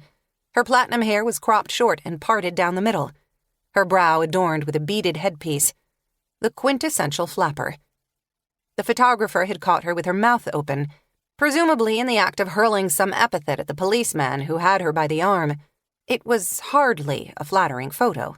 But once again, Goldie's defiance was on full display. The next two articles, Senator Toonman exposed in bribery scheme, and The Enemy in Our Midst, American Nazis Hiding in Plain Sight, had obviously been included as evidence of Goldie's journalistic bravado. Ashlyn scanned the latter briefly, noting that both Henry Ford and Charles Lindbergh had made it into the pieces. The article after that, dated 1971, detailed Goldie's involvement in a rally in defense of a woman named Shirley Wheeler, the first woman to be charged with manslaughter for illegally terminating a pregnancy. And finally, a tiny tabloid piece dated November 2, 1974. Who's the hunk on Goldie Spencer's arm? The photo showed a smiling but noticeably older Goldie at some gala or other. She was wearing a dress trimmed in feathers and a necklace that could have bankrolled a small third-world country. On her arm was an impossibly tall Adonis, a 007 type, with chiseled good looks and a wide white smile, impeccable in black tie. Ashlyn felt a little thrill as she let her magnifying glass hover. Here, at last, was Stephen Schwab. Considerably younger than Goldie and still quite dashing. Ashlyn peered more closely at his face, taking in the toothy smile, the sideways cut of his eyes as they sought Goldie's, as if they'd just enjoyed some private joke. Was this the man Marian Manning had loved so desperately? The man who had deceived her and broken her heart? And if so, where did Goldie fit in? Perhaps she'd loved him first and had seen Marian Manning as the interloper. If all was fair in love and war, and Hemi and Stephen Schwab were in fact the same person, Goldie had clearly been the victor. According to Ruth, he'd been with her till the end, and the next article, newspaper heiress Goldie Spencer dead at 80, seemed to bear that out, mentioning that Goldie's Park Avenue apartment, as well as a sizable portion of her fortune, had gone to longtime companion Stephen Schwab. In accordance with her will, the remainder of her estate had been divided among various charities championing women's issues, which fit perfectly with the final item from the packet, a multi-page spread that had appeared in the New Yorker, the day of Goldie's memorial service. Goldie Spencer, A Feminist Legacy. Returning to the gala photo and the dashing Stephen Schwab, Ashlyn looked for some detail that might confirm that he'd been the love of Marian Manning's life. With a parade of men constantly moving in and out of Goldie's orbit, Hemi could have been anyone. Still, the pieces fit remarkably well, particularly the part about him being an aspiring novelist. What if Mr. Schwab had done more than just aspire? What if he'd actually written a book, an anonymous book, about a doomed love affair with the daughter of a powerful man? Hemi, is that you? And even if it was, how could she verify it? He was long past answering questions, as was Goldie. And the deeper she waded into Belle and Hemi's story, the more questions she had. What had become of Marian Manning's poetry?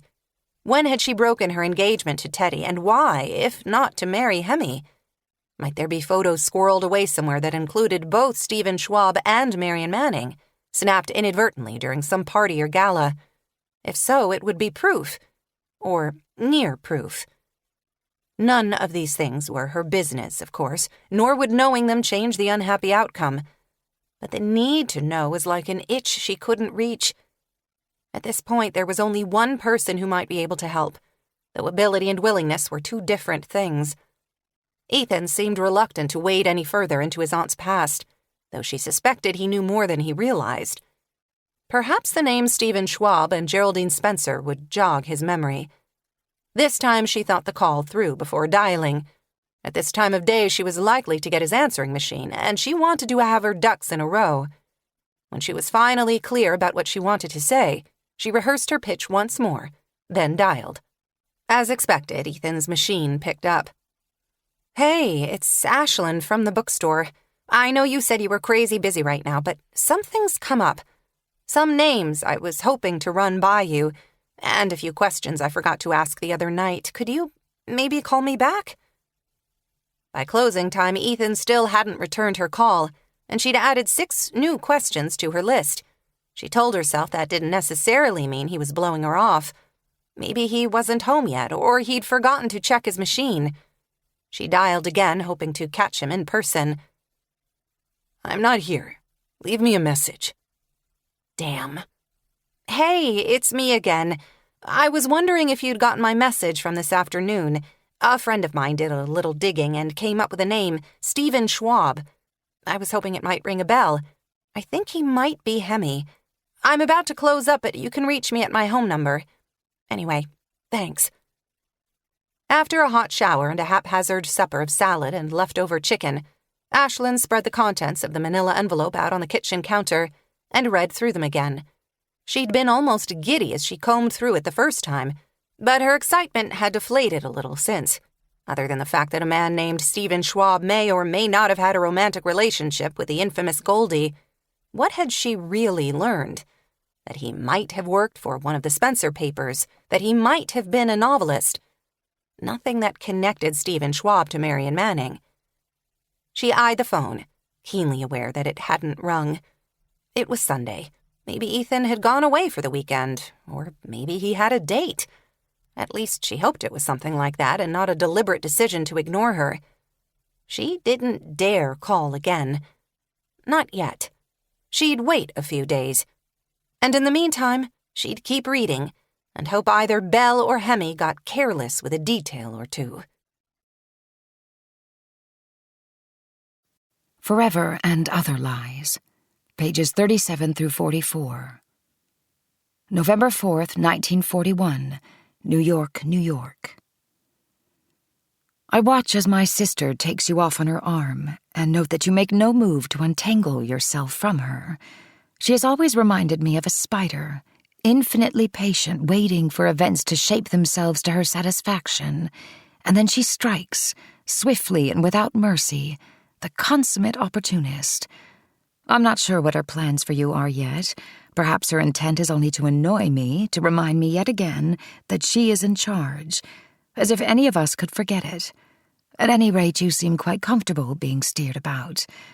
How clever you think yourself, a chameleon making your way around the room, chatting and laughing with my father's guests. No one watching you would ever guess you weren't one of them, or that you had initially balked at my invitation. You play your part flawlessly, so flawlessly that I find myself wondering if your reluctance to come tonight was feigned. You smile and nod over your gin and tonic, discussing labor disputes and monetary policy like you're a visiting diplomat at a dinner given in your honor, and not so much as a glance in my direction as you mill about. Not even when I nearly burn a hole in your jacket with my eyes, willing you to turn and look at me. It's to spite me, I realize, to pay me back for our argument this afternoon at the lake. I turn away and leave you to Cece. Later, when we're called to dinner, I notice she's had the place cards changed. You're now seated at the far end of the table, as far from me as possible, and I'm forced to watch you fawn over Mrs. Viola Wheeler, smiling that easy smile of yours, charming her Montana-bred ears with your smooth British tongue. I'm sickened watching her, an old frump in a dress the color of a bruise, giggling like a schoolgirl over whatever you've just said, the husky burr of your laugh drifting down the table, your unconscious habit of raking your hair off your forehead. So familiar now. Yet you've barely managed to smile for me since you arrived. It's as if we're truly the strangers we're pretending to be. I long for dinner to be over so I can finally peel you away from the rest of them and find some pretext to have you to myself. Instead, after the dessert has been consumed and the coffee drunk, my father suggests the men split off from the ladies and remove to his study for cigars. I'm more than a little surprised when he specifically includes you in the invitation. But as the men push back from the table, I see a look pass between Cece and my father and realize she approves, and may even have been the one to suggest including you. The ladies linger at the table with dainty glasses of sherry, clucking about how hard it is to keep a decent cook and their utter disappointment in this year's theatrical season.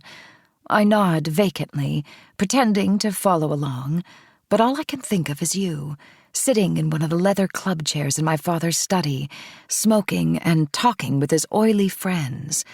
I feel churlish for thinking it, petulant and resentful, but I didn't ask you here to smoke cigars and rub elbows with a clutch of odious old men.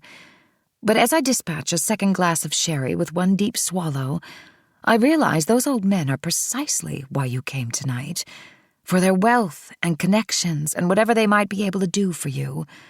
I shouldn't be surprised. You introduced yourself as an adventurer the first time I met you, and now here you are under my father's roof, invited into his inner sanctum.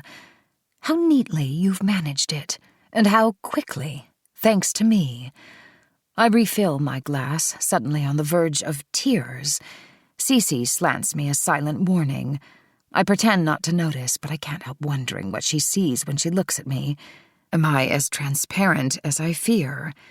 I feel an utter fool.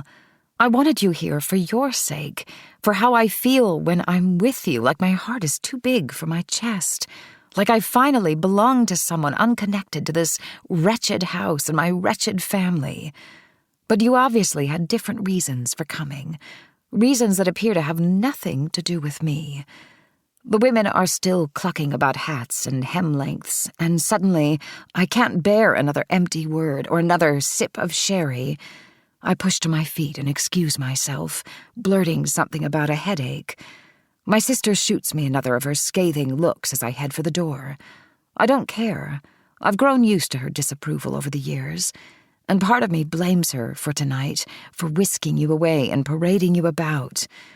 I was always invisible to her, too young to be of any interest.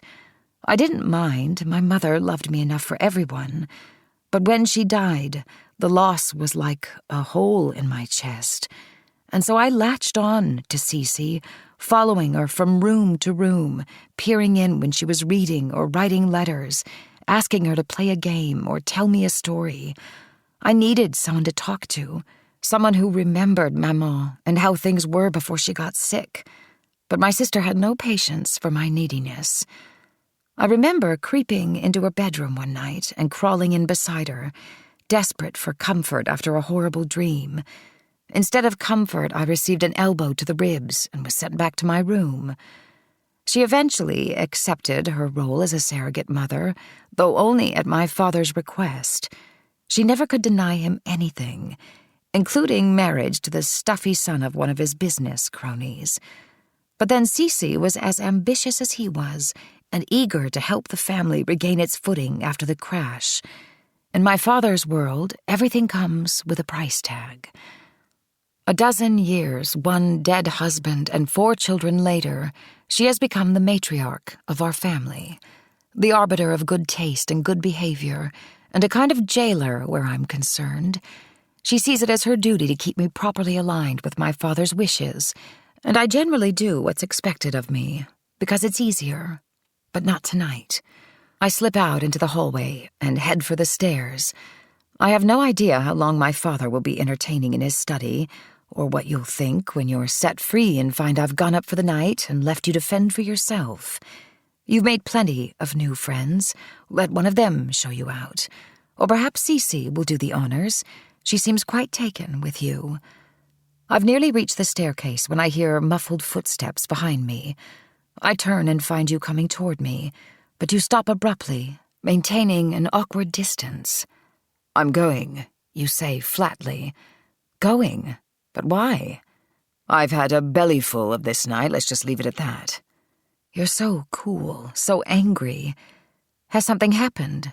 Has there been a quarrel? You smile one of your flinty smiles. "Quite the opposite. I've been welcomed into the fold with open arms. A few weeks more and I'll have been taught the secret handshake." I frown, trying to make sense of your words, your tone. It's our second argument in the space of a day, and it frightens me. I don't understand. Isn't that why you came? "I came for you, Belle, because you asked me to, remember? You said, 'Did you ever think I might just want you there?' So I came. And the instant you got your foot in the door, I became invisible. You study me for what feels like a very long time, your mouth drawn down at the corners. Finally, you come a step closer. I expect you to touch me, to kiss me, since there's no one around. Instead, you shake your head. You parade me in front of your father and sister like some bloody trophy, pretending to barely know me, then get angry because I haven't spent the entire evening pining for you from across the room. I didn't expect... You hold up a hand, cutting me off. You seem to think this is some sort of game, Belle. You leave me hanging for days at a time, then tug my chain, and I'm supposed to jump when you call. I was happy to play along for a while, but things are different now. I can't play anymore. Your words are like little stones. They sting when they land. What are you saying?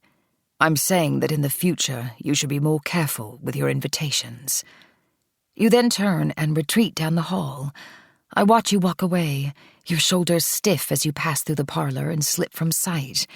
Your heels echo against the marble tiles in the foyer, and then I hear the thud of the front door, firm and final, much too final. The next morning, I try to phone you at Goldie's apartment. A man answers, I don't know who, but when I ask to speak to you, he tells me you're no longer in residence, that you moved your things out just this morning.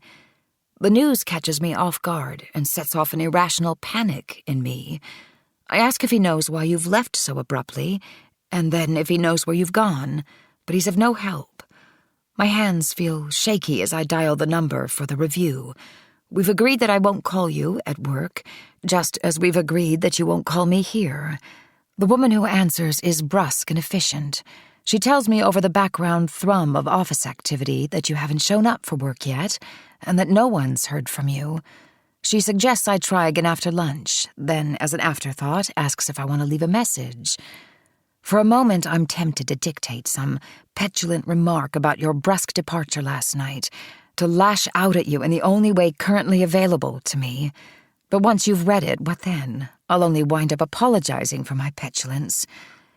No, I say. No message. I'm about to hang up when I blurt out that I'd like to speak with Goldie. I'm afraid Miss Spencer is tied up at the moment. Would you care to leave? Her words cut off abruptly, followed by a muffled pause, as if a hand has been placed over the receiver.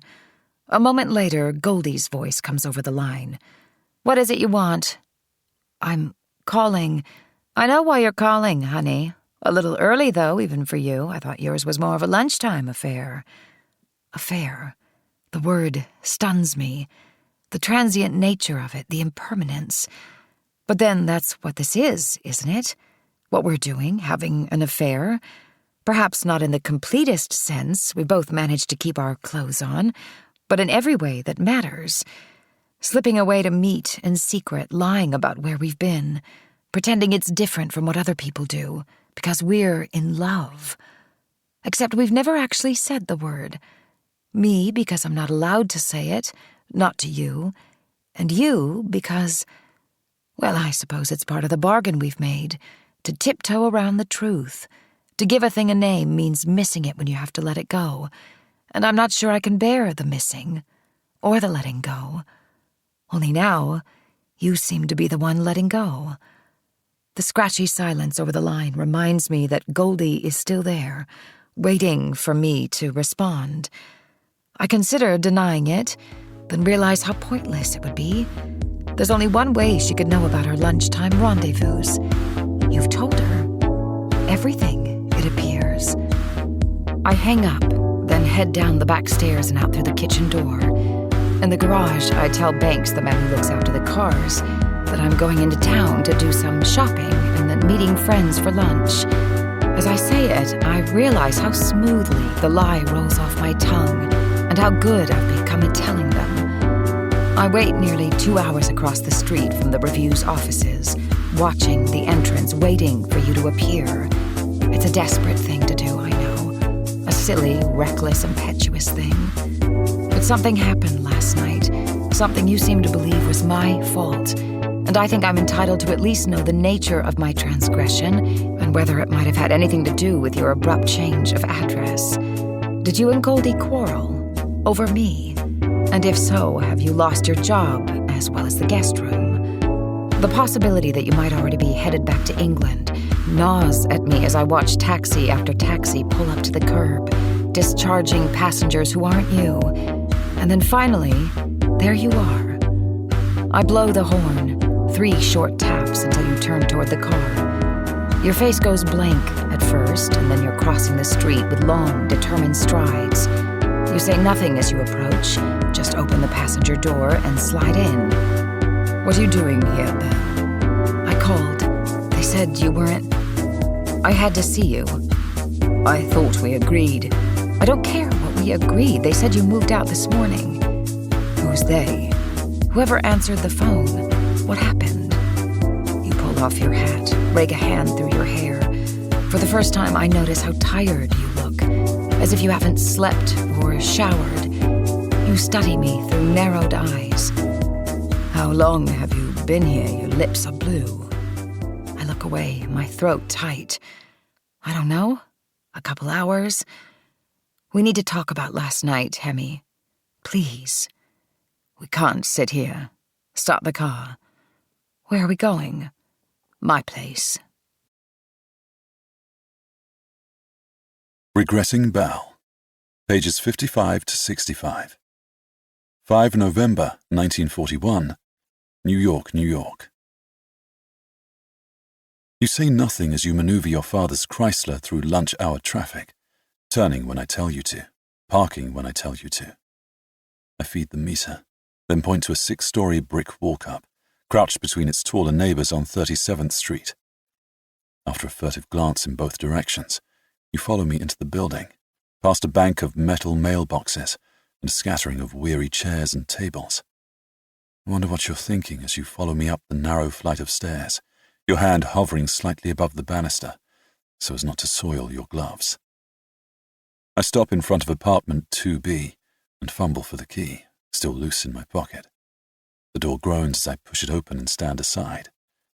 You enter tentatively, wary of the dim and vaguely stale interior. There's an uncomfortable moment when I flip on the living room lamp, and you take in the handful of sparsely furnished rooms. It isn't bad, but it isn't much either. Certainly a far cry from your father's study, with its mahogany-panelled walls and sumptuous leather chairs. There's a couch covered in some plain, serviceable material, a matching armchair, and a pair of low-end tables. The kitchen is at the back, compact, like a ship's galley, with red and white curtains and a table built into the wall. Down a short hall, the bedroom is visible, starkly furnished with a bureau, a small desk, and a double bed with a faded chenille spread. My suitcases sit in the doorway, along with my typewriter case and a handful of battered books. You run your eyes around the place, then turn and blink at me. This is yours? As of 9:30 this morning, yes. Goldie and I have been experiencing a little friction, so I thought it was time I strike out on my own. It's not a palace, but it's a place to write and sleep, which is all I need. I watch as your eyes fill with tears. You try to blink them away, but it's too late. They spill down your cheeks. I'm startled when you fall against me with a sob. I thought you were going home, you whisper hoarsely, then tip your head back to look at me. When I heard you left at Goldie's this morning, I thought you were going back to England. Why would you assume that? Last night, when you left... You look away, then drop your eyes to the floor. Why did you leave Goldie's? I step away then, needing to put distance between us, and find myself wishing I'd taken up smoking. I could do with a distraction just now, a stall tactic, something to do with my hands.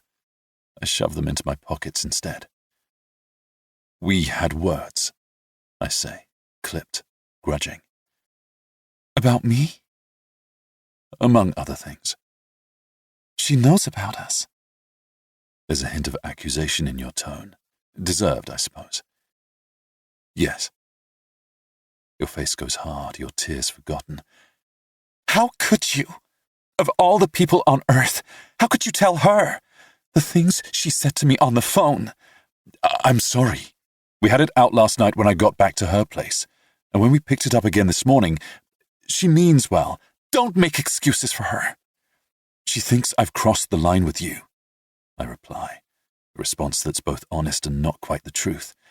That I've lost my sense of perspective. Crossed whose line? Hers? No, mine. She isn't wrong. And I realized it last night. At dinner. What does that mean?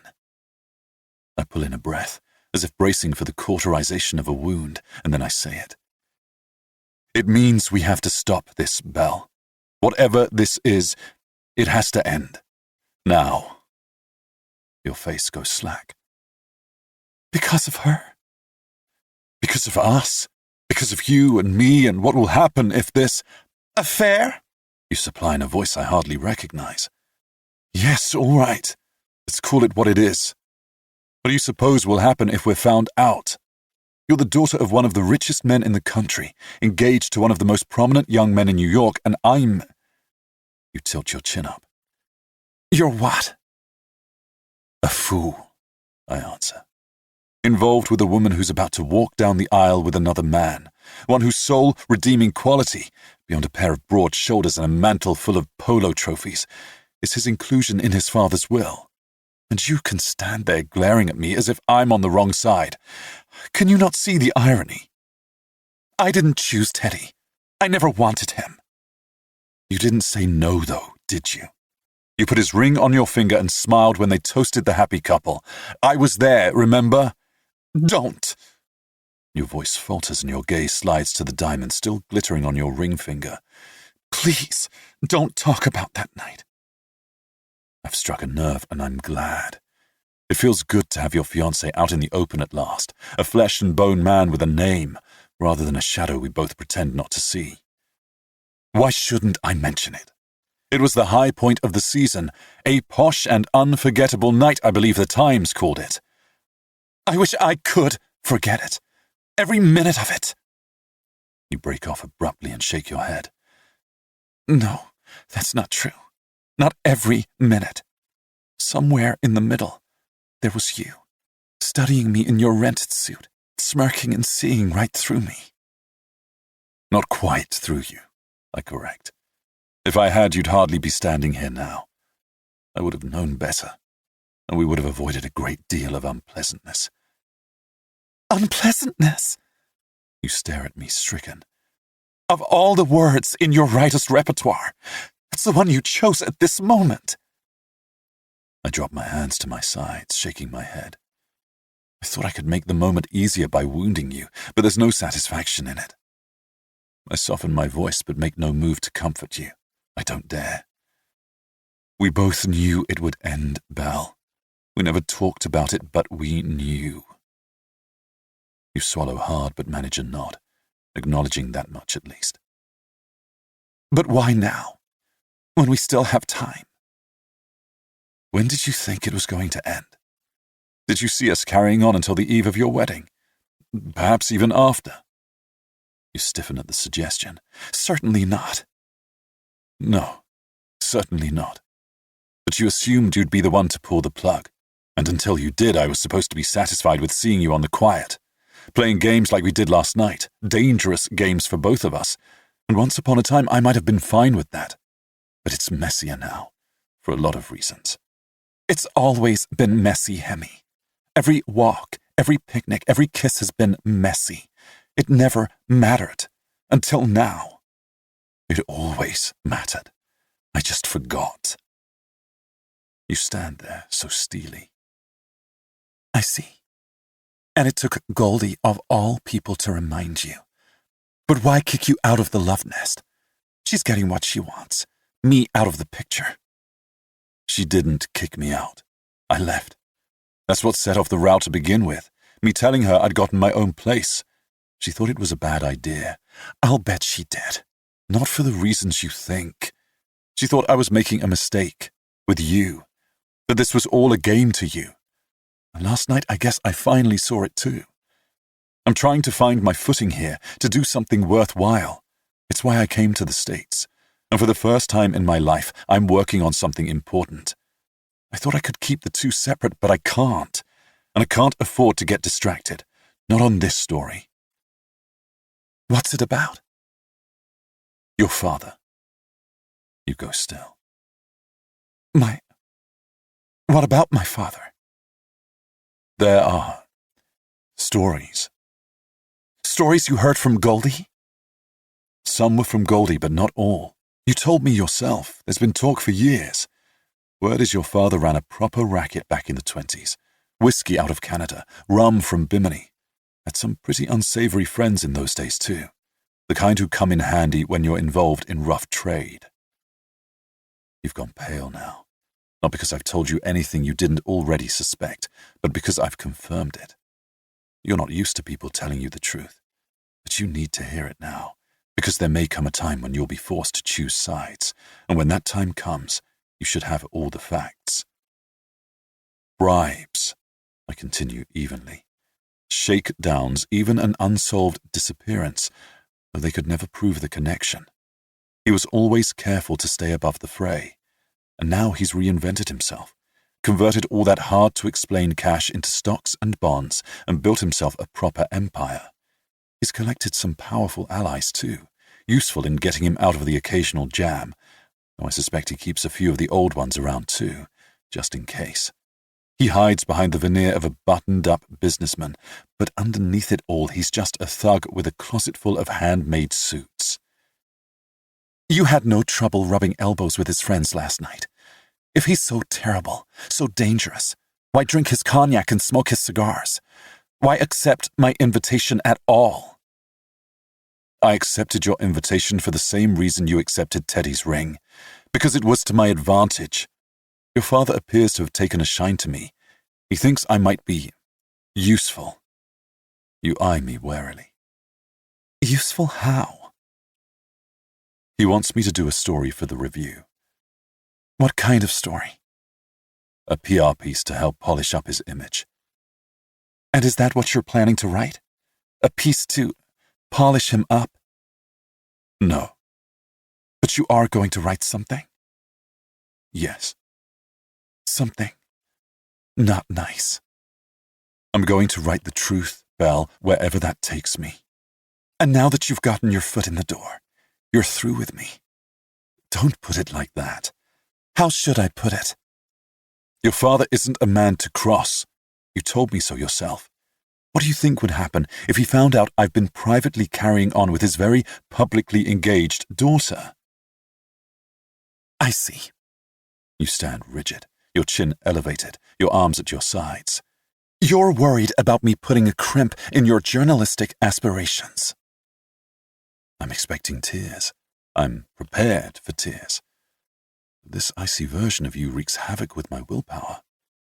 I summon Goldie's words from this morning, her assertion that I've lost sight of what's important, that I'm in over my head. She wasn't wrong. I'm being honest, Belle. This is what needs to happen for both of us before someone gets hurt. Your eyes close briefly, as if to shut out my words. Why are you doing this? I guard my expression as I absorb the question and steel myself for what I know will come next. I won't be made to feel guilty. Not over you, not over any of it. Not when you're prepared to marry another man. At least you're not looking at me.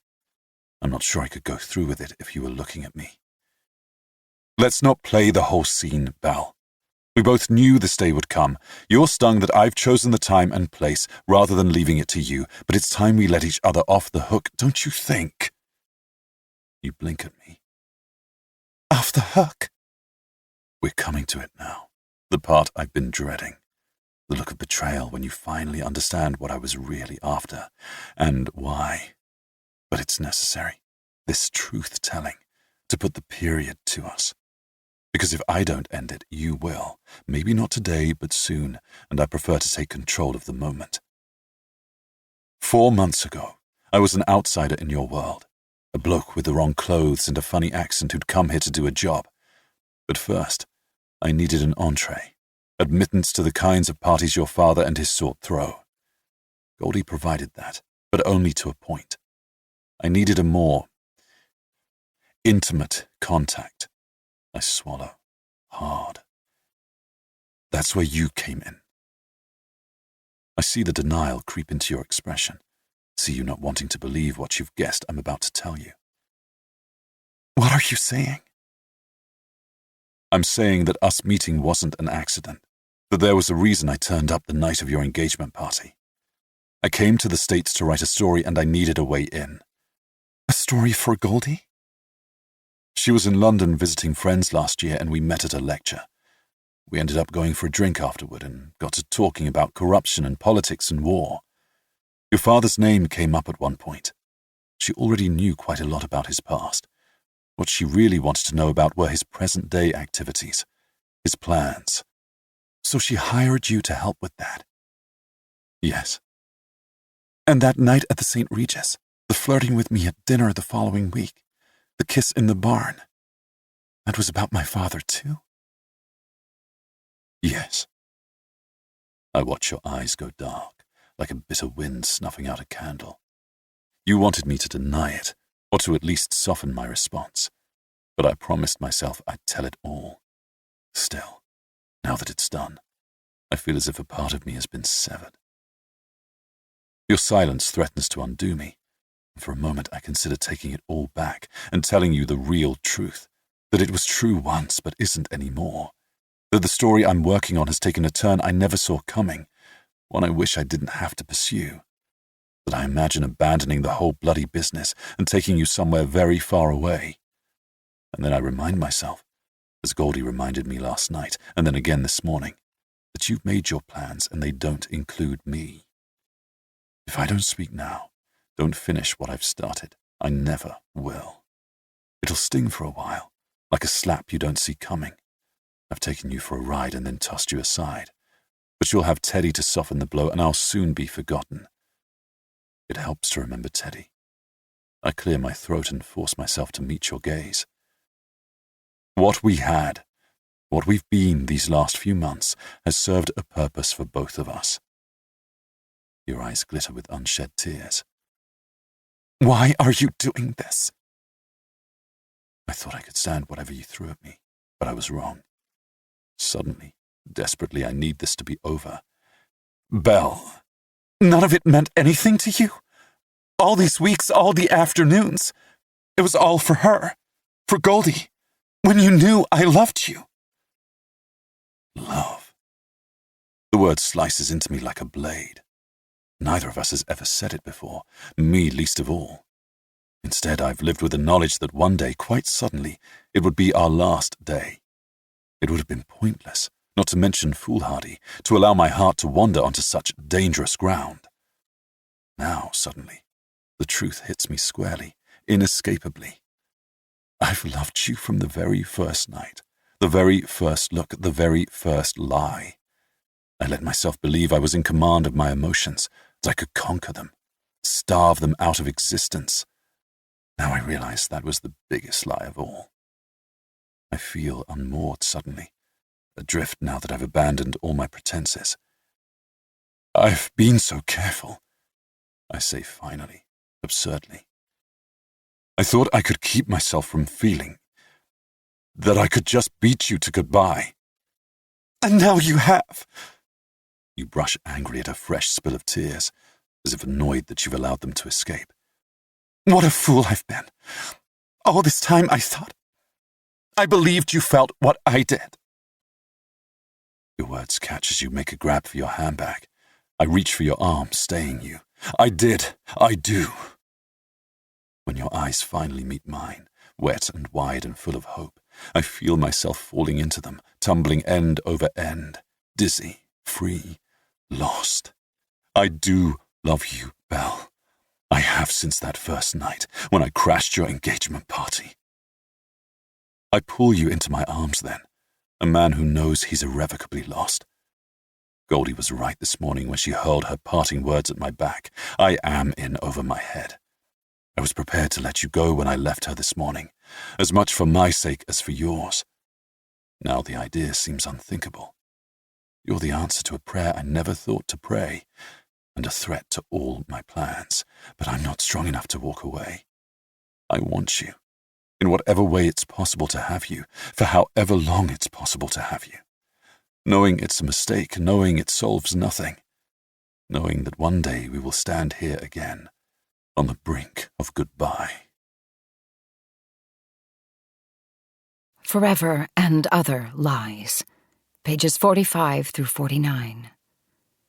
November 5th, 1941, New York, New York. I barely register the sound of my handbag knocking to the floor as you pull me against you. You wrap me so tightly I can scarcely tell where I leave off and you begin, and I don't want to. Because it's right.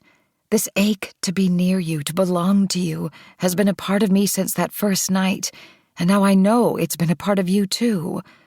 You love me. There are no words after that from either of us. Your lips on mine, so feverish, so desperate, say everything that needs to be said, and everything that cannot. The promise you can't ask of me because I've already given it to another. The promise that for so many reasons I'm not free to break. And yet in this feverish, spinning, exquisite moment, I know that I mean to break it, somehow, and to hell with the consequences. We're both breathless when you pull away, and for a moment I'm afraid you've changed your mind. Then your eyes find mine, and I see the question there, silent, needful, the yearning to finish what we've begun, to consummate at long last all we've been pretending not to feel. I press my hand into yours and allow you to lead me down the hall, past your suitcases and your typewriter, and into the bedroom. There's a window looking out into an alley and an imposing row of brick buildings. The afternoon light slanting in feels cold and stark, a glaring reminder of the world outside. And then you pull the curtains closed and, without a word, set to work on the buttons of my gloves. It's a startlingly intimate sensation. your fingers warm and careful, peeling back the fabric. Suddenly I feel vulnerable and exposed, as if my skin is being removed. I'm trembling and breathless, terrified of I know not what, and yet I never once think to stop you as you slowly undress me and press me back against the spread. We've been inching toward this brink for so long, always careful to pull back at the last second, to preserve some pretense of decency, but there will be no half measures today, no stopping at the water's edge. Decency be damned. There's an urgency in your touch, a well of pent-up need given free rein at last. I respond instinctively, meeting your hunger with my own, unafraid suddenly, unashamed. The power of it, of us, is like nothing I've imagined. I'm both powerful and powerless, conqueror and conquered, whole in your arms in a way I never thought possible, and at the same time utterly shattered as we hurtle headlong over the precipice together. And in that moment there can be no going back.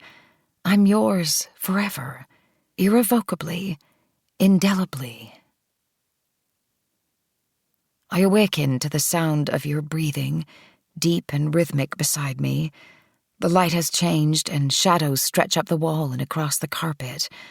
I run my eyes around the room, but there's no clock anywhere. I have no idea what time it is or how long we've been asleep. Your arm is curled about my waist, heavy against my ribs. The weight of it, the fact of it, fills me with a savage rush of joy.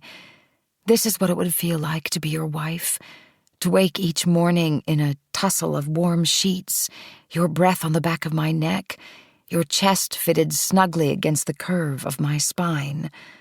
I envision breakfast in bed on the weekends, eggs and toast on a tray with your paper, and coffee. I'd have to learn to make coffee.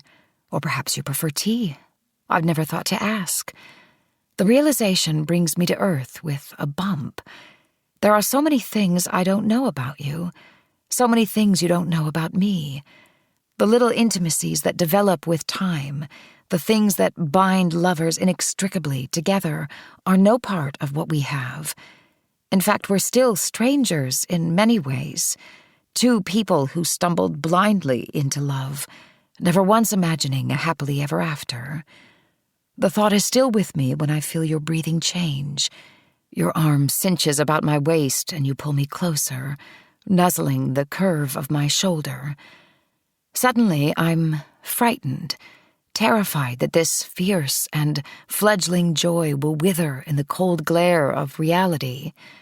I turn over, cupping your face in both hands, committing your features to memory, as if forgetting them would ever be possible.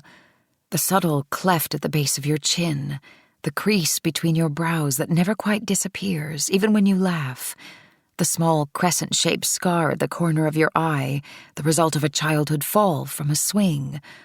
All of it seared on my memory even now, the loss still so raw it stings.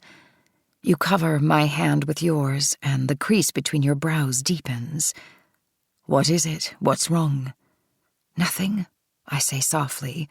I'm just memorizing your face, in case. In case what? I shrug and reach for the sheet, pulling it up over my shoulders. I just can't believe I'm here, that we're here together. It feels like a dream. It is a dream, you murmur, your voice still thick from sleep.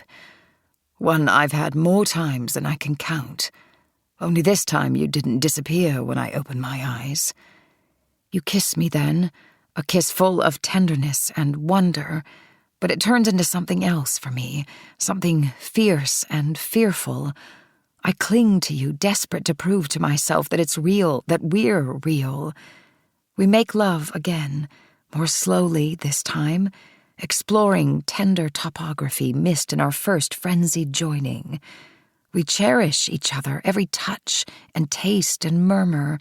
We whisper promises as the afternoon ebbs into evening, words like forever and tomorrow and always.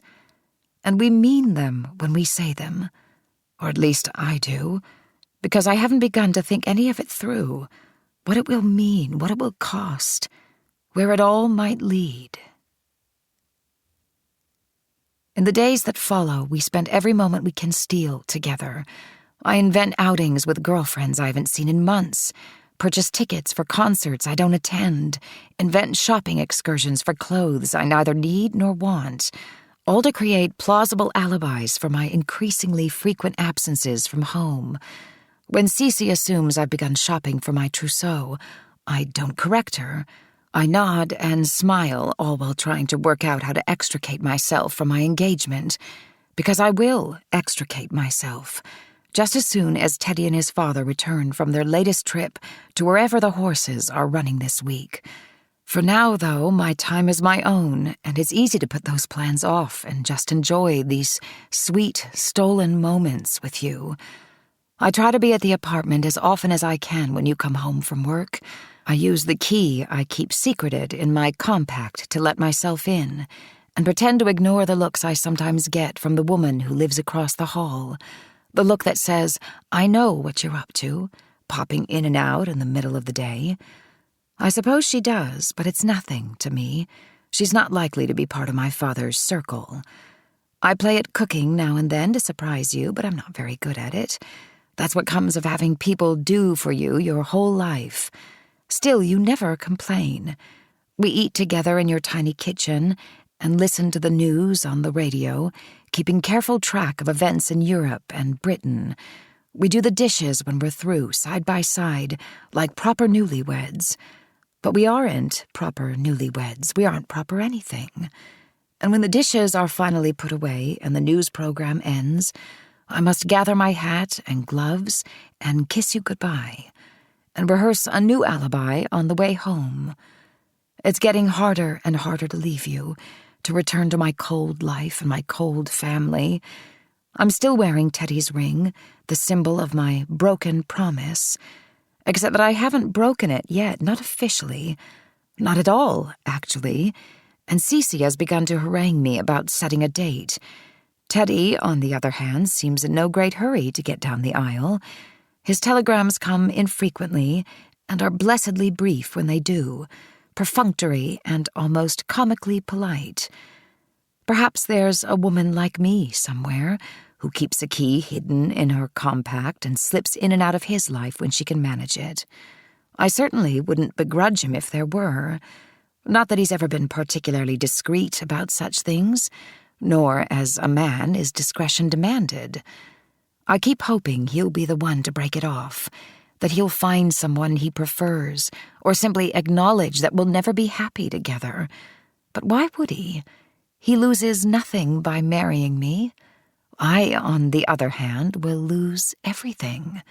And so I must be the one to end it. And I will. The how is the thing, and the when. Forever and Other Lies, pages 50 through 56. November 20th, 1941, New York, New York. Teddy has come home. We've seen each other twice. Both occasions were awkward, since he seemed even less eager to see me than I was to see him. I've realized to my relief that he won't put up much of a fight when I tell him I've changed my mind. It's my father's wrath, I fear. I need to be with you like I need my next breath, but the thought of defying my father terrifies me, and so I do nothing. You're growing impatient, starting to lose faith in me. You haven't said so directly, but I'm aware of a growing friction between us, offhand remarks, sullen silences when Teddy's name unavoidably comes up. You don't understand my reticence. I don't blame you.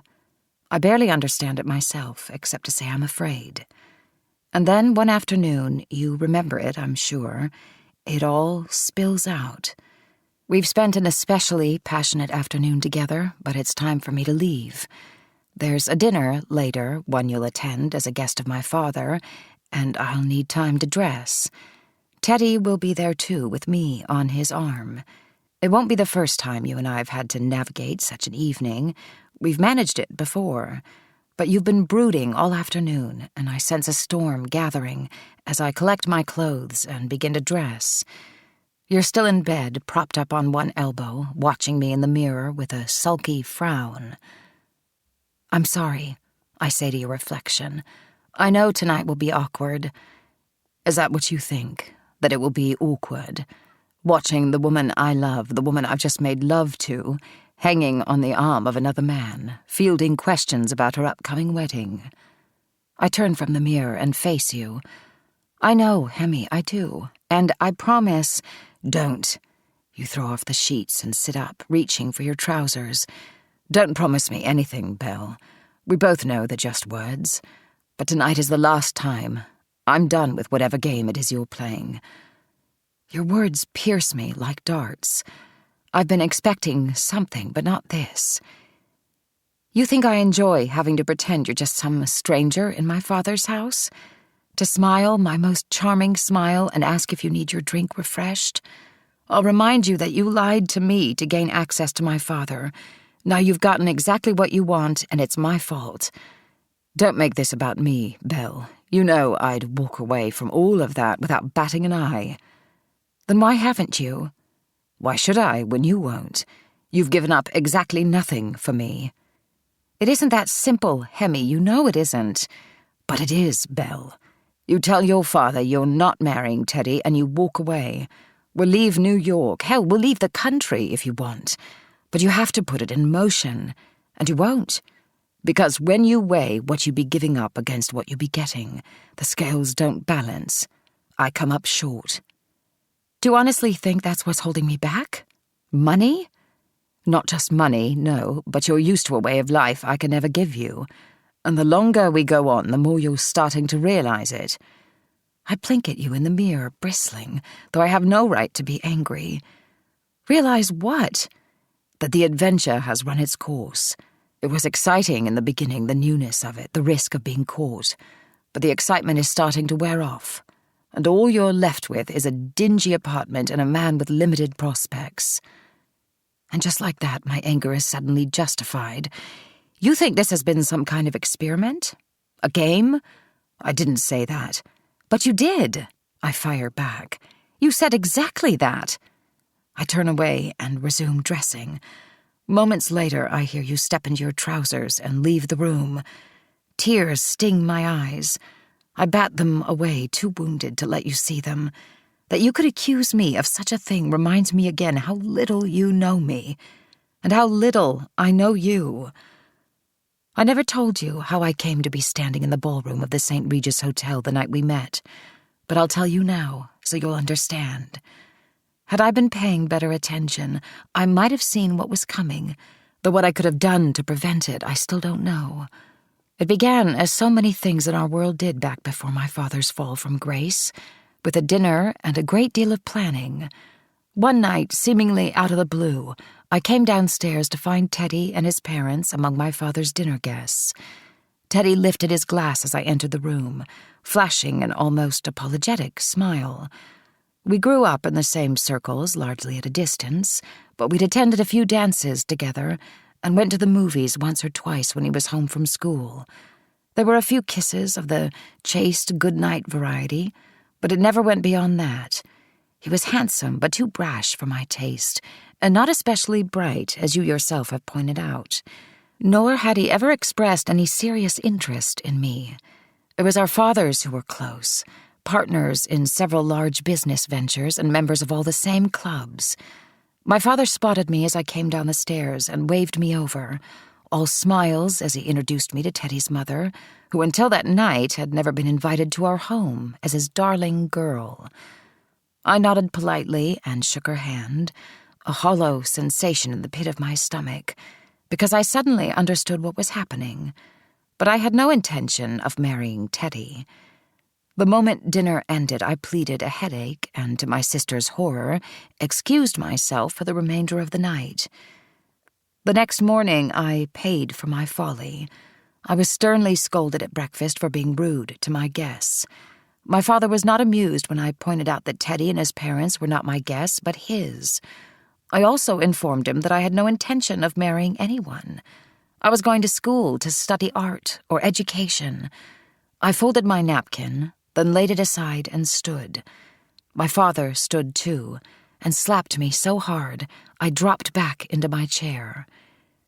He'd never struck me before, and took an abrupt step back, as if he'd surprised himself.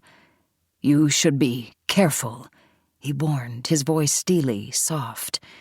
"You've always had too much of your mother in you. Too silly and sentimental for your own good. I suggest that in the future you try to be more malleable. It spared your sister no end of heartache." "Is it silly to want to love the man I marry?" "What you want is of no consequence to me. You have a duty to this family, and you'll do it if you know what's good for you. End of discussion." Only it wasn't the end. Suddenly I blurted the question I'd always wanted to ask. "Is that the only reason you married Mother? Out of duty?" I knew I was on dangerous ground, but I couldn't help myself. For a moment his eyes softened and slipped from mine, refocusing on the far end of the table, where my mother used to sit. But the softness vanished as abruptly as it had come, replaced by something ominous and rigid. "You are never to speak of your mother to me again, do you understand? Not ever." He brushed the toast crumbs from his vest front and cleared his throat. "As for the other business, it's been decided. Your future in-laws are planning a dinner for the two of you next week. There will be no headaches, no scenes, no theatrics of any kind. You will be attentive and charming, and keep his feather-brained mother entertained while her husband and I see to a bit of business. I don't want to have to persuade you, but I will if you push me. Are we clear?" I stared at him, stunned. That's what my life was to him, my future. Business. There were 100 things I longed to throw back at him. Instead, I nodded and looked away. "I'm head of this house," he continued, his tone milder, almost magnanimous, a man who knew he'd won. "We have a role to play in this family. Yours is to marry the man I choose for you, and I've chosen Teddy. He's made of the right stuff. Your children will be made of the right stuff." I was about to protest when Cece caught my eye, sending a silent warning. I bit my lip and said nothing, fuming as my father turned and walked out of the room. When we were alone, Cece reached for the coffee pot, refilled her cup, and dropped in 2 cubes of sugar. "There now," she said, stirring absently. "That wasn't so difficult, was it?" I smothered a groan, her superior tone almost more than I could bear. "Do you never get tired of taking his side?" "It's the only side to take in this house. I'd have thought you'd understand that by now. I won't end up like you, a marionette who jumps every time Father pulls your strings." Cece sipped her coffee with infuriating nonchalance, then carefully set the cup back in its saucer. "I fear you are in for a rude awakening, sister dear. You'll end up exactly like me. You heard him. What you want doesn't matter. All that matters is what you can do for him. You think you understand what's happening here, that it's about money and real estate, Father's empire. But it's bigger than that, and you need to watch your step." "Is that supposed to scare me?" She shrugged off the question as she casually slathered a piece of toast with marmalade. "He was right, you know. You are just like her, and you'll end up just like her if you're not careful. Why keep bringing her up when you know he doesn't want to hear it? It's as if he's trying to pretend she never existed, to erase her. Doesn't that bother you? What do you expect him to do? Keep resurrecting her? Pretend she didn't bring shame on this family with her histrionics? She was sick."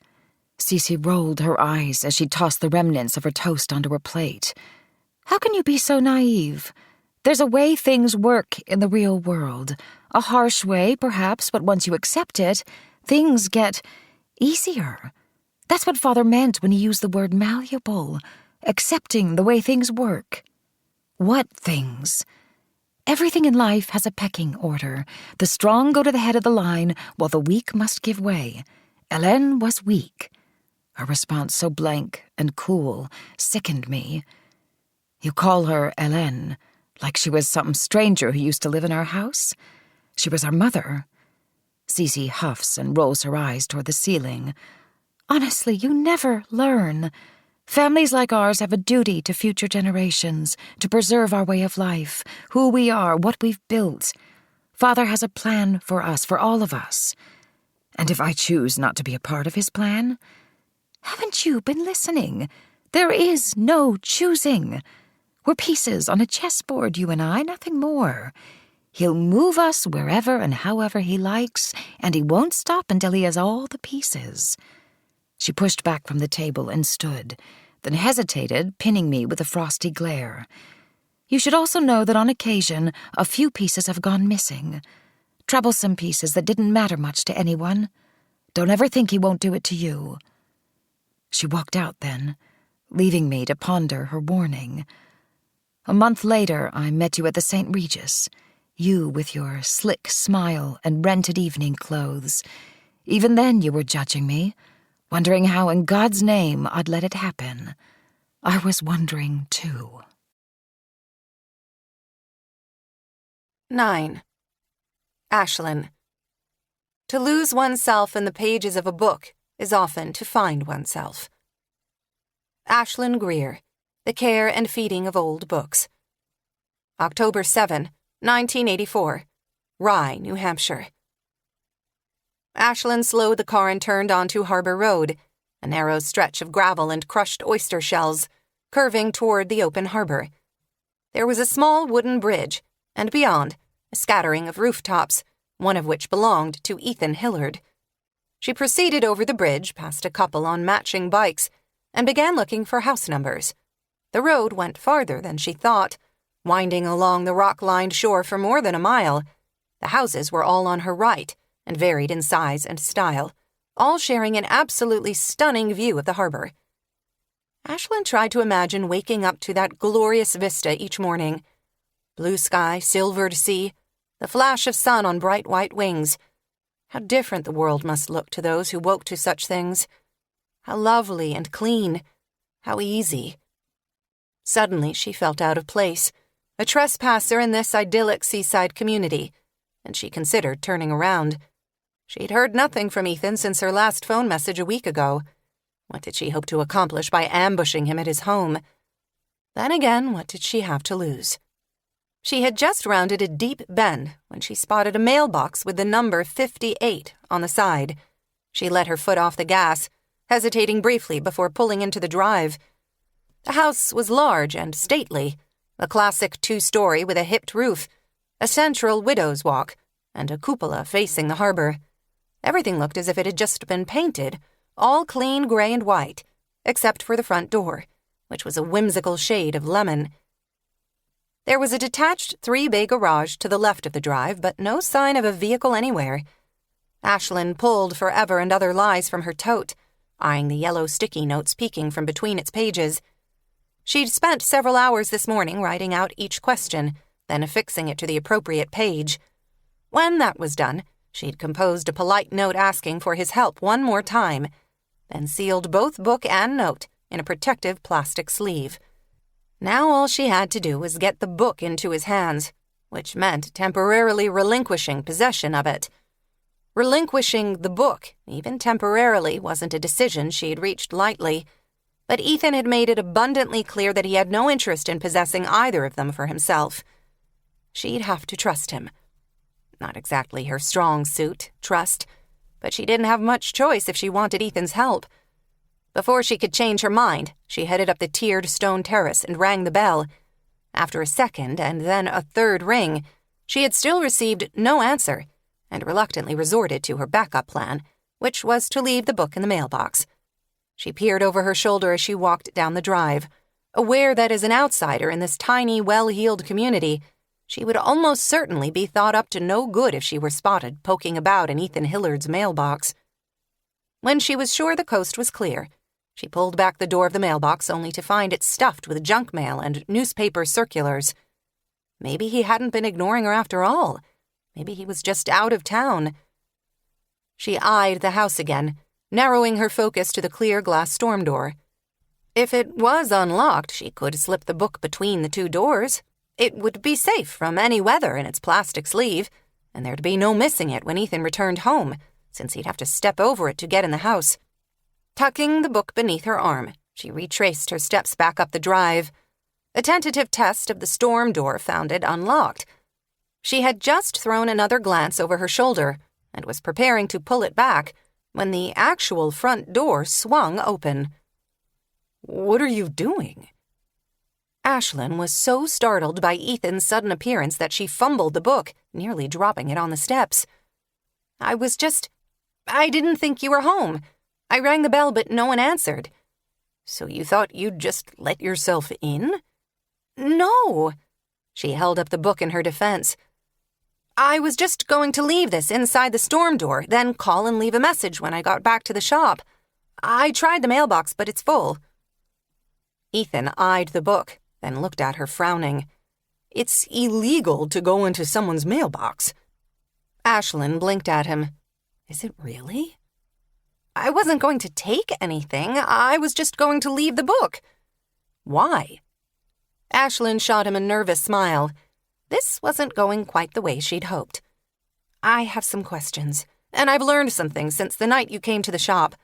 I left you several messages, but I never heard back." "So you came to my house?"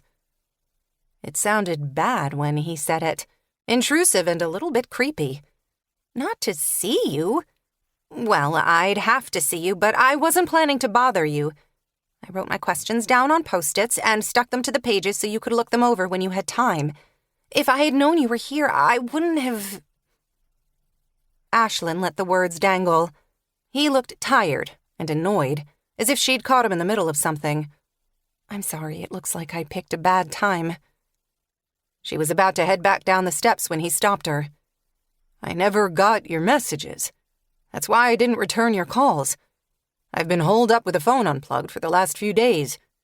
I'm not sure how many. I've lost track at this point."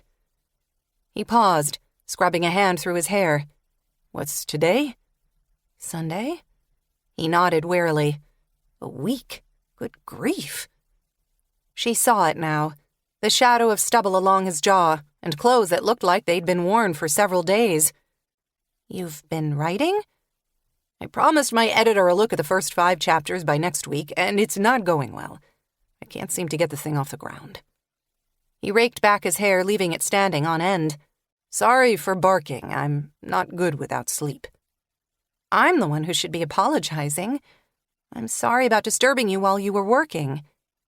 Ashlyn was waiting for a response when she realized Ethan's attention had drifted away. She turned, following his gaze, and spotted a plump woman in a lavender tracksuit hovering at the end of the drive, with an equally plump Springer Spaniel. At first glance, it appeared she was having trouble with the dog's leash, but a closer look suggested her attention was actually trained on them. "That's Mrs. Warren," Ethan said, "our one-woman neighborhood watch committee." He smiled tightly, offering the woman an almost comic wave. "I used to steal pickles from her backyard when I was a kid. Whole jar snatched right off her picnic table. She told my mother I'd end up in prison. She's been keeping an eye on me since I moved back, waiting for me to slip up. You'd better come in before she pegs you as my accomplice. I'm sure she's already memorized your license plate." Ashlyn was surprised by the invitation, but happily followed him inside. At the last minute, she turned in the doorway to throw Mrs. Warren a wave. Ethan snorted as he closed the door behind them. "That should have tongues wagging by morning." "Sorry. Busybodies make me crazy. They love to peek through your blinds, but most of them wouldn't lift a finger if your house caught fire." Ethan's brows shot up. "Is that the voice of experience speaking?" "Something like that." They were standing in a large foyer with polished parquet floors and an enormous mirror that caught the light from an overhead fixture of bronze and cut glass. Beyond a curved archway, Ashlyn caught a glimpse of a spacious parlor decorated in soft shades of cream and gray. What a beautiful room. "Care for the full tour?" She nodded sheepishly.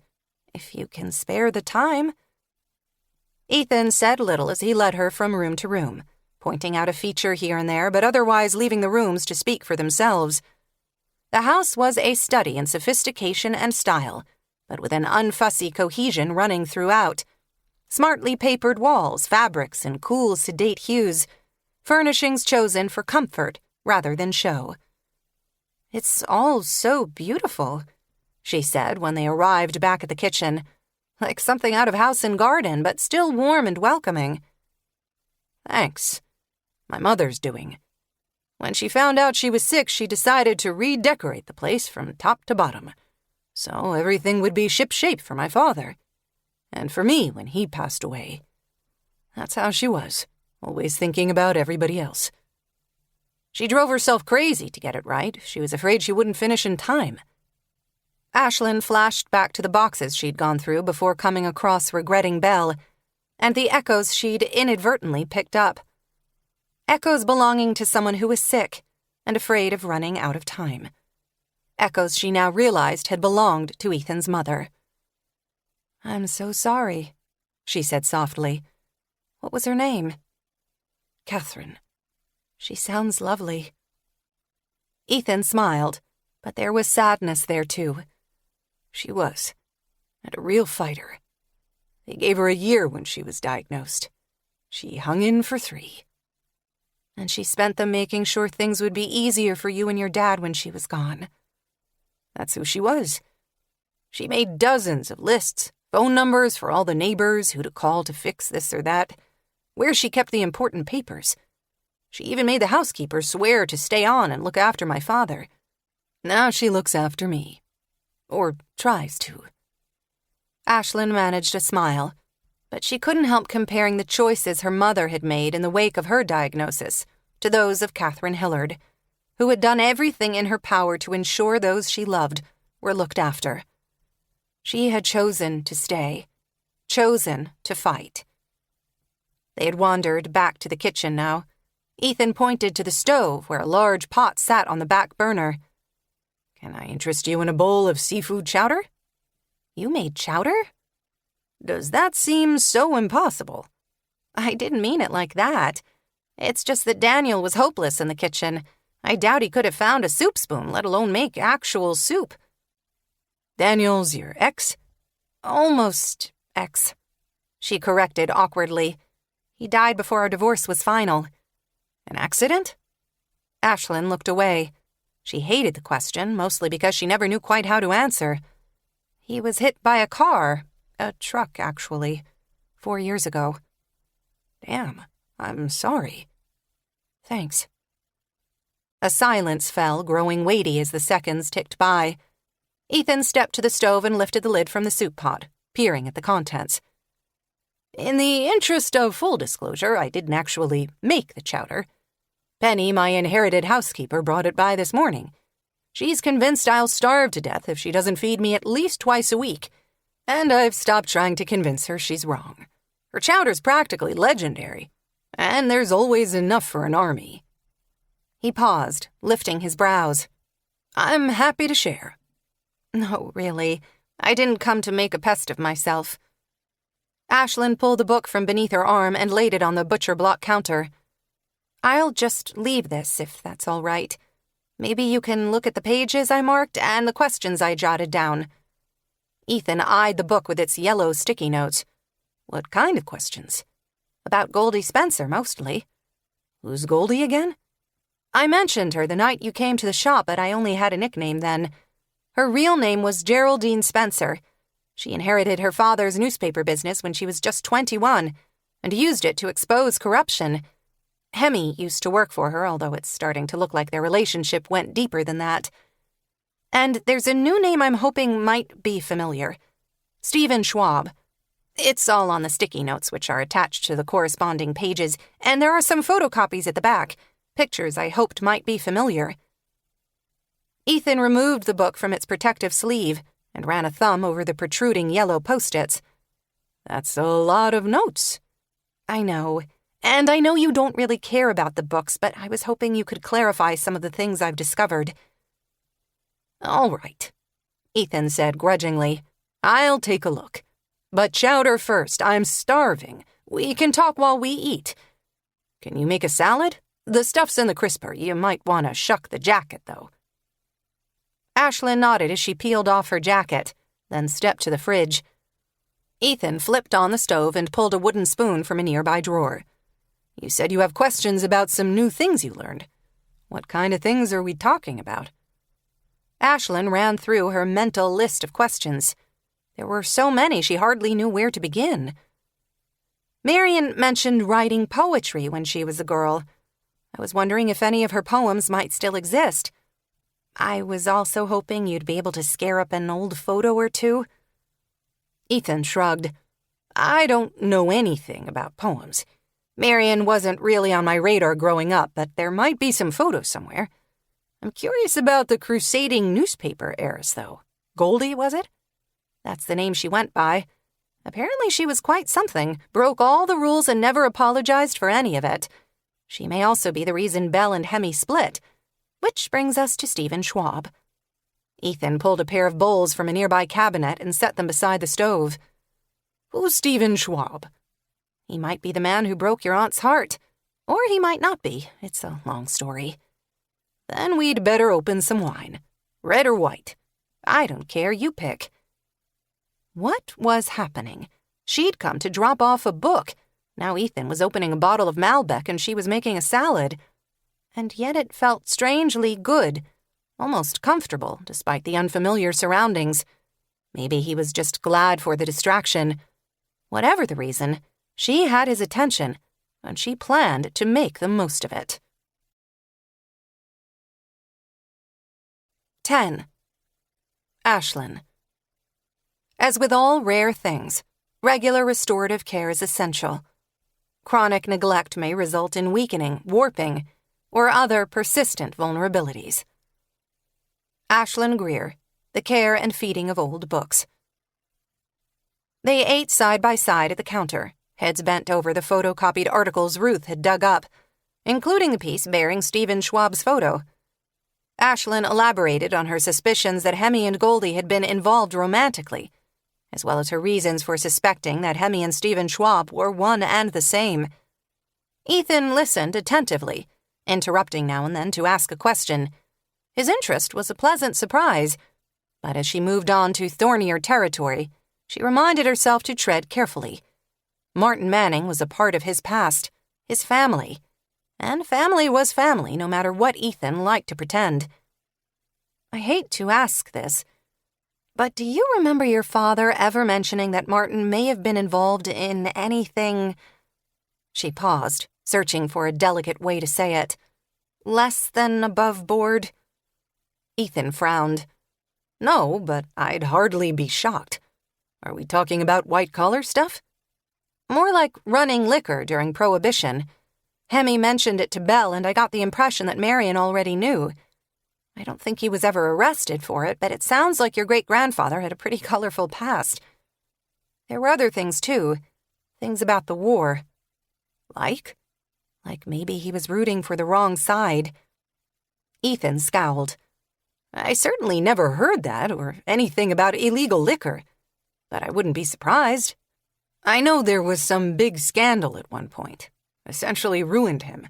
I have no idea what it was about. My father was pretty tight-lipped about that stuff.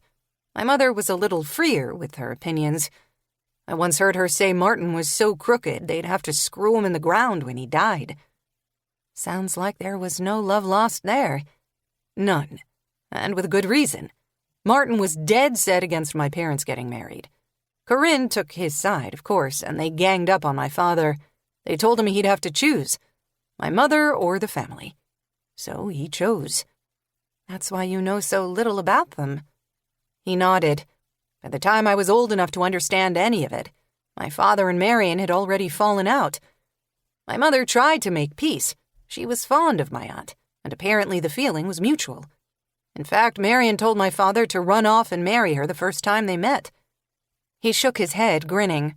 Mom swore it was just to get back at Martin and Corinne. She might have had a point. Belle was given a similar choice, though in her case I'm not sure it was ever really a choice. Martin appears to have been quite the bully. That's always been the general consensus. There was a son, too, Ernest. Did you know? The boy who drowned. Ethan said grimly. Yeah, I knew. Sad. His mother, Marian's mother, never recovered from the loss. She blamed herself and eventually wound up in an asylum. She died there while Marian was still a girl. You mentioned that, but I don't think I ever heard it from my parents. All I knew was that she died before my father was born." Ethan paused, scrubbing a hand across his chin. "You know, it's funny. I would have bet my last dollar that I knew almost nothing about the history of either the Hillards or the Mannings, but I'm starting to realize I know a lot more than I thought. Growing up, it was just my parents and me. The rest of them were ghosts. I hate to admit it, but I'm actually curious about what else I don't know." Ashlyn couldn't help grinning. Curious was good. Then you should read the books, at least Belle's. But I love your take on Hemi's side of things, too. A man's take. Ethan stood and began clearing away the bowls. Is there a man's take versus a woman's take? Or is it just about taking sides based on gender? That's not what I meant. Ashlyn slid off the stool and followed him to the sink with their silverware. I just meant I'd like an objective opinion. Someone to tell me if I'm reading things into the story that aren't actually there. When it comes to romance, I'm not the most objective person on the planet. Trust issues, you might say. Ethan turned off the kitchen tap and reached for a towel to dry his hands. Your ex cheated? Ashlyn nodded. Mine too. It had never occurred to her that he might once have had a wife. You were married? Not for long. Just long enough. Sorry. Ethan shrugged, managing something like a grin. Just another somebody done somebody wrong song, right? And here I was thinking we had nothing in common. Ashlyn smiled awkwardly, seeing the moment as an opportunity to press him again. Will you read them? Ethan sighed. You're not going to give up, are you? All right.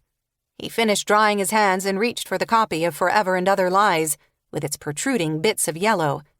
I'll read Belle's book, and I'll try to answer your questions.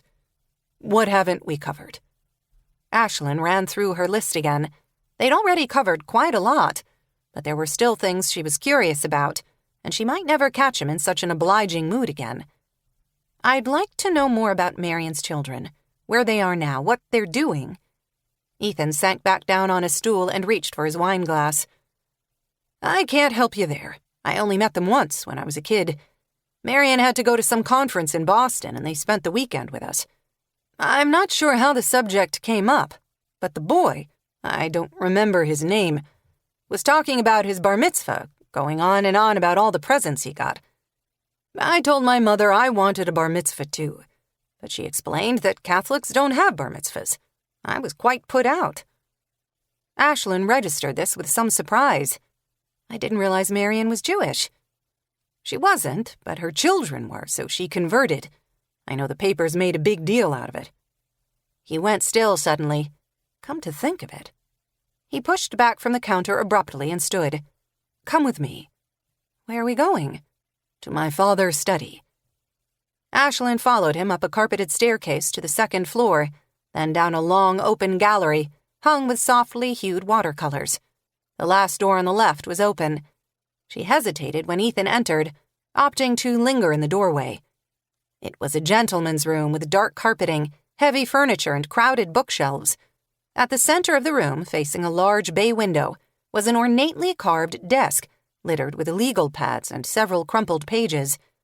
An old IBM Selectric had been pushed to one side, a blank sheet of foolscap wilting over the keyboard. This is where you write? Where I attempt to write, yes. It's also where my father wrote. Your father was a writer, too? Like Hemi and his father. How wonderful. He was rooting around in a closet now, hauling out a series of white office boxes. He was a professor, actually, but his real gift was words. He had a way of shining a light on the things people didn't want to look at. How our government had sold its soul in the name of profit. How our humanity was slipping away. How prevalent bigotry still is in modern America and the need to guard against it. Sounds like he and Goldie Spencer would have been fast friends. Ethan glanced up from the boxes and smiled. Maybe. Ashlyn ventured a little farther into the room. What are you looking for? Nothing, probably, but my father was an incurable pack rat, to my mother's dismay. I've purged a lot of it, but I haven't had a chance to go through this closet. I've been dreading it, actually, but maybe that's a good thing. Why good? Before, when I was telling you about Marion's son, I remembered my parents standing in the kitchen, talking about a newspaper article she'd sent them, and how Corinne had been chapped at learning from a newspaper that her sister had adopted 2 Jewish kids. Ashlyn's pulse ticked up. You think you might have the actual article? Probably not. He lifted the lid off one box, closed it, and set it aside. My mother probably tossed it during the remodel. She threw out a ton of stuff, but it's worth a look. She obviously let him keep some of his hoard. Ashlyn eyed the stack of boxes dubiously. Do you even know what you're looking for? A scrapbook. I only saw the thing a couple of times. My parents weren't terribly nostalgic when it came to my father's side of the family, but I remember it coming out every now and then. It was green leather, or blue, maybe. Had those metal things on the corners. It would be a miracle if it was still here. Can I help? Grab a box and start rooting. We could be here all night, though. Ashlyn didn't care. She had all night. Grabbing a box from the stack, she dropped down onto her knees and lifted the lid. Inside, she found a stack of dog-eared legal pads, a half-dozen financial ledgers in red and black, but no scrapbook. The contents of the next box yielded similar results. She was about to reach for a third when Ethan suddenly yelled, Aha! You found it? I found it. He waved the scrapbook at her, dark green with corner tabs, exactly as he described it. If the article's anywhere, it'll be in here. Ashlyn held her breath as he laid the book on his knees and began paging through. He was close to the last page when he abruptly stopped. There, he said triumphantly, pointing to a small newspaper clipping at the bottom of the page. The clipping was creased down the middle and yellowed with age, affixed with tape that had gone a sticky brown. Ethan read aloud. February 7, 1950. Manning heiress returns to U.S. with war orphans. He pointed, then handed Ashlyn the scrapbook. That's her. Ashlyn's heart skittered as she came face to face with Marion Manning. It was a black and white headshot, the kind taken by a professional. 3/4 profile, head and shoulders. She'd seen similar shots from around the same time. Demure, fresh-faced, posed just so. But Marion Manning was none of those things. She met the camera lens as if it were a pair of eyes, challenging, unapologetic, fascinating. No wonder Hemi had fallen head over heels that first night at the St. Regis. Ashlyn traced her fingers over the photograph, feeling an instant connection, as if they'd met in another life, which, in a way, they had. I feel like I know her. She looked at the photo again. Belle, Marion, had a face now. A startlingly beautiful face, and an entirely new layer to her story. A mother and a Jewish convert, choices she had made after losing Hemi, perhaps to fill the empty place left by his loss. She returned her attention to the article itself, reading aloud. February 7, 1950, New York. Miss Manning surprised all of New York this week, returning unannounced to the States with a pair of newly adopted war orphans in tow. A brother and sister, ages approximately 7 and 5, whose names are not currently known. According to one source who declined to be named, that surprise extended to her own family, who were not made privy to her plans. Miss Manning left the U.S. after the war and has spent the last 3 years in France, where she became active in the cause of displaced children throughout Europe, many of whom lost entire families in the Nazi death camps. When asked about her decision to adopt despite being unmarried, she replied that she hopes to bring attention to the thousands of children still awaiting placement around the world, and hopes to set an example for other American families. She asks for privacy as she resettles her children in the U.S., and pledges to continue her work on behalf of war orphans around the world. She led by example, Ashlyn said when she finished reading. What a wonderful and selfless thing to do. It was, though I'm guessing it was the last straw for Morton. He couldn't have been happy about getting blindsided this way, which I'm beginning to suspect delighted Marion no end. I'm also guessing it's why she ended up being cut out of the will and forbidden to set foot in the house. She had to know she was burning her bridges. That makes it even more amazing. She defied him, knowing what the repercussions would be. She was brave.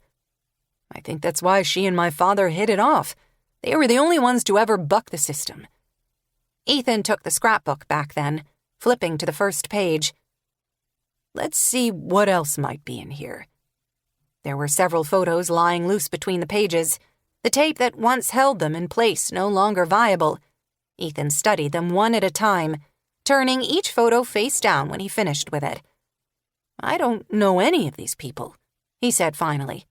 Aunts and uncles, I suppose, and cousins. My father was one of 4.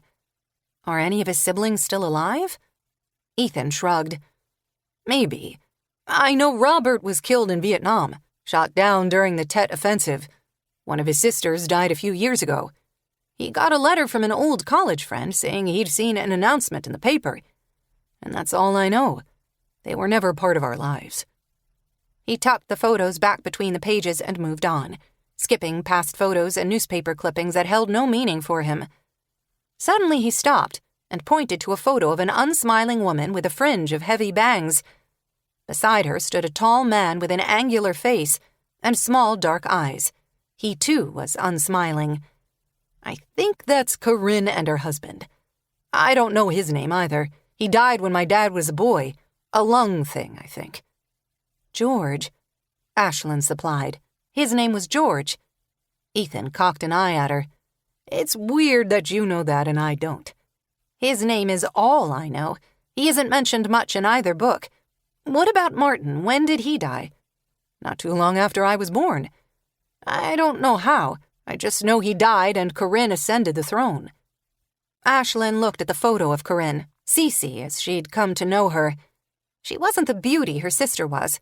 In fact, there was little resemblance, but it would have been inaccurate to call her unattractive. Her face was square with wide-set eyes and a mouth that was full but ungenerous somehow. A face shaped by unhappiness. She doesn't look much like Marion, Ashlyn said. She looks exactly the way I imagined she'd look, Ethan said, scowling as he turned to the final page. Hey, these are the kids, Marion's kids. I had no idea my parents had this. She must have sent it. He ran a thumb beneath the edges of the photo, carefully lifting it from the page, then flipped it over. Zachary and Elise on the beach, July 11, 1952. That's really them? It is. They're younger here than when I met them, but it's definitely them. I remember him being a kind of prankster, always giggling, never sat still. She was the exact opposite.